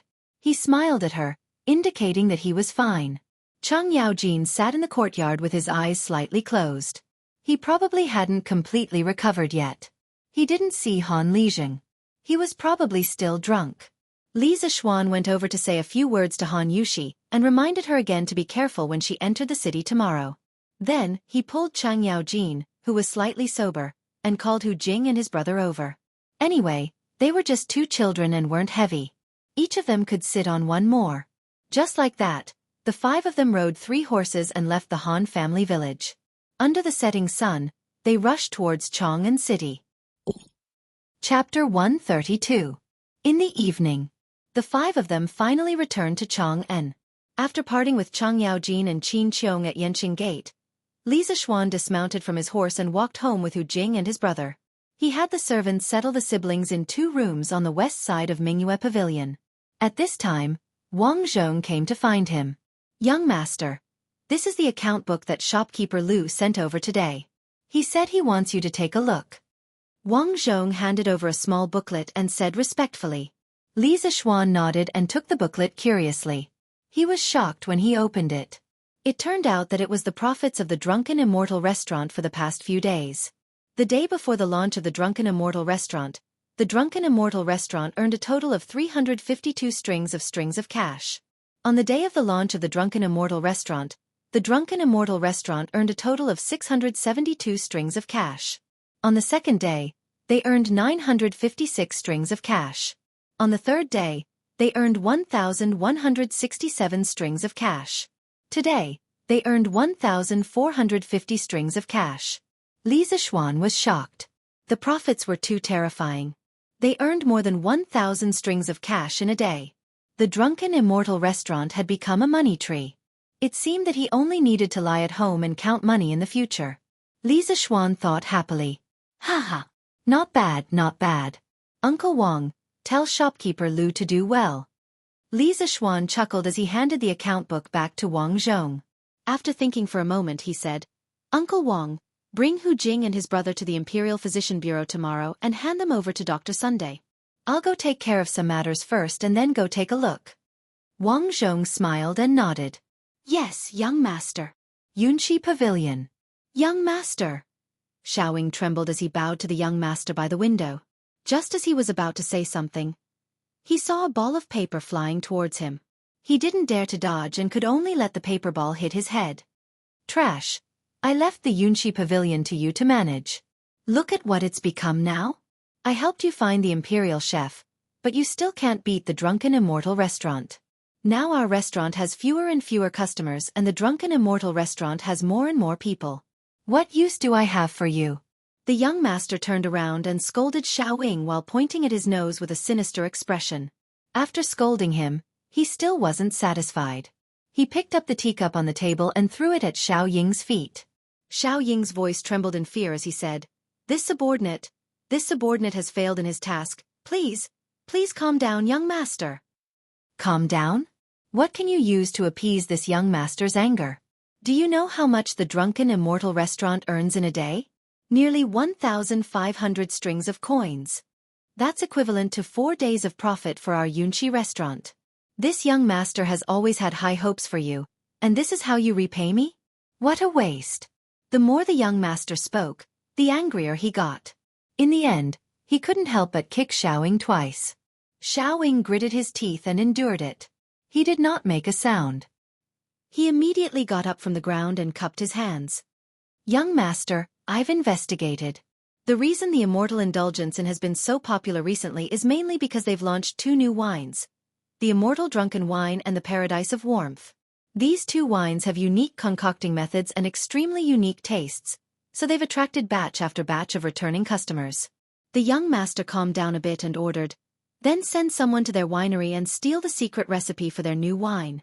We also want to imitate this new wine. Xiaofan awkwardly said, Young master, I'm afraid this won't work. Li Xiaofan placed his new wine in Duke Lu's winery to brew it. There are many guards from the Chang residence around the winery. Those people used to be soldiers and their skills are not bad. If we force our way in, I'm afraid we'll get into big trouble. After all, in Zhongguan Great Tang, the title of Demon King Chang Yaojin was very intimidating. No one was willing to provoke this old demon. Then who else knows the secret recipe? The young master helplessly asked. Replying to young master, the craftsmen of the winery naturally know the recipe, but they have signed a contract with the Chang family. I'm afraid they won't easily reveal it. But according to what this subordinate knows, there should be another person who knows the recipe. Who? Speak quickly. Xiaofan cautiously said, replying to young master, that person is Han Tianhu's daughter. According to this subordinate's investigation, Han Tianhu's daughter is very likely to have participated in the brewing of the new wine. Moreover, she's one of the earliest participants. Oh! The young master raised his brows in surprise. Then, he paced back and forth in the room with his hands clasped behind his back. Xiaofan hesitated for a moment before he clenched his teeth and cupped his fists. Young master, this subordinate has another matter. I don't know. The young master unhappily waved his hand and said, Speak. Yes. Young master. The subordinate reported that Miss Lung Yuyao has also arrived in Chang'an. Yesterday, she and eldest young master went to Li Zixuan's residence and stayed there for a total of 2 hours. As for what they discussed, this subordinate doesn't know. The young master halted his steps upon hearing this. His expression changed before he finally scolded with a cold expression. It's this little bitch again. Send someone to investigate what my big brother discussed with Li Zixuan yesterday. This young master feels that this matter isn't simple. Xiaofan cupped his fists and replied, "Yes. This subordinate will arrange it now." "Wait," the young master muttered. "There's no need to investigate. According to my big brother's usual style, I reckon that he most likely went to find Li Zixuan to cooperate. It's too late to investigate now. The immortal drunken wine's profits are huge. No matter what agreement they reached, it's extremely disadvantageous to us. We must find a way to turn the situation around as soon as possible. Otherwise, this young master will definitely lose this clan's trial." Xiaofan softly said, "I'll follow young master's instructions." The young master thought for a moment before saying to Xiaofan, "Come closer." Xiaofan hurriedly did as he was told. The young master whispered a few words in his ear before returning to his normal voice. "Do you understand?" Xiaofan replied, "This subordinate understands. Young master, please rest assured that nothing will go wrong." The young master coldly said, "If there are any more mishaps, you don't need to live anymore." Xiaofan's body trembled as he cupped his fists and said, "Yes." The young master continued, "This immortal drunken wine's profits are so huge. We're definitely not the only ones keeping an eye on it. You have to move quickly and pay attention to propriety. Don't kill anyone. If this matter gets out of hand, this young master won't be able to explain. Do you understand?" Xiaofan nodded and said, "This subordinate understands." The young master nodded with satisfaction and instructed, "To ensure that nothing goes wrong, you'll go this time as well. But if this matter is exposed, you must not reveal your identity. This time, all of you should avoid Han Tianhu as much as possible. Don't cause any trouble. This subordinate understands." The young master waved his hand and said, "Go. The faster the better." Xiaofan slowly retreated. In the room after a long time, the young master's muttering voice could be heard. "Since young, you've always been better than me in everything. Everyone looked down on me. This time, I definitely won't lose to you again." However, no one noticed that a black-clothed man on the roof lightly flew away. Chapter 133. Azure Dragon District. Wang Renbiao's residence. "Young lord, that's all Yu Yao heard. As for what second young lord said to Xiaofan, Yu Yao doesn't know." Lang Yu Yao softly reported to Wang Renbiao in an exquisitely decorated room. Wang Renbiao stood up, closed his fan, and gently tapped his left hand. He slowly walked to a row of bookshelves, pondered for a moment, and sighed. "Alas, Yao, even if you didn't hear those words, this young lord can guess most of it. It seems that this younger brother of mine is going to do something foolish." Lang Yu Yao was curious, but she didn't ask. This was also her nature. In her mind, if the young lord was willing to tell her, he would tell her even if she didn't ask. Wang Renbiao hesitated for a moment, then finally made up his mind. No, Li Zixuan is no longer the same as before. If second brother is allowed to do as he pleases, it will definitely bring disaster to the Wang family. Besides, I just started working with Li Zixuan. How can I let him ruin it? Yao, leave immediately and secretly follow Xiaofan. If he does anything unusual, immediately send a message to me." Lang Yu Yao nodded. "Yes, young lord." With that, she picked up her sword and was about to leave. "Wait!" Wang Renbiao called out to stop her. Lang Yu Yao turned back and asked, "Young lord, do you have any other orders?" Wang Renbiao took a deep look at Lang Yu Yao's beautiful eyes and said in a deep voice, "Be careful in everything you do. Don't try to be brave. If you're discovered, remember to withdraw in time. Nothing is more important than your life." A trace of gentleness flashed across Lang Yu Yao's frosty face. She said softly, "Don't worry, young master. Yu Yao's divine breathing technique is a secret technique of my sect. Even a grandmaster level expert would find it hard to detect it." Wang Renbiao nodded. Lang Yu Yao pushed open the door and left the courtyard, disappearing without a trace in a flash. The next day, in Taiji Palace, the morning court had reached its end. "Your Majesty, the 30,000 curved plows manufactured by the Ministry of Works have all been distributed to the county offices near Chong'an. They will be rented or sold to the farmers." Yen Lai bowed. Li Er nodded in satisfaction. That's great. Minister Yan, you've worked hard. Although it's a little late for spring plowing now, we can still recover some of the losses for the people. Your Majesty is wise. After saying that, Yan Lide returned to his original position. Is there anything else you would like to report? Li Er secretly rubbed his old waist and asked the officials. In his heart, he thought that he seemed to have overworked himself last night. He should get the imperial chef to make some tiger penis soup to replenish his energy. The ministers looked at each other and then lowered their heads. Seeing this, Li Er announced the end of the court session. Not long after, the officials dispersed. Only Qin Qiong walked out and quietly turned back. After Li Er left the court, he went to the back hall of Taiji Palace. Just as he was about to change his clothes and go to the West Inner Garden to rest, a servant came in and reported, "Reporting to your Majesty, Duke Yi requests an audience." Li Er stopped what he was doing and said in surprise, "Oh? What business does Xu Bao have? Hurry up and announce it." "Yes." The attendant cupped his hands in acknowledgement and slowly retreated. A moment later, Qin Qiong walked in shakily and bowed to Li Er. "Greetings, your Majesty." Li Er hurriedly said, "Xu Bao, quickly dispense with the formalities. Men, give me a seat." The attendant brought over a stool. Qin Qiong cupped his hands and said, "Thank you, your Majesty." Li Er waved his hand and asked, "Xu Bao, why do you want to see me?" "Why didn't you say it in the court session just now?" Qin Qiong looked at the surrounding palace maids and servants. After hesitating for a moment, he cupped his hands and said, "This is an important matter. If I may be so bold, your Majesty, please dismiss your servants." Li Er was even more curious. He waved at the palace maids and servants and said, "You may leave first." "Yes." After they all left the inner hall, Li Er looked at Qin Qiong and smiled. "Xu Bao, this is the first time you are discussing matters with me so seriously.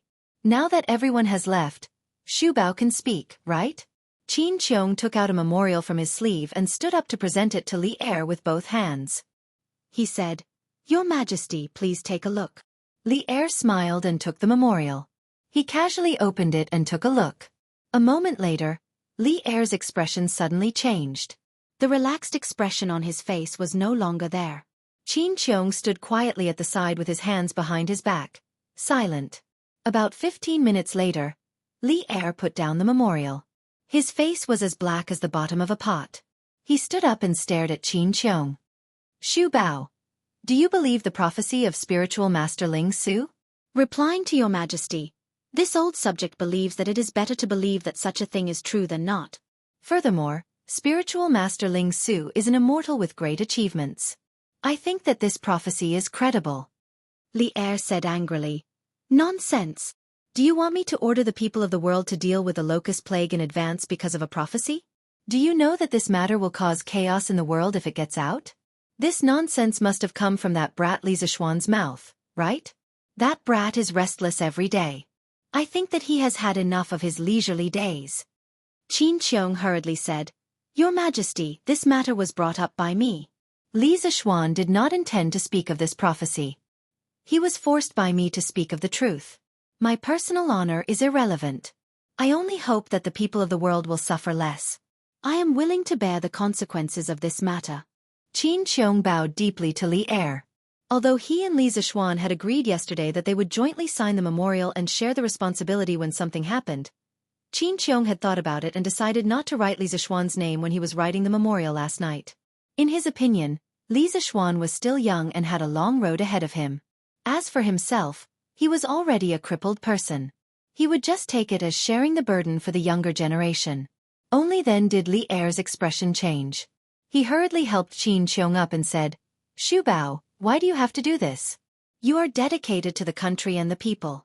How can I not distinguish right from wrong? But Xu Bao, are you so sure that this prophecy will come true?" Until now, Li Er was still unwilling to believe that there would be a locust plague. Because once the locust plague happened, there would definitely be people spreading rumors that the ruler was heartless and that this was a punishment from the heavens. Qin Qiong said, "Your Majesty, have you noticed that this year's weather is really abnormal? It is just May and it is already so hot. In the history books there have been several locust plagues. The first year was a drought. So when I heard this prophecy, I felt that something would happen next year. Li Er touched his chin and said in disbelief, but there have been countless years of drought.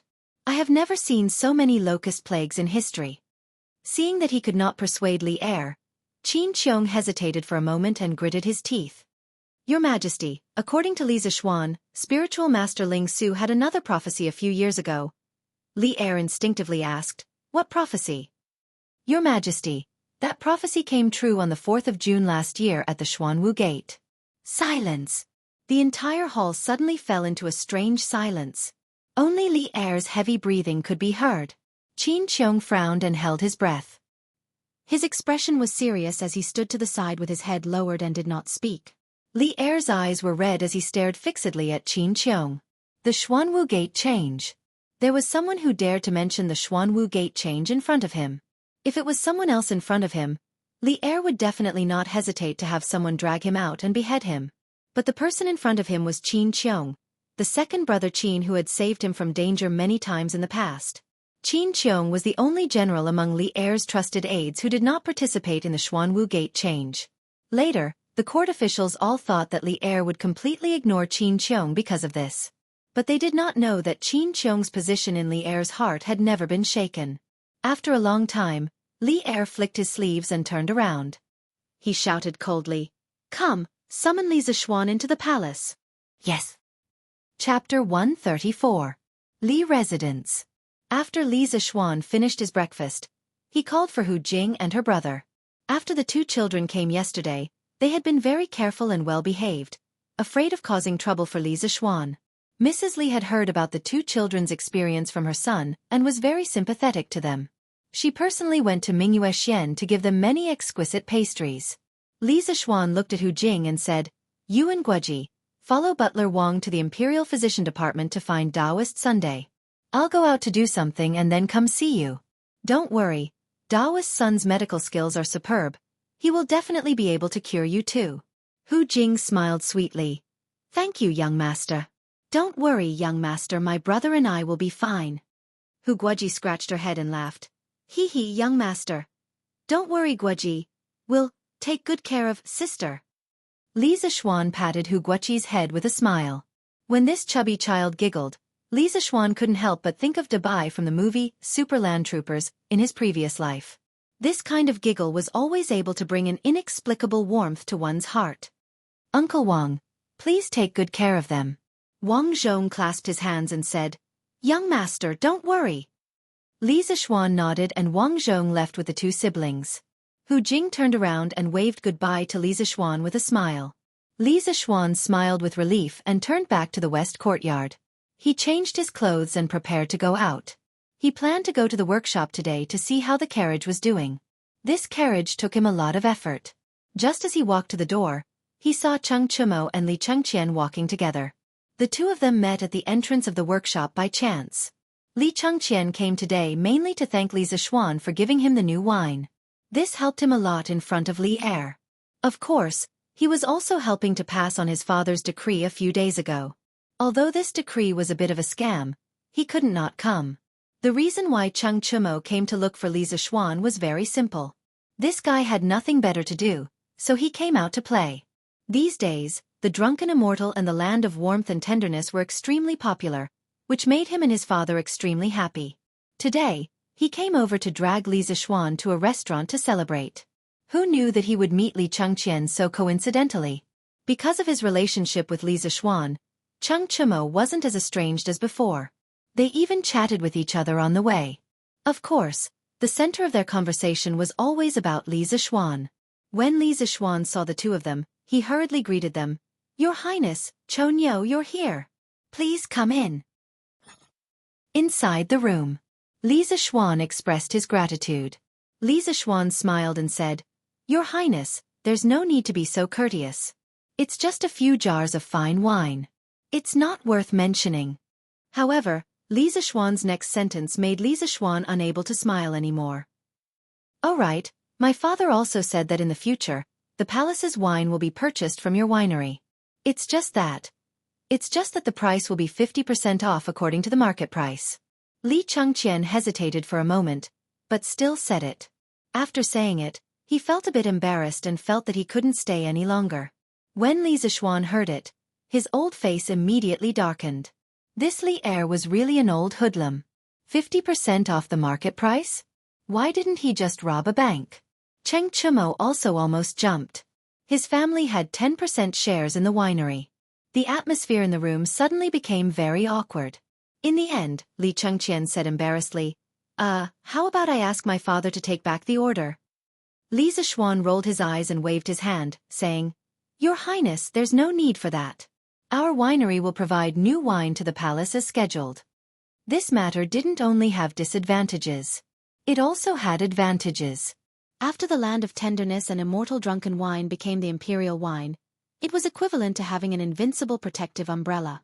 If others wanted to touch it, they would have to think twice. Cheng Chumo glared and wanted to refute, but Li Zixuan gave him a look to calm him down. Cheng Chumo then sat down reluctantly, thinking that His Majesty was really black-hearted. Li Chengqian said happily, Thank you Zixuan for understanding. Li Chengqian's goal was achieved. He chatted with Li Zixuan for a while and was about to leave. Li Zixuan and Cheng Chumo sent him to the door. At this moment, a group of people suddenly came from afar. They were carrying a badly mutilated injured person and rushed over. Young master, something bad happened. Li Zixuan looked carefully and saw that these people were the villagers of the Han village. He couldn't help but be shocked and quickly went to greet them. Uncle Nyo, what happened? Young master, something bad happened. Old Hu was almost beaten to death. We wanted to go to the East Market today and found Old Hu on the way. He was already unconscious. Old Nyo said while wiping his sweat and panting. Li Zixuan then noticed Old Hu was being carried by a few people behind him. He saw that Old Hu was covered in blood, as if he had walked out of a blood pool. Li Zixuan was shocked. He quickly squatted down and patted Old Hu's face and shouted, Uncle Hu, wake up, wake up! After shouting for a long time, Li Zixuan tried to pinch Old Hu's philtrum. Old Hu groaned and opened his eyes with a painful expression. When he saw Li Zixuan in front of him, he immediately shouted excitedly, Young master, quickly go and save the Han family's girl. She was taken away. Boom! Like a bolt from the blue, Li Zixuan was immediately shocked by this news and was stunned on the spot. Little Xian, what's wrong? Cheng Chumo walked over and saw Li Zixuan as if he had lost his soul. He quickly shook his arm and asked with concern. Li Chengqian also looked at him with a worried face. Li Zixuan immediately reacted. Now was not the time for him to be sad. He looked at Old Hu and asked anxiously, Uncle Hu, quickly tell me where Yushi was taken, who took her and where did they take her? Old Hu held his breath, afraid that he would faint at this critical moment. He quickly bit the tip of his tongue, and blood immediately flowed out of the corner of his mouth. He said weakly, Young master, it's four black-clothed masked men and a group of bandits. Mian. Han girl, at Rhinoceros Slope. Were blocked by them. Old Hu couldn't beat them. Han girl was taken away by them. They went to the Qinling Mountains.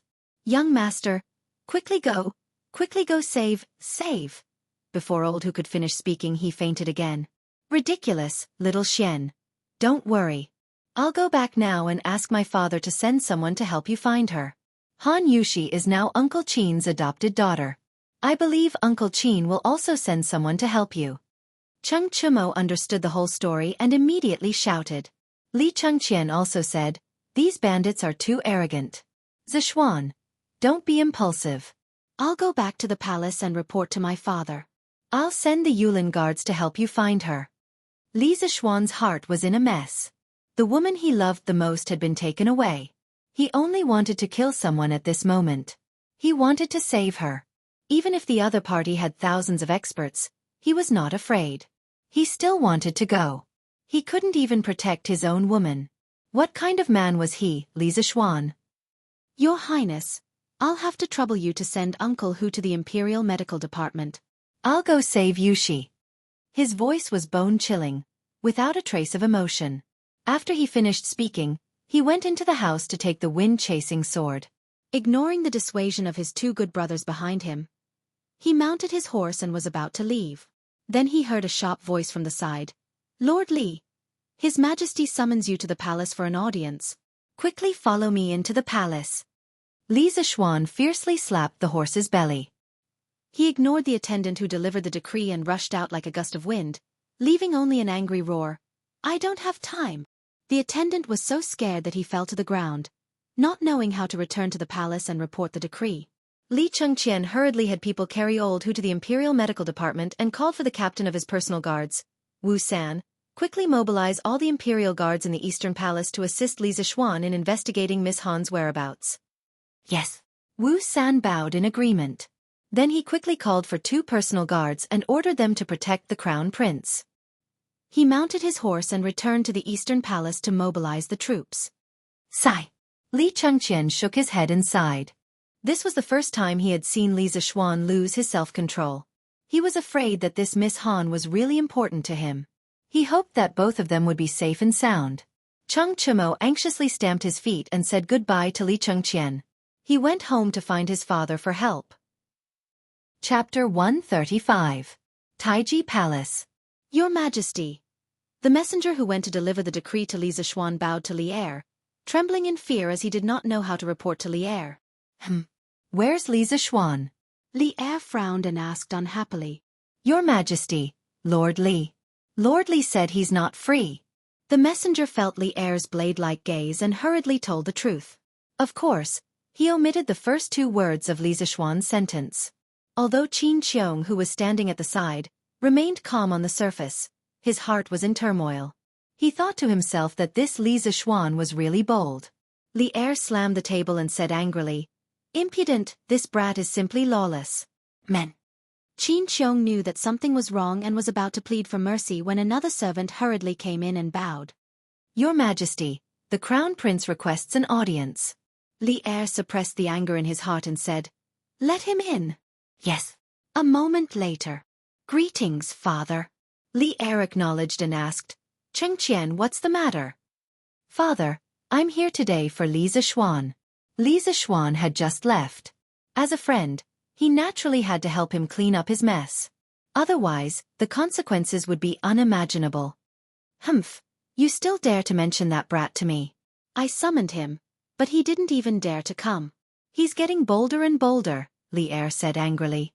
Li Chengqian hurriedly said, Father, please calm down. Li Zishuan has a reason for this. Father, please listen to me slowly. Li Chengqian told him everything that had just happened. When Qin Qiong heard that something had happened to Han Yushi, he immediately rushed forward and said, Your Majesty, this Han Yushi is the adopted daughter that I just adopted. I didn't expect that she would be captured by criminals today. I beg Your Majesty to allow me to bring people to rescue her.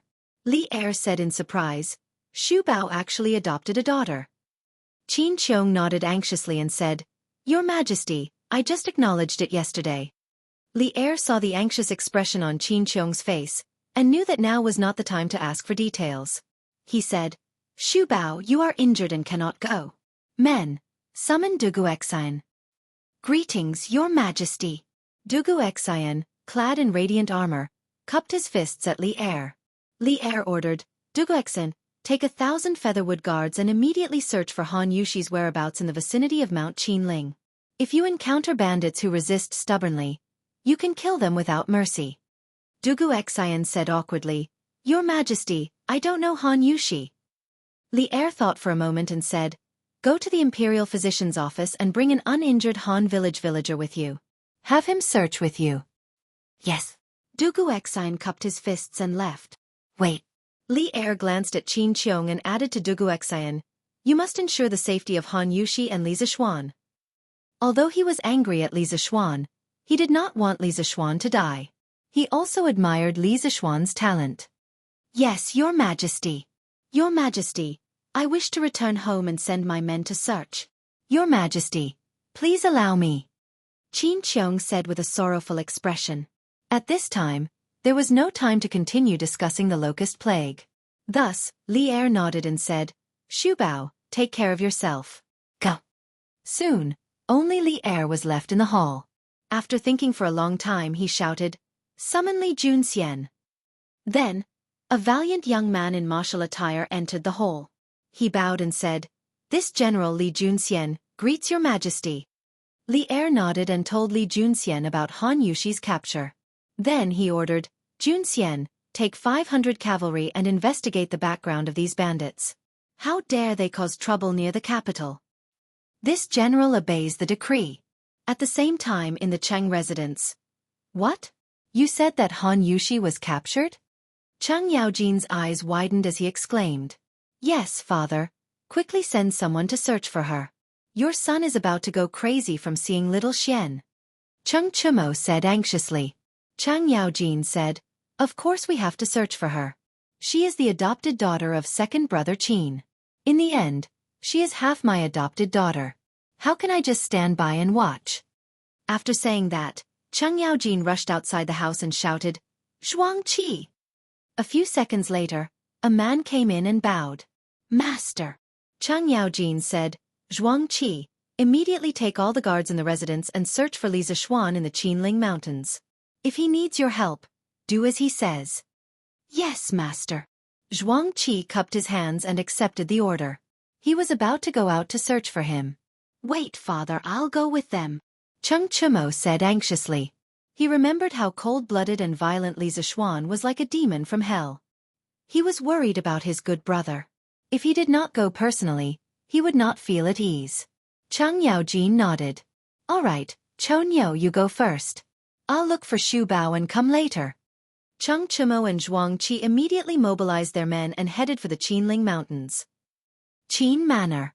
Master, why are you leaving court so late today?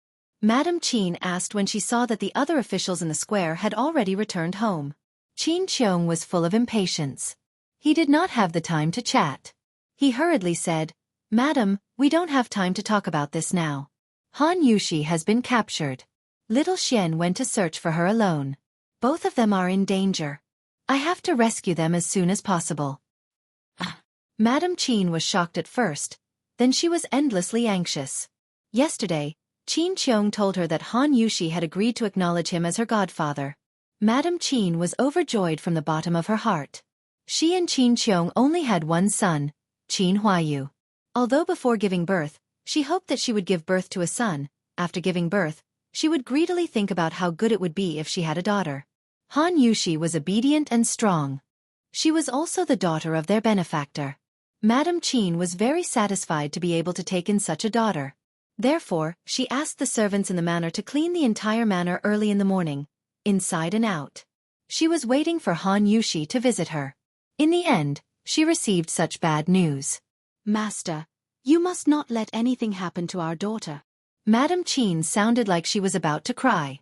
Qin Qiong waved his hand in annoyance and asked someone to take out his pair of golden maces.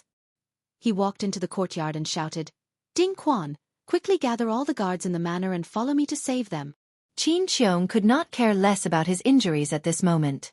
Whether it was Li Zishuan or Han Yushi, he did not want anything to happen to either of them. Yes, master. A loud answer came from a corner of the courtyard. Second brother. Is your body all right? Why don't I take them to find it? Cheng Chumo rode his horse over. He knew that Qin Qiong would not be able to sit still. He might even go personally. He was worried that Qin Qiong's body would not be able to hold on, so he let Cheng Chumo leave first. He would come over himself to take care of him. Jijia, I'm much better now.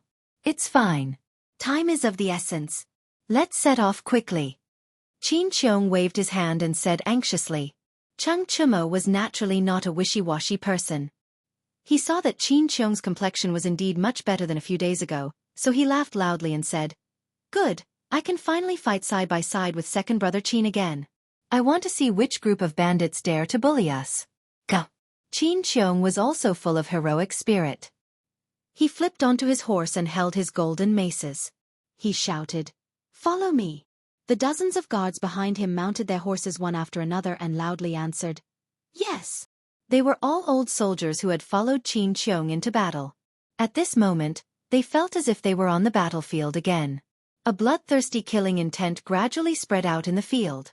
Go! More than 70 riders whizzed past like a whirlwind, heading straight for Yanqing Gate in the east of Chang'an City. Chapter 136. The general guarding the gate of Chang'an's Yanqing Gate had truly broadened his horizons today. First, he saw a youth, dressed in white and mounted on a white horse, charged toward the gate like an arrow. Although one could ride a horse in Chang'an, such a fast horse was not permitted unless there was an urgent report from the front line.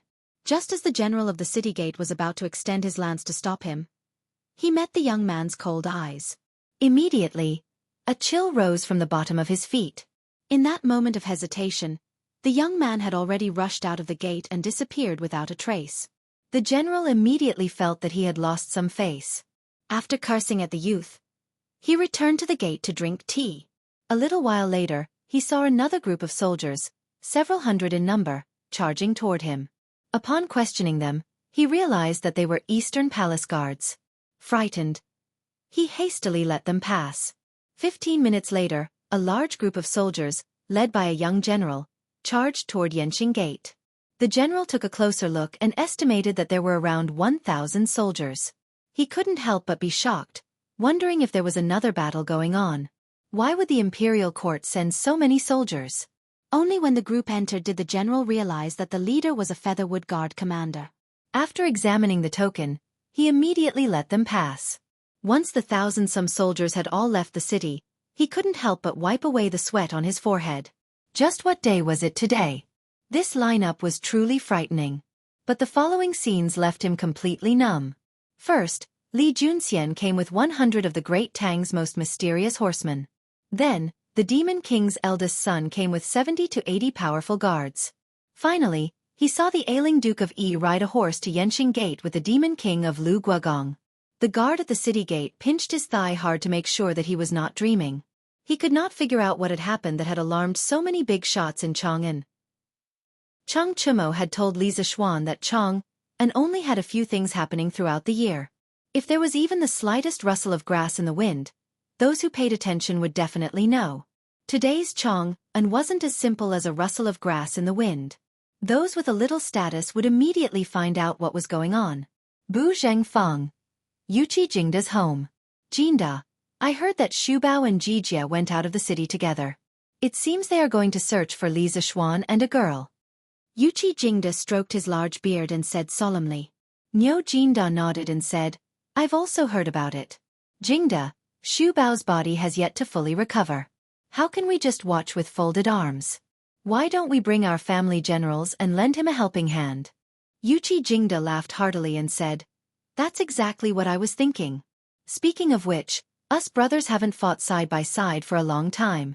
Moreover, Li Zixuan is also a pretty good young man.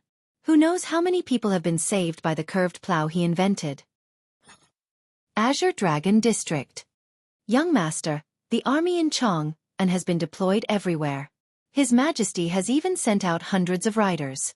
Li Zixuan was the first to leave the city, followed by the Eastern Palace Imperial Guards of the Crown Prince.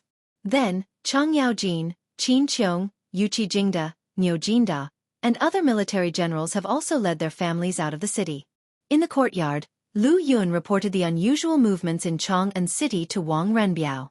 Hearing this, Wang Renbiao's face turned ashen. He frowned in disbelief and shouted, How did this matter become so big?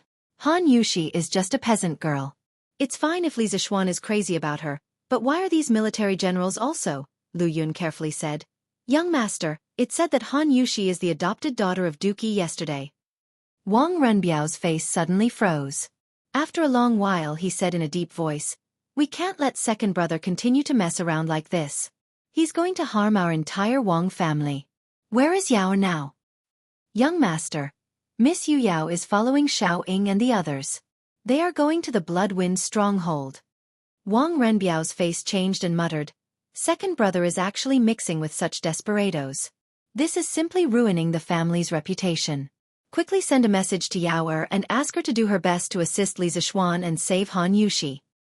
Yes, young master. Lu Yun responded and hurriedly left. On the mountain road outside the eastern city of Chang'an, Li Zixuan was burning with anxiety as he galloped wildly on his horse. Although the big white horse under him was a famous horse in the western region, it couldn't withstand such a wild gallop. However, Li Zixuan couldn't care less about the horse now.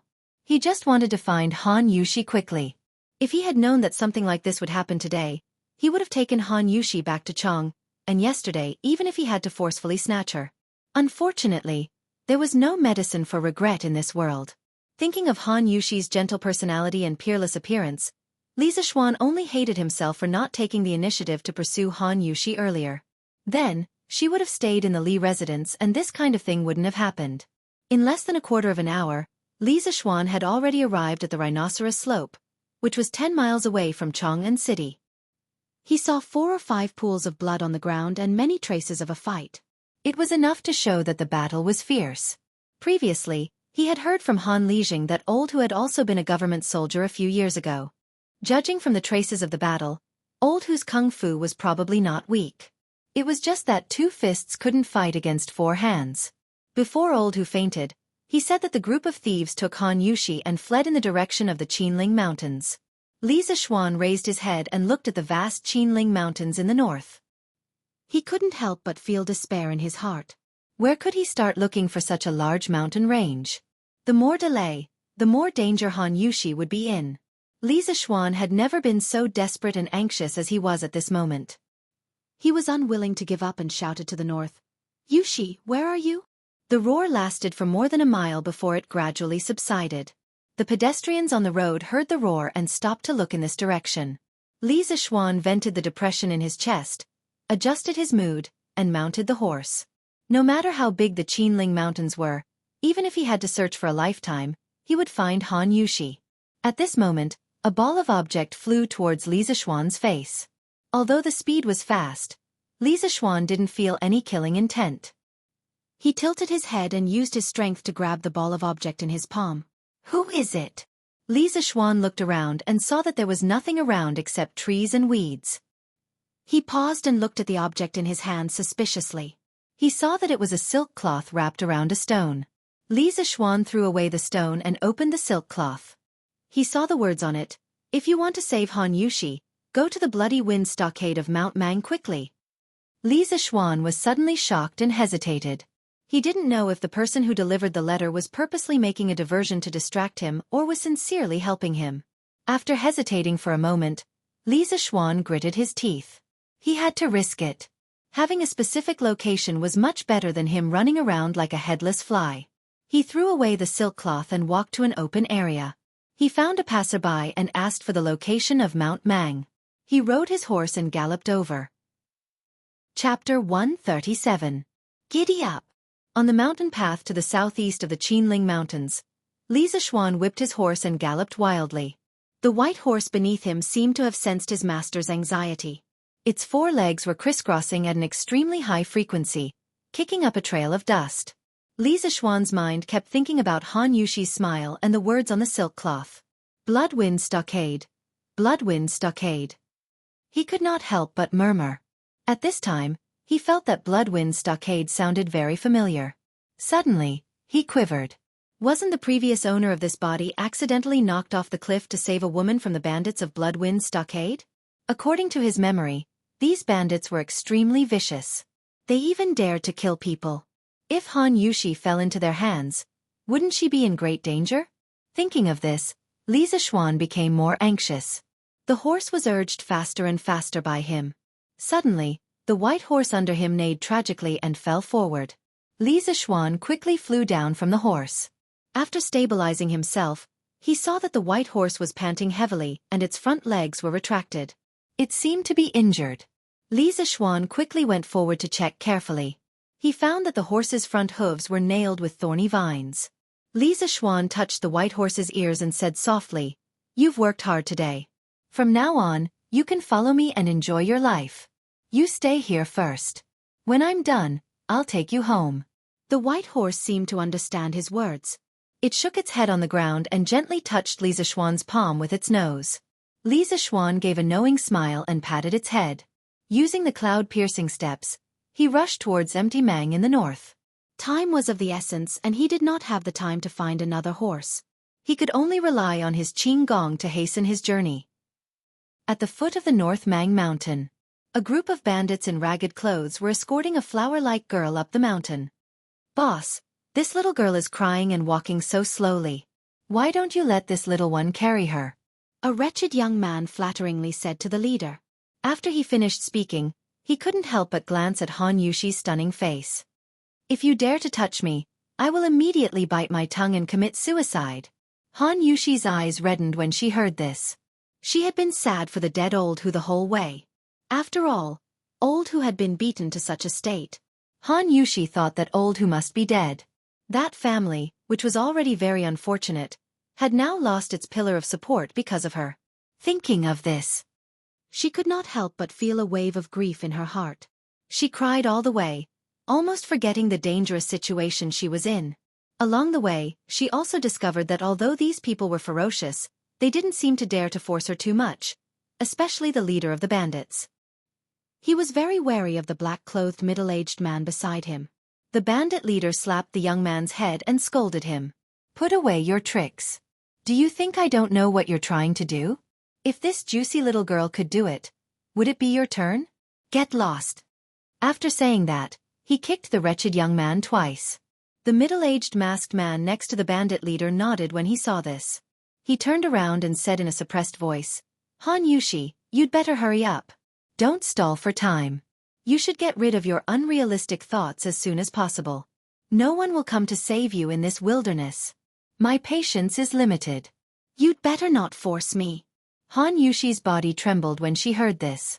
The reason why she walked so slowly was because she wanted to stall for time and wait for Li Zixuan to save her. She didn't expect that the other party would still see through her. Han Yushi was also worried that the masked middle-aged man would do something excessive next, so she could only reluctantly speed up.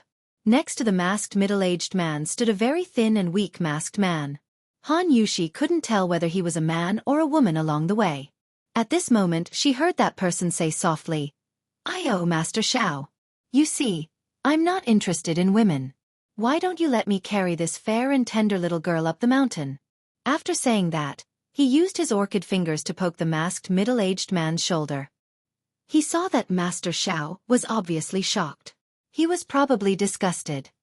He quickly frowned and said, "Don't talk nonsense. Hurry up and don't complicate things. If you ruin Master's plans, Master won't forgive you." That thin masked man used his orchid fingers to stroke his cheek and snorted unhappily. He twisted his butt and walked in front of the crowd with enchanting steps. The bandits either lowered their heads to count ants or pretended to block the sun with their hands to cover their eyes. If they had also transmigrated from the modern world like Li Zixuan, they would definitely say 3 words at this moment. My eyes hurt. On the other side. Reporting. General, there's a piece of silk cloth with words and horse hoof prints ahead. Dugu Xian took the silk cloth. On it was written, "If you want to save Han Yushi, quickly go to Mount Mang's Bloodwind stronghold." After reading it, Dugu Xian's face was dignified. He said to himself, Bloodwind stronghold. It's actually Bloodwind stronghold. In the past few years, the imperial court has sent troops to clean up the mountain bandits, but the bandits of Xiaofan stockade have not been eradicated. This time, I will uproot you and see if you can still harm the people. Hey, wooden face. Did you find little Xian's whereabouts? Not far away, there was a sudden shout. The person who spoke was Cheng Chumo. Although the Cheng family soldiers were old soldiers who retired from the front line, after all, they had slacked off for so many years. They naturally could not compare with the elite Yulin guards. Therefore, they arrived a little later than the Yulin guards. As the second-generation leader of the military, Cheng Chumo certainly knew Dugu Xian. However, this person often put on an indifferent expression that kept strangers away. Therefore, everyone privately called him Wooden Face. However, no one called him by his nickname like Cheng Chumo. When Dugu Xian heard Cheng Chumo call him Wooden Face, he immediately became angry. He threw the silk cloth into Cheng Chumo's hand and said, "See for yourself. I will lead the Yulin guards first. You send your soldiers to inform the 2 Grand Dukes behind." After saying that, he directly turned over and mounted his horse. He roared, "Yulin guards, follow me. Let's go to Mount Mang." This army of 1,000 people, upon hearing the command, immediately gathered and set out. Their movements were neat and uniform. This was a strong army. This was the true obedience of orders and prohibitions. After Cheng Chumo finished reading the contents of the silk cloth, he hurriedly said, "Shuang Qi, you send a few people to inform my father and Uncle Qin. Then you take the rest to Mount Mang. I will go with Wooden Face to find little Xian." Zhuang Qi hurriedly said, Yes, young master. Please be careful. Cheng Chumo nodded. He mounted his horse and chased after Duguexing. He shouted, Hey, wooden face, wait. I, old Cheng, will go with you. Chapter 138. Bloodwind Stockade. The gate of the stockade was closed, and there were 2 people standing guard on the simple turrets on both sides of the gate. There were people moving in the stockade. In a dark hut on the east side. Miss Han, I won't talk nonsense with you. Quickly hand over the formula of tenderness and immortal intoxication. Otherwise, don't blame me for being ruthless. Master Xiao played with the knife in his hand, stared at Han Yushi, and threatened her. Han Yushi's hands were tied to a pillar. She was shocked when she heard that. She did not expect these people to be here for tenderness and immortal intoxication. Tenderness and immortal intoxication had an unusual position in Han Yushi's heart because this was the first thing she did for Li Zixuan. She would not tell the formula even if she died. Hearing the middle-aged man's threatening words, Han Yushi's mind was full of thoughts. She decided to delay for a while, so she pretended to be calm and asked, Who are you? Do you know that tenderness and immortal intoxication are new wines jointly brewed by the men of Lantian County and Lu Guogong's family? Are you not afraid of Lu Guogong's revenge? Master Xiao was obviously stunned when he heard that. He did not know that the Cheng family was also involved in the new wine. He and the second young master both thought that Li Zixuan was just borrowing a winery from the Cheng family. It seemed that things were a little out of control, but he still had a glimmer of hope in his heart. Perhaps Han Yushi was deliberately scaring him. Panic flashed in Master Zhao's eyes. He said sternly, Little girl, you're talking nonsense. The Cheng family just lent a winery to Li Zixuan. What does this new wine have to do with them? Han Yushi's heart moved. It seemed that these people were not fearless. She said seriously, I don't need to lie to you. My young master told me before that he gave the Cheng family 10% of the shares. So, even if you get the new wine formula from me, I'm afraid you won't dare to brew the new wine and sell it, right? If Li Zixuan was here, he would definitely give Han Yushi 32 likes. This was what it meant to be advancing step by step and not be afraid in the face of danger. Master Xiao panicked, but he was unwilling to let Han Yushi take the initiative to control the situation like this. Cut the crap. If worse comes to worst, I'll just take the formula far away and sell it to other merchants at a high price. I don't believe that Lu Guogong can find me. Quickly hand over the formula. Otherwise, you will not be able to avoid physical pain. He thought to himself, since he had already spent so much effort to capture Han Yushi, wouldn't it be a loss to let her go so easily? He would get the new wine formula first. As for the follow-up matters, he would go back and slowly discuss it with the second young master. Han Yushi's heart sank, and she had a bad feeling. She said stubbornly, I don't know the formula, and I won't give it to you. Master Xiao smiled coldly and said, Fine. It seems like you're refusing a toast only to be forced to drink a forfeit. Don't think that I won't dare to do anything to you. Many people in the stronghold are drooling over your beautiful face. Han Yushi's face turned pale. The thing she was most worried about was still going to happen. She pretended to be fierce and shouted, You dare? My young master won't let you go. Of course, Master Xiao didn't dare to be too ruthless. This Han Yushi had a strong personality. If she really killed someone, she would really have a life-and-death feud with Li Zixuan. In the end, it wouldn't be easy for him to clean up the mess. He was just deliberately scaring Han Yushi. Master Xiao pretended to be indifferent and said, Hee, why wouldn't I dare? I advise you to obediently hand over the formula. After we verify its authenticity, we will let you go down the mountain. Han Yushi's heart was suddenly filled with despair. Master Zhao's words had blocked her last path. It wasn't that she hadn't thought about it. If it really didn't work, she could just say a fake formula to fool them. What, you still don't want to say it? Then I'm going to call someone over. Master Xiao said with a fierce face. Han Yushi closed her eyes and clenched her teeth, ready to bite her tongue and commit suicide. At this moment, a scream suddenly came from outside. Ouch! Someone broke into the stronghold. Master Xiao frowned and looked at the bandit leader beside him.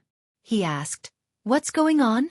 The bandit leader shouted outside, Men!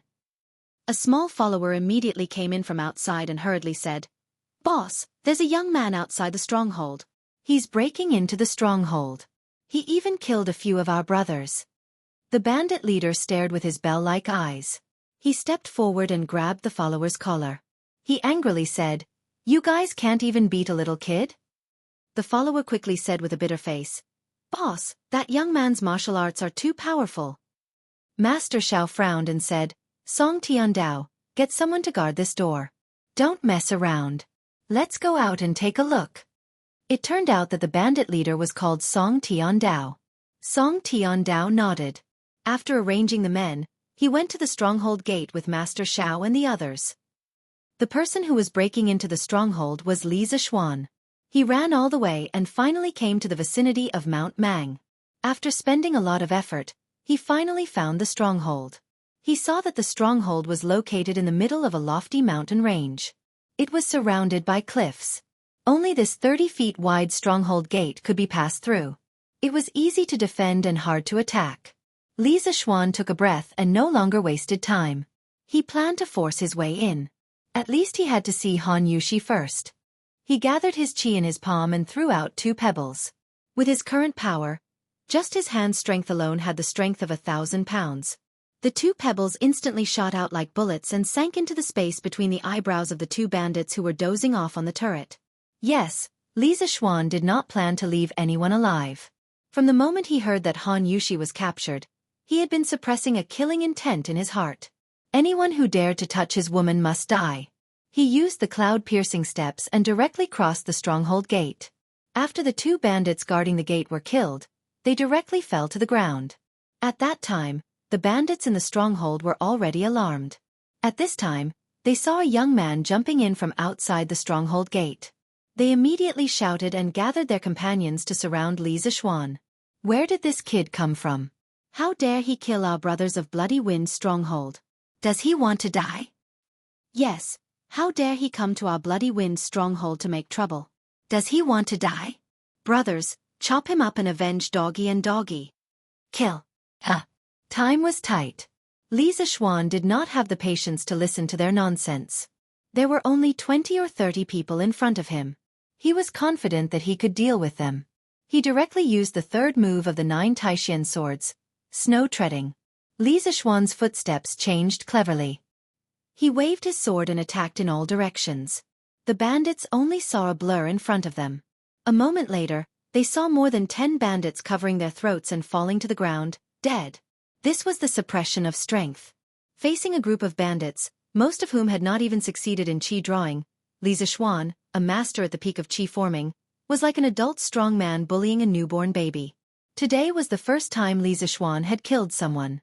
He did not feel any discomfort, nausea, or dizziness. He only thought of Han Yushi in his heart.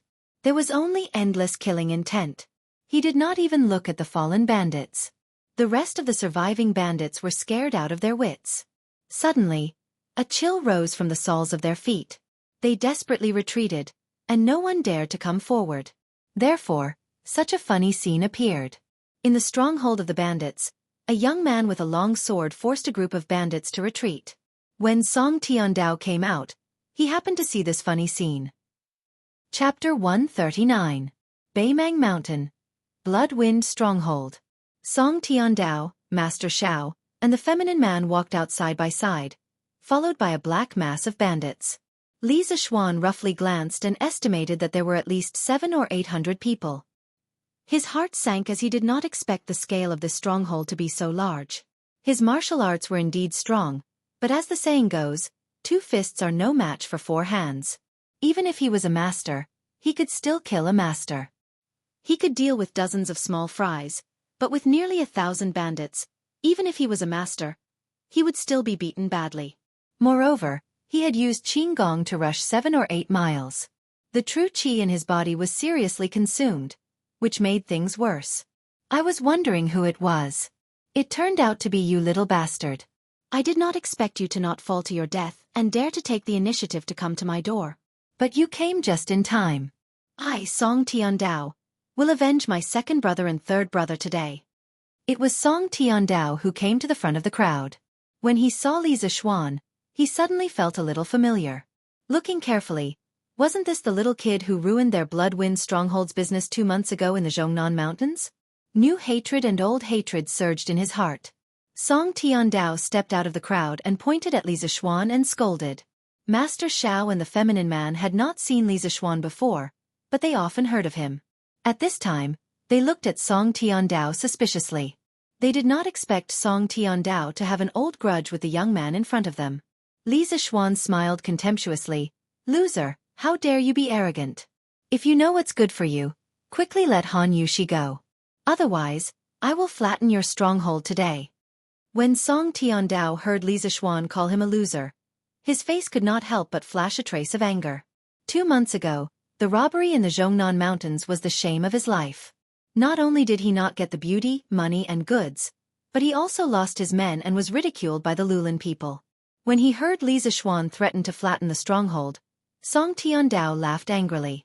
Oh, I did not expect the little kid to be a lord. I don't know which Java country you are a lord. You are really a ha don't yawn. What a big tone. We have more than 1,000 brothers. You want to try to flatten one? Haha. Haha. Has this little brat watched too many dramas? That's right, that's right. How dare you come to our bloody wind stockade when you haven't even grown your hair? There was a burst of laughter among the bandits. Li Zishuan frowned. He exerted his strength to the tip of his foot and gently kicked the ground under his feet. Several stones shot out and flew towards Song Tiandao and the others. He had just taken the opportunity to recover his true qi. Although he had not recovered to his peak, he was almost there. He had not seen Han Yushi for so long, and the ominous premonition in his heart was getting stronger and stronger. He could not wait any longer. No matter how many bandits there were in front of him, he had to kill his way out. Song Tiandao, Master Xiao, and the feminine man easily avoided Li Zishuan's sneak attack. However, the bandits behind them did not have time to dodge. 4 or 5 bandits were instantly killed and fell to the ground. When the rest of the bandits saw this, they glared at Li Zishuan, but did not dare to say a word. Of course, Li Zishuan did not expect to kill the bandit leader with just this.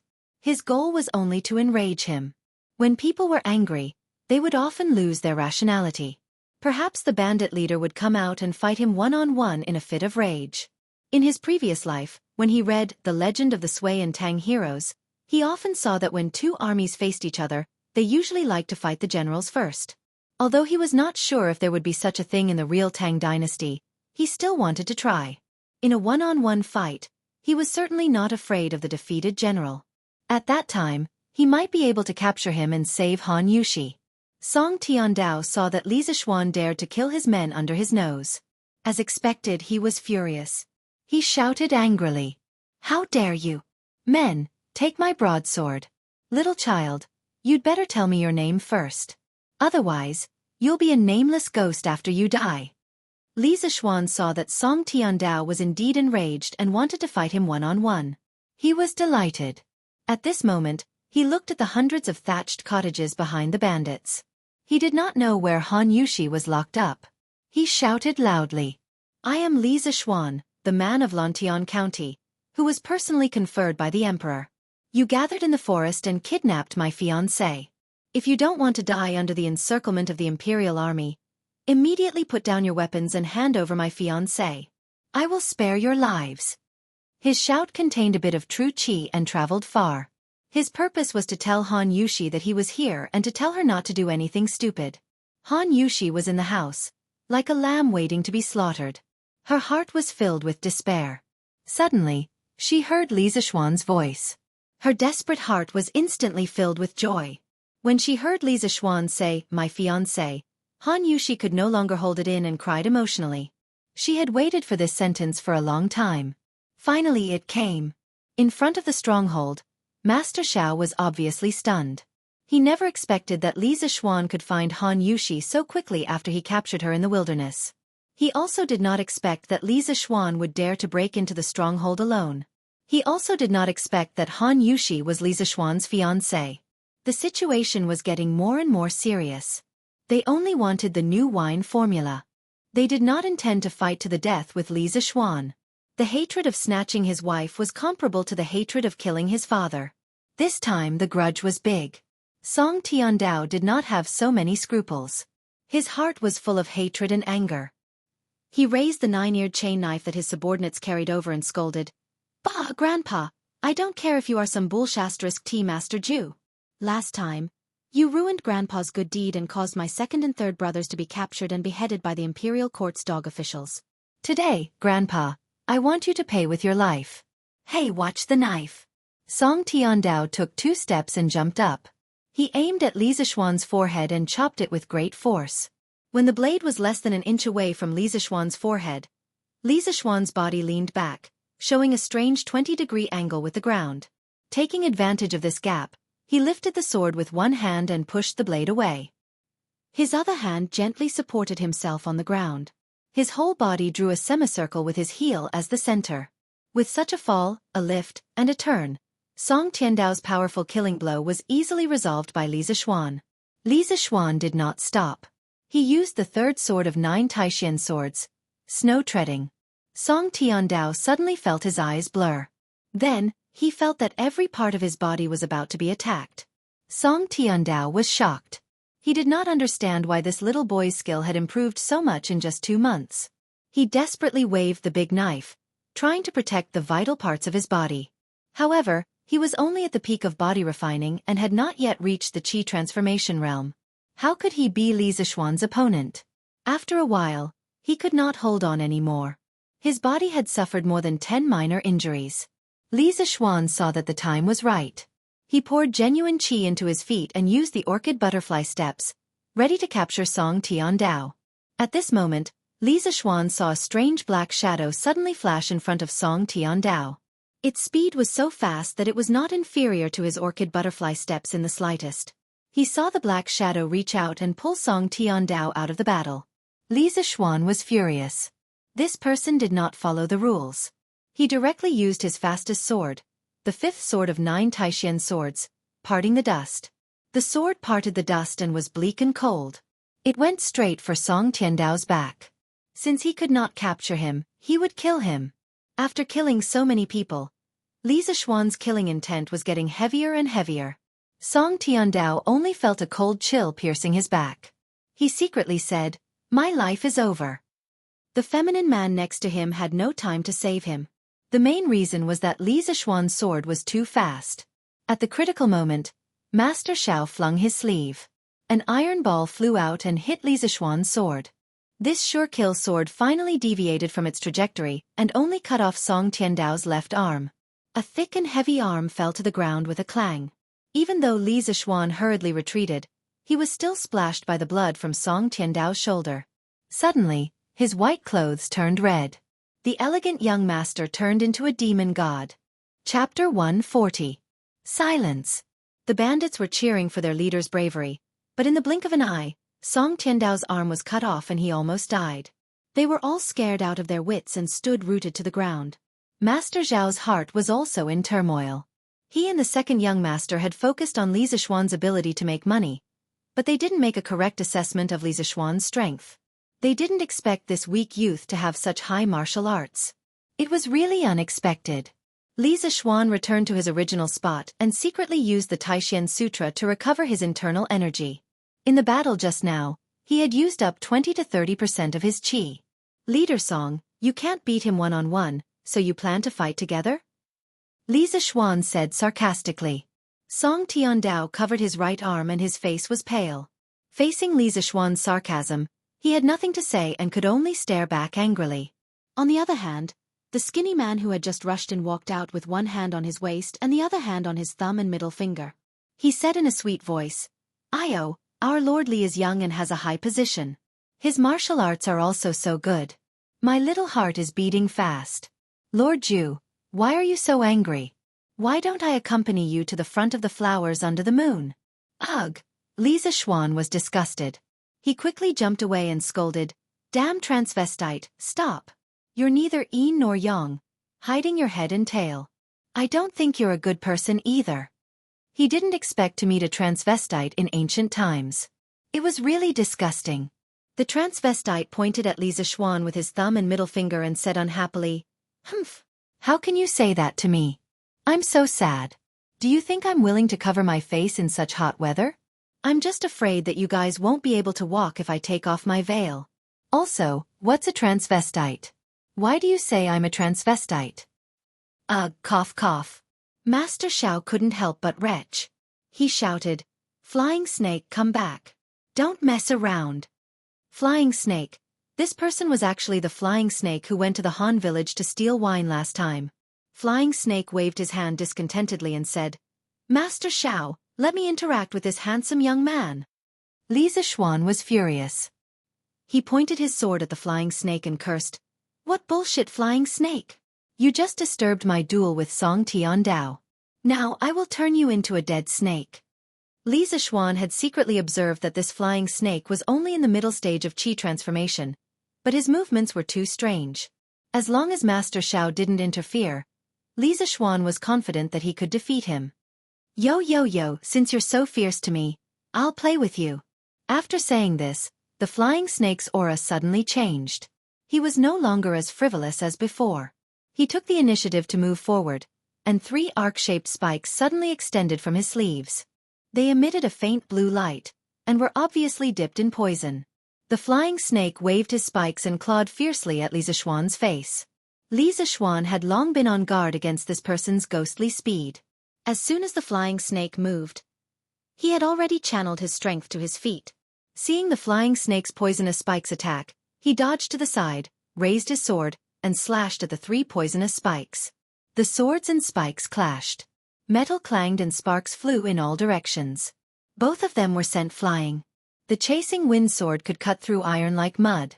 Li Zishuan originally thought that this sword could cut through the spikes. Who knew that the result would be like this? It seemed that the Flying Snake's weapon was not ordinary. Li Zishuan adjusted his body and used the first 5 moves of the 9 Taishan swords: Riding Wind, Graceful Grace, Snow Treading, Wave Breaker, and Parting Dust. He wanted to end this battle quickly. The Flying Snake had previously seen Li Zishuan use Snow Treading and Parting Dust. At that time, he had been amazed by the exquisiteness of Li Zishuan's swordsmanship. However, he had never imagined that this was a complete set of swordsmanship. Furthermore, as he continuously used them, his attacks were endless. Each move was fiercer than the last. The Flying Snake could only rely on his ghostly body movements to barely block. However, when Li Zishuan used his final move, Parting Dust, the Flying Snake could clearly see that this move was exactly the same as the one that had cut off Song Tiandao's left arm. However, it was even faster than before. It was truly as fast as flowing light. This was the superposition effect of the 9 Taishan swords. Faced with this extraordinary Parting Dust sword, the Flying Snake had no time to dodge. Even Master Xiao, who was beside him, could not save him. Without any suspense, this sword pierced the Flying Snake's throat. The Flying Snake cried out twice. His neck tilted and he became a dead snake. Master Zhao's eyes widened. Just as he was about to attack Li Zishuan, a masked man suddenly appeared and whispered a few words into his ear. A trace of panic flashed through Master Zhao's eyes. He ignored Song Tiandao and the other bandits and led the rest of the black-clothed men to retreat. Li Zishuan felt somewhat baffled. Song Tiandao felt even more incredulous. He cried out, "Hey Master Xiao, where are you going?" However, the other party simply ignored him. Song Tiandao stomped his feet in anger. He looked at Li Zishuan and said hatefully, "Little bastard, you're really good at fighting. Then I, your grandfather, will see if you can beat over 1,000 of us. Brothers, let's go. Chop this bastard up and avenge the 2nd and 3rd masters. Whoever can cut this brat once will be rewarded with 10 strings of cash." With such a great reward, brave men were bound to emerge. Moreover, it was 1,000 people against 1 person. The bandits' fighting spirit immediately soared. They waved the weapons in their hands and rushed toward Li Zishuan. Li Zishuan's face darkened. He didn't expect Song Tiandao to be so shameless. The thing he was most worried about had happened. There was no other way. He could only fight head-on. Li Zishuan gritted his teeth and took the initiative to attack. He used his body to his advantage in the crowd. While constantly dodging attacks, he used the wind-chasing sword in his hand to harvest lives. Song Tiandao retreated far away. He looked at Li Zishuan in the crowd and sneered. He didn't believe that this brat would never run out of strength. Song Tiandao was right. After all, Li Zishuan was only at the peak of the Qi refining stage. He hadn't reached the supreme power level yet. After half an hour, Although he had killed 70 or 80 bandits, his genuine chi had been almost exhausted. He also had more than 10 knife wounds on his body. Li Zishuan felt a little powerless. No matter how good his kung fu was, he was still afraid of a kitchen knife. If he could get out of here alive today, he must get some high-tech weapons to defend himself. Damn it! How dare you bully my brother? Wooden face! Hurry up and let your men kill them. Just when Li Zishuan was feeling desperate, he suddenly heard Chang Chumo's voice behind him. He used the last of his genuine chi and used the orchid butterfly steps to escape the battle in an instant. He retreated to Chang Chumo's side and said angrily, "Damn it, if you had come a little later, I would have died." Chang Chumo hurriedly supported him and said heartlessly, "Didn't I come? Little Shen. Hurry up and rest. These bastards dare to bully people with numbers. Old Chung will let them see what it means to have a lot of people. Wooden face. Hurry up." Li Zishuan looked back and saw an old acquaintance. He smiled and said, "Thank you for your trouble, General Dugu." Dugu Exine bowed and said, "This is this general's duty." Today was different from the past. Li Zishuan was now a noble, so the necessary respect was indispensable. Dugu Exine waved his hand. 1,000 featherwood guards in bright armor entered in a line with murderous intent. It's the imperial court's officers and soldiers. It's the featherwood guards. It's over. Run. When the numerous mountain bandits saw the dense mass of soldiers swarming in from the stronghold gate, they were immediately thrown into disarray and were about to scatter and flee. They were nothing more than a motley crew. How could they dare to cross hands with the elite regular army of the Featherwood Guard? All officers and soldiers, listen to my order. Don't let anyone go. If there is resistance, kill without mercy. Yes. The bandits pushed and shoved each other in panic. The well-trained Featherwood Guards wrapped all the bandits like dumplings in a moment. There were also bandits who were unwilling to be captured and wanted to kill their way out of the encirclement. However, they were cut down by the Featherwood Guards in a few rounds. As the Imperial Army, if they couldn't even defeat the bandits, then wouldn't they, the Featherwood Guards, be laughed at by the other armies? Song Tiandao also wanted to run, but he was surrounded by people. He was seriously injured and couldn't run. A small bandit next to him said with dissatisfaction, "Boss, who did you catch in the end? How did you provoke the Featherwood Guards?" Song Tiandao said angrily, "How the hell did I know that girl's background was so big? It was Master Xiao who paid me 3,000 strings of cash to catch her." It doesn't seem like it's just the Featherwood Guards. How come there are people behind them? Hey, that seems to be Lu Guogong. I've seen him before in Chang'an City. First Master, you've put us in a lot of trouble. Why did you provoke that madman Lu Guogong? Song Tiandao said with displeasure, "Mother Asterisk Kerr, you were more active than anyone else when it came to splitting the money. Now you have the face to say this? Hey, that's Yi Guogong. And Wu Guogong." It turned out to be the Eastern Palace Imperial Guards following behind the Featherwood Guards. Chang Yaojin, Qin Qiong, Yuchi Jingda, Niu Jinda, and the others all rushed over one after another. The bandits were scared out of their wits. They never thought that they would alarm so many important people. Now their legs were weak. How could they dare to run? They could only pray that they would suffer less after being caught. Chang Chumo laughed arrogantly at the bandits. "Haha, you want to compete with Lousy in terms of numbers? Mother Asterisk Kerr, come out and fight again." Li Zishuan ignored that fool. After he thanked Chang Yaojin and the others, he quickly called a bandit to take him to find Han Yushi. People often don't know how precious they are until they lose something. He really wanted to see Han Yushi right now. He didn't want to wait a moment longer. Chapter 141. The underling led Li Zishuan through many twists and turns before arriving at a small, shabby hut. Then he respectfully said, "Lord Ju, it's here." Li Zishuan nodded and said, "Go squat in front of the stockade by yourself. Don't think about running away. As long as you haven't committed murder or arson, I'll get someone to give you a lighter punishment." The henchman immediately bowed excitedly and said, "Thank you, Lord Ju." "Don't worry, Lord Ju. I definitely won't dare to run away." Li Zishuan waved his hand and sent him away. Then, he pushed the door open and entered. He saw Han Yushi's hands tied to the pillar. She was looking at him with tears in her eyes. Li Zishuan hurriedly went forward and helped Han Yushi untie the rope. He grabbed her shoulder and asked with concern, Yushi, are you okay? They didn't do anything to you, right?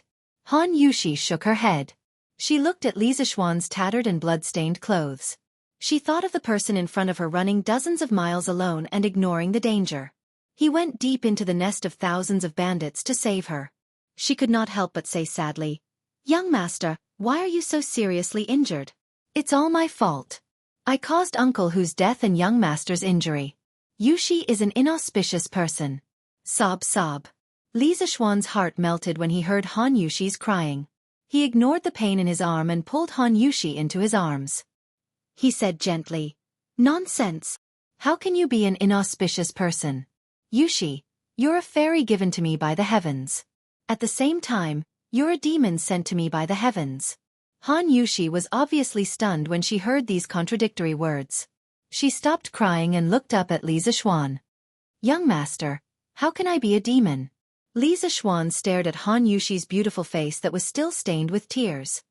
He brewed his emotions and said in a slightly magnetic voice, Yushi, no matter how many lives the flower blooms and how many times the flower falls, no matter where the wind rises and where the wind stops, you will never be able to escape, because you know in your heart that you are my inner demon. Han Yushi had never heard such touching words of love. She could no longer hold it in and threw herself into Li Zixuan's arms. She hugged him tightly and cried bitterly, Sob sob young master, Yushi is not worth your effort. Yushi is not worth it. Yushi even killed Uncle Hu before. Sob sob. Han Yushi hugged him too tightly. Although Li Zixuan grimaced in pain and gasped, he couldn't bear to break such a warm and romantic atmosphere. He could only grit his teeth and endure. He stroked Han Yushi's soft long hair and said softly, Silly girl, who said that Uncle Hu is dead? He's not dead yet. He's being treated at the Imperial Physician's Department. Han Yushi raised her delicate tear-stained face and said in disbelief, Young master, are you saying that Uncle Hu is still alive? Young master, is this true? Li Zixuan nodded. Although old Li Zixuan's injuries were serious, his vital parts were not injured. Li Zixuan believed that with Sun Simiao's medical skills, he would definitely be able to save old Hu. Uncle Hu is indeed still alive. Yushi, don't blame yourself for everything. It's my fault. I didn't protect you well. Han Yushi quickly shook her head and said, It's not young master's fault. It's not young master's fault. Li Zixuan stroked her cheek and said affectionately, Yushi, marry Yushi. Yushi, marry me. Let me protect you for the rest of your life. You are my inner demon. I can't leave you. I want to turn my inner demon into a fairy who will accompany me for the rest of my life. I want to love you until we grow old. Ah, young master.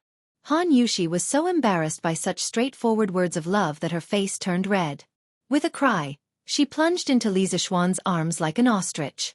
Ah! Li Zixuan scratched his head awkwardly. He had racked his brains to recall these words of love from some movies and television works in his previous life. Did Han Yushi agree or not? Yushi, are you not willing? Li Zixuan probed carefully. When Han Yushi heard Li Zixuan ask such an idiotic question, she couldn't help but secretly roll her eyes. She thought to herself, young master's words of love before were quite touching, but why is his EQ still so low? However, she was also afraid that Li Zixuan would really misunderstand, so she quickly said, Young master, Yushi is willing. Ha ha. Li Zixuan carried Han Yushi in his arms and spun around in a circle with pride and excitement. He laughed and said, Haha, that's great. Yushi, you finally agreed. Hiss. In the end, this guy's extreme joy turned to sorrow. It affected the wound on his back, and he gasped in pain. Han Yushi first thought to herself, what do you mean by I finally agreed? It's you who finally said that you love me, silly young master. Behind him, he heard Li Zixuan's cry of pain. He quickly pulled Li Zixuan's hand and asked anxiously, Young master, where do you hurt? Let me take a look. Li Zixuan waved his hand and said nonchalantly, It's just a small injury. It's fine, it's fine. He looked at Han Yushi's stunning face and delicate red lips. For a moment, he couldn't help but feel a little restless. He swallowed a few mouthfuls of saliva and murmured, Yushi? Han Yushi raised her small face and looked at Li Zixuan curiously. She saw that handsome face getting closer and closer to her. She also realized what was going to happen next. After hesitating for a moment, she didn't refuse. She closed her eyes and nervously clenched her hands, waiting for the sacred moment to arrive. When Li Zixuan saw that Han Yushi finally put on a look of letting him do whatever he wanted, his index finger couldn't help but move. His heart was also beating wildly with excitement. He tried his best to slowly get closer to Han Yushi's delicate lips, afraid that he would wake up this stunning beauty who was in a deep sleep. At this moment, he could even smell Han Yushi's body fragrance. He was only 0.01 centimeters away from Han Yushi's red lips. He heard Cheng Chumo shouting from not far away, "Little Xian, we're going back to the city. Hurry up." Han Yushi suddenly woke up. She was afraid that Cheng Chumo, who was not far away, would barge in. She hurriedly broke free from Li Zixuan's embrace and stood at the side with her head lowered shyly. "Ciao, Cheng Chumo. I won't live under the same sky as you." Li Zixuan roared at the sky unwillingly. The thousands of troops finally set off and returned to Chang'an. Among them were less than 1,000 bandits. Li Zixuan held Han Yushi's hand and walked at the back, mainly to take care of Han Yushi's emotions. This little girl was now so shy that she didn't dare to see anyone. Even when Qin Qiong came over to talk to her, she didn't dare to raise her head. She only stared at the tip of her feet and reluctantly replied with a mosquito-like voice. Cheng Yaojin, Qin Qiong, and the others all laughed knowingly. They let the accompanying military doctor treat Li Zixuan's wounds simply and let the young couple show off their love sweetly at the back. Cheng Chumo also wanted to come over and be a troublemaker before, but he was slapped back by Cheng Yaojin and scolded, "You little bastard, why don't you hurry up and find a good girl to marry into the family? Why are you running over there blindly to meddle? Look at little Xian. He's so young, but he's already kidnapped a beautiful little girl." Cheng Yaojin's words were too king heart-wrenching. Cheng Chumo's expression suddenly looked as if he had eaten a pile of shit. He secretly hated Li Zixuan for not being a good brother. He actually found a wife first, causing him, a single young man, to be scolded by his father.